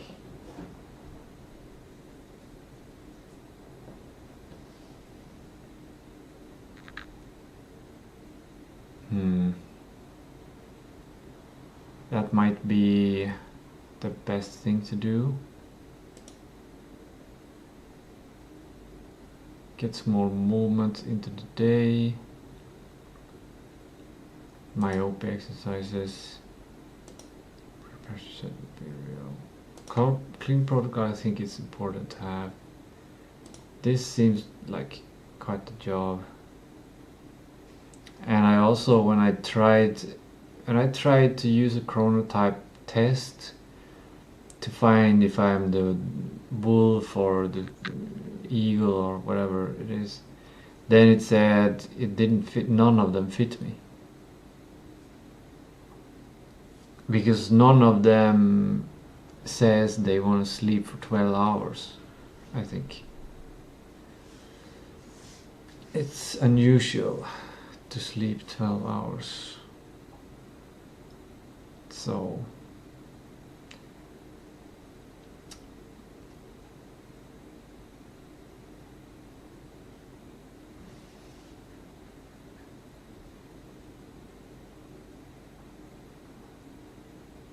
I think instead of doing this, I will naturally explore and find when my peak sleep and alertness is.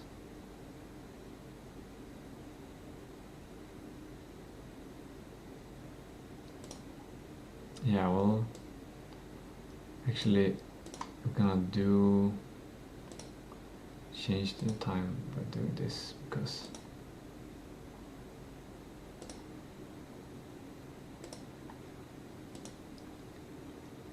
dragging and moving it is not good on Google Calendar. It's not working well. Get small movements into it. That's pretty easy to do. I'm not sure how to do it, but it's pretty easy to do. Which one is most important, this one or the cleaning protocol?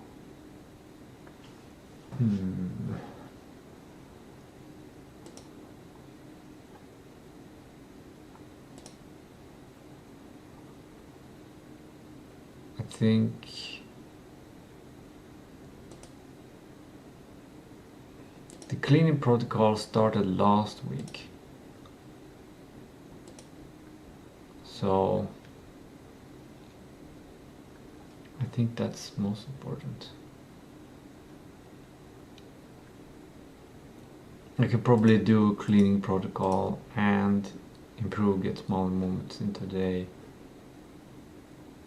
If I really wanted to, I could get myopia exercises, but I'm gonna move this one also to be evaluated on the 22nd instead.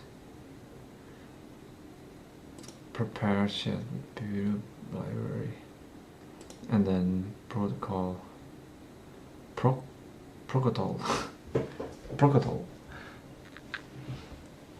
version 2, and evaluate how it went with the things that I've been consuming now.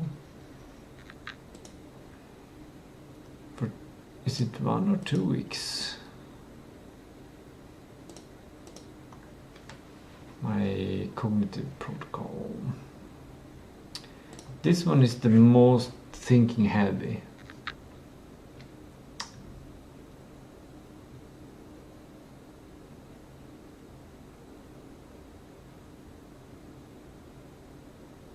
I did talk to AI about this one, and the AI came with a good perspective. I think it was ChatGPT that came with a good perspective, and I think it's a good idea to do this chat. But I had to give a price, so it will probably, like, if I make money from the game, it will probably not be worth anything. But if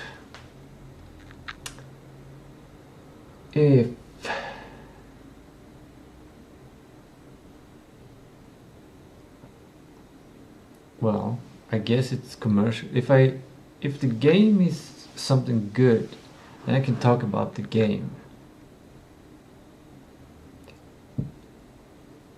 Or if I can give something to Bureau, value creation. That's what I learned from TikTok. The real wealth mindset. Value creation. If I can create a lot of value, then I'll be wealthy. As easy as that. That's pretty easy actually. Is this production? No. Is it sales? Kind of.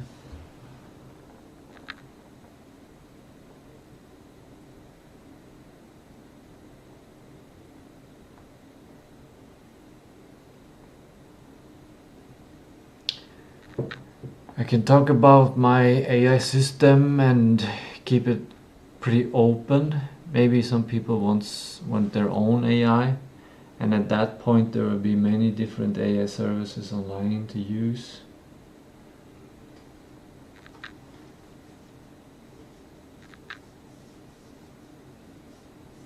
And potentially offer my services of creating value for people, like a personal assistant.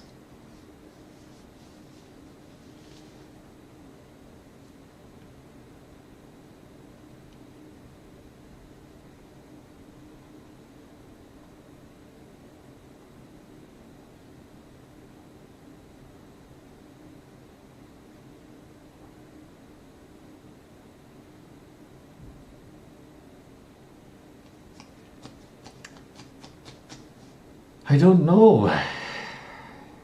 And if I don't know, I feel like if I don't know, then I should just let it go. I feel like, is this really something good for me?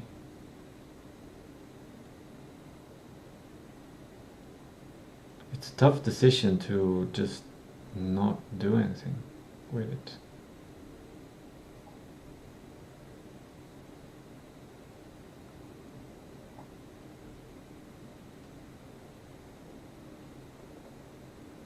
I like the quietness of outside together with water.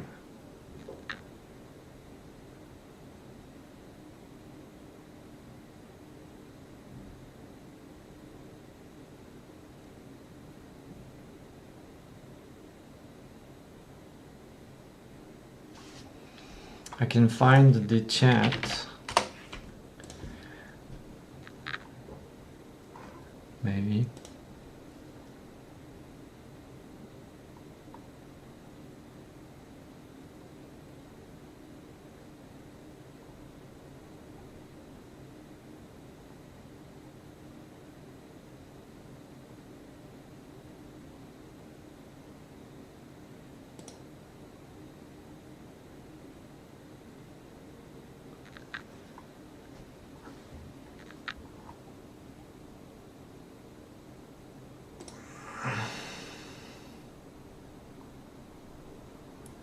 The conversation ended with recommending that a one-off talk in a local library is not to prioritize.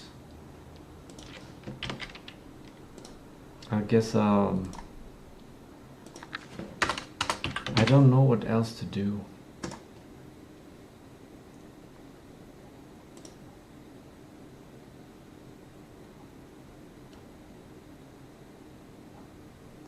Maybe I can focus on value creation.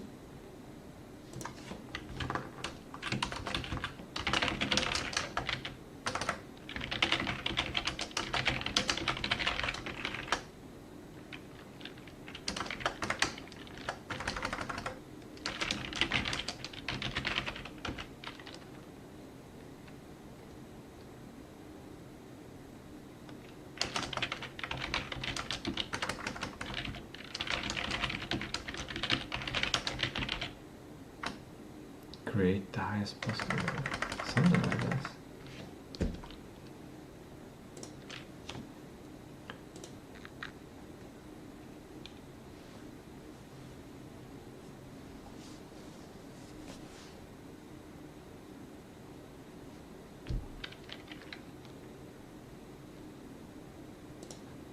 Yeah, I think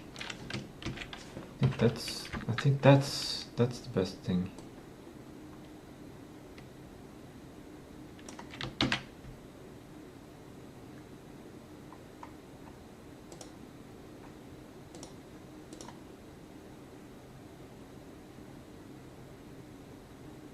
Focus on practicing value creation to become wealthy.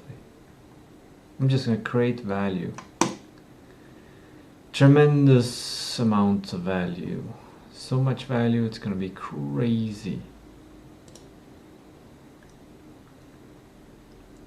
And this makes me kind of interested that I maybe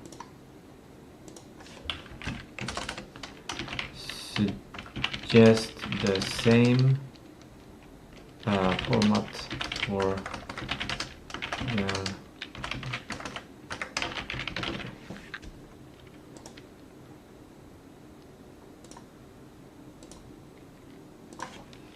to practice even more value creation, to get even more wealthy.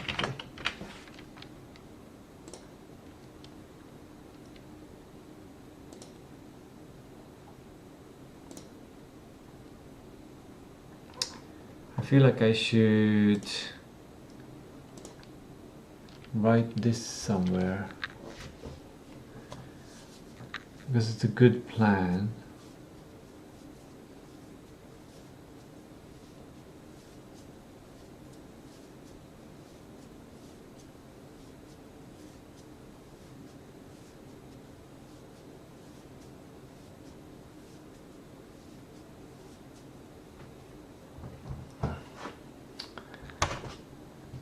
I guess I'll put this in the backlog because that's where I'm gonna look.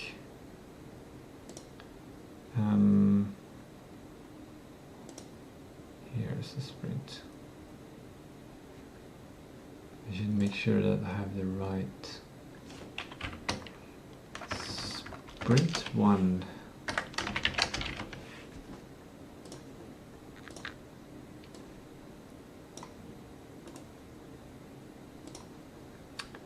Now if I click this icon, we are good.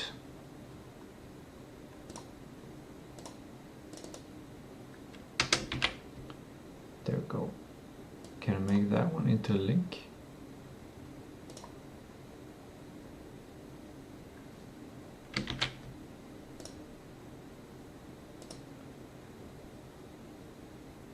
Good. I come to this. Great.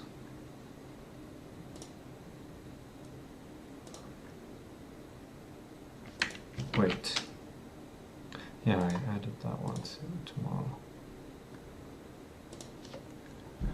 This is being proactive. I think this is being wealthy. Like I'm making sure that next week is going to run smoothly. Anyway, music track, I listen to it and see if it works or not. I improve my cleaning protocol and run my cleaning protocol. I improve by getting small movements into the day. Another part of my protocol. I guess maybe I'll combine all the protocols into one protocol.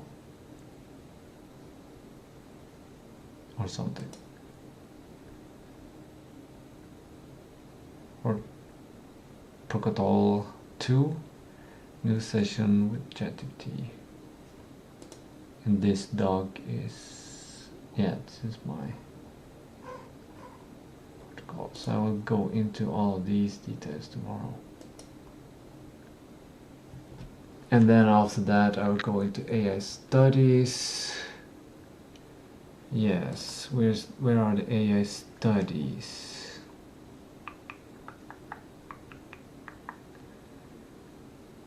Actually, I think I'm gonna turn off my API key.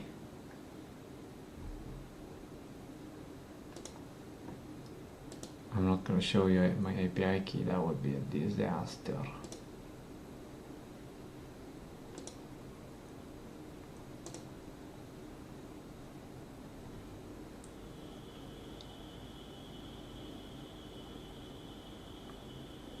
I have $3 left.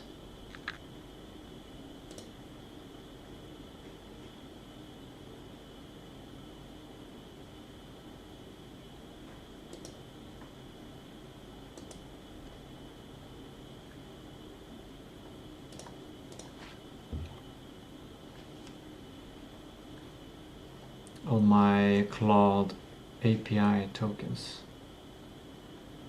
That is something. I could probably use that for something.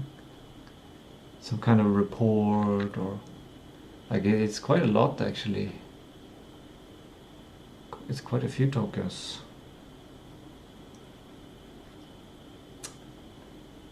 Right. I was gonna add the AI studies.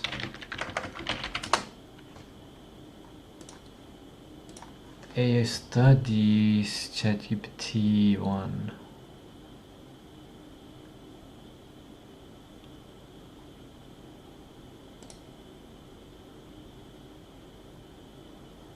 Was it? Yeah, it was ChatGPT, but scaling AI.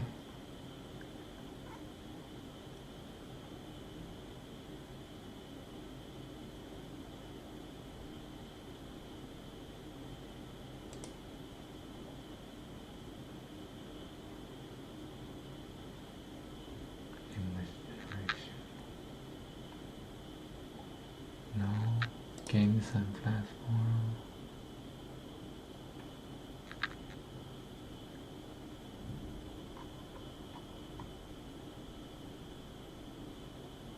No.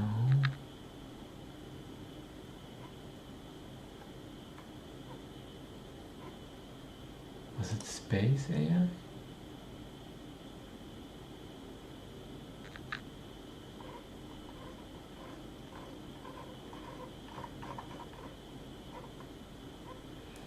Full report of my goals and what I achieved, keep it general, touch on all points, avoid, achievement.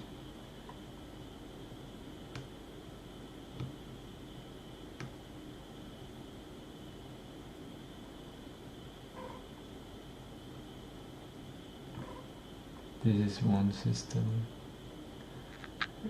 Is it this one? Local AI, local inference AI studies. I think it was this one.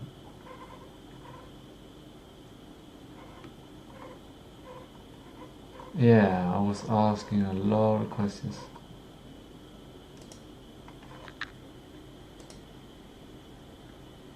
And I learned about video RAM and quantizations, and this is number of bits.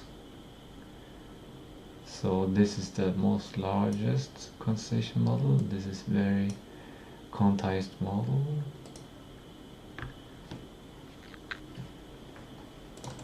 This is the correct. I'm happy that I remembered what I was doing. And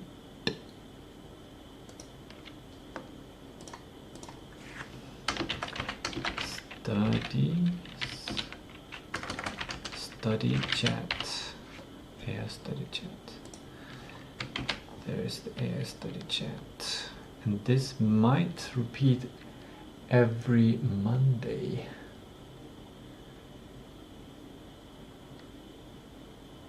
For AI studies and repetition, and gradually getting closer to root AI theory.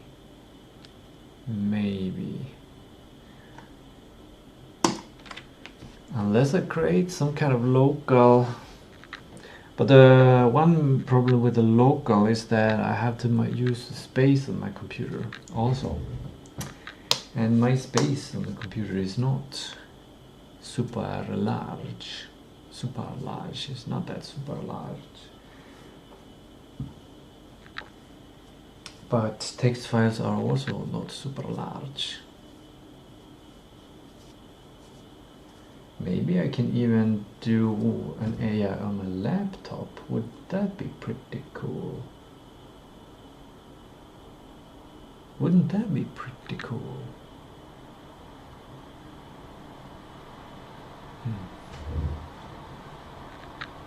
Might be smart enough laptop. Then I had a dedicated screen and everything. Web camera on it.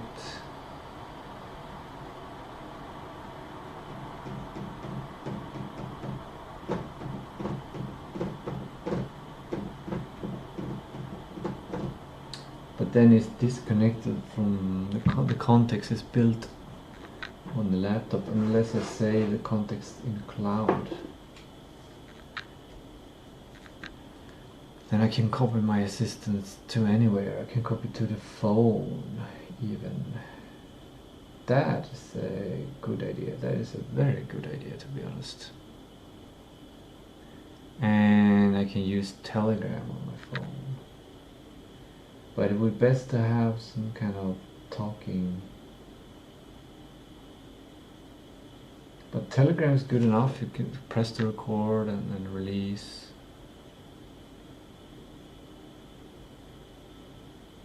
That might be the best way. That might be the best way. I think Monday is planned, and then when I finish Monday, I'm gonna go into Tuesday, and Tuesday is gonna be sprint for upgrading the game, and that is basically going to be my sprint here, and I'll focus on Groundhog Day features, maybe the whole day or not. I've been thinking a lot about the Groundhog Day features, and I think I'm probably gonna land on making basically none, and making the Groundhog Day features just using the point and click features, the basic mechanics there, and I'll add some extra thing. But I have to do the game design Groundhog Day features before I start to design the rest, because well, I have them all here. Maybe I can move Groundhog Day features down here. I think that's actually a better way to do it. But it will interrupt my workflow now, where I worked on the Groundhog Day features yesterday. And that whole workflow.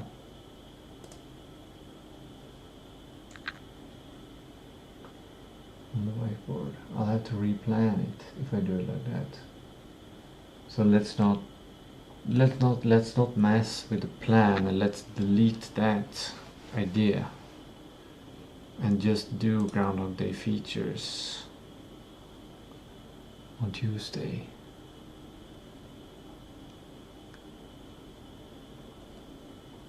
Really, my plan, I just noticed that I need to finish all of this,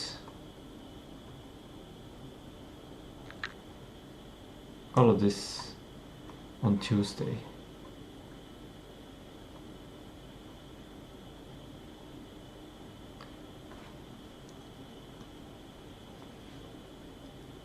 It will probably work, but it will be an intense Tuesday.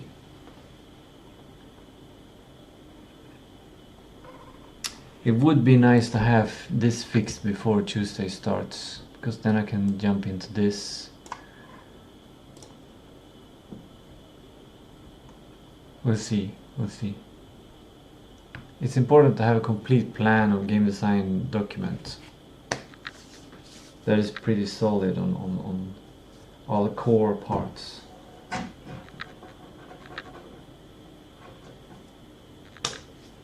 Because that solidified that a game will be made. Not necessarily the best game, but I cannot promise that the best game will be made. But I can promise that a game will be made, and it will be above average. Well, I don't know if I can promise that either, but I'll just have to push hard to do that.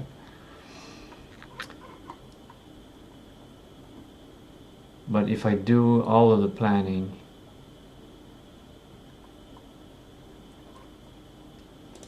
I'll write it here.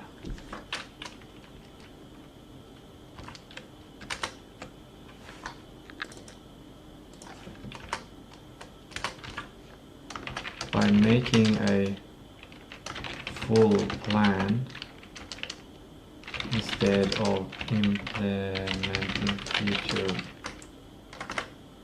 feature by feature. And we start and make sure a game is made, a complete game is made. Maybe not the best since it's more waterfall, but at least the game is going to be complete. Then after that I can improve quality with the rest of the time.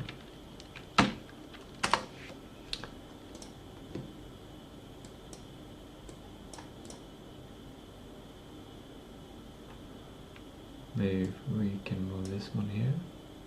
I can move this one a bit there. And we can move that one back there. And this one can give me a little bit more space. And maybe we can actually mix. Maybe it's better to do it like that. Damn, that's good. That's good.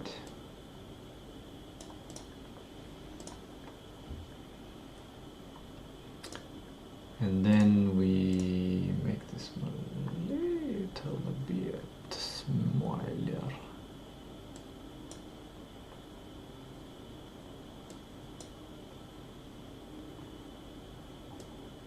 This one doesn't need to be that wide.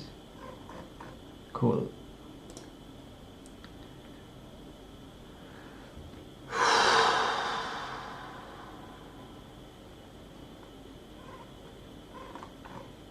The plan is not perfect, but it is. I'll also write it here.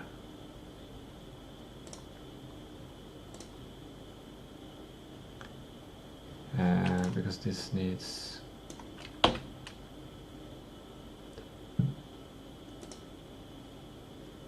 That is still true. This is not true. Make a full game mechanics plan.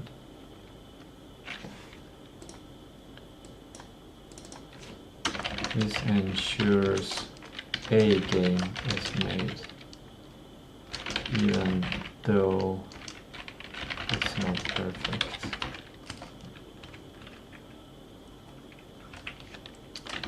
Then after all mechanics are implemented, we can improve, we can test, we start testing and can improve quality with what time is left. Done. That's gonna be easy. That's gonna be easy. That's gonna be easy.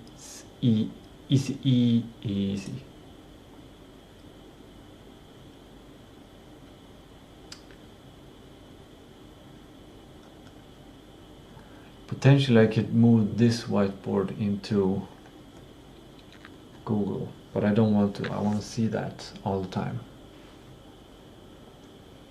Google will keep the specific things to do, and that will keep the overall things to do.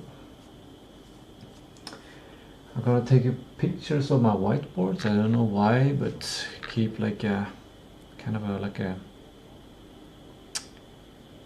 documentary, historical log documents.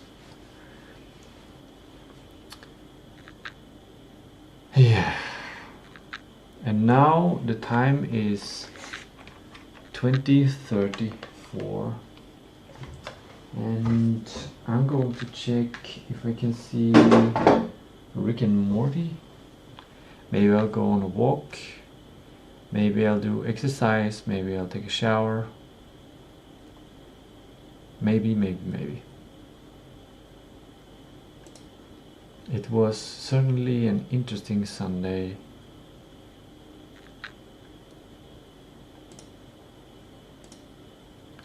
Goodbye.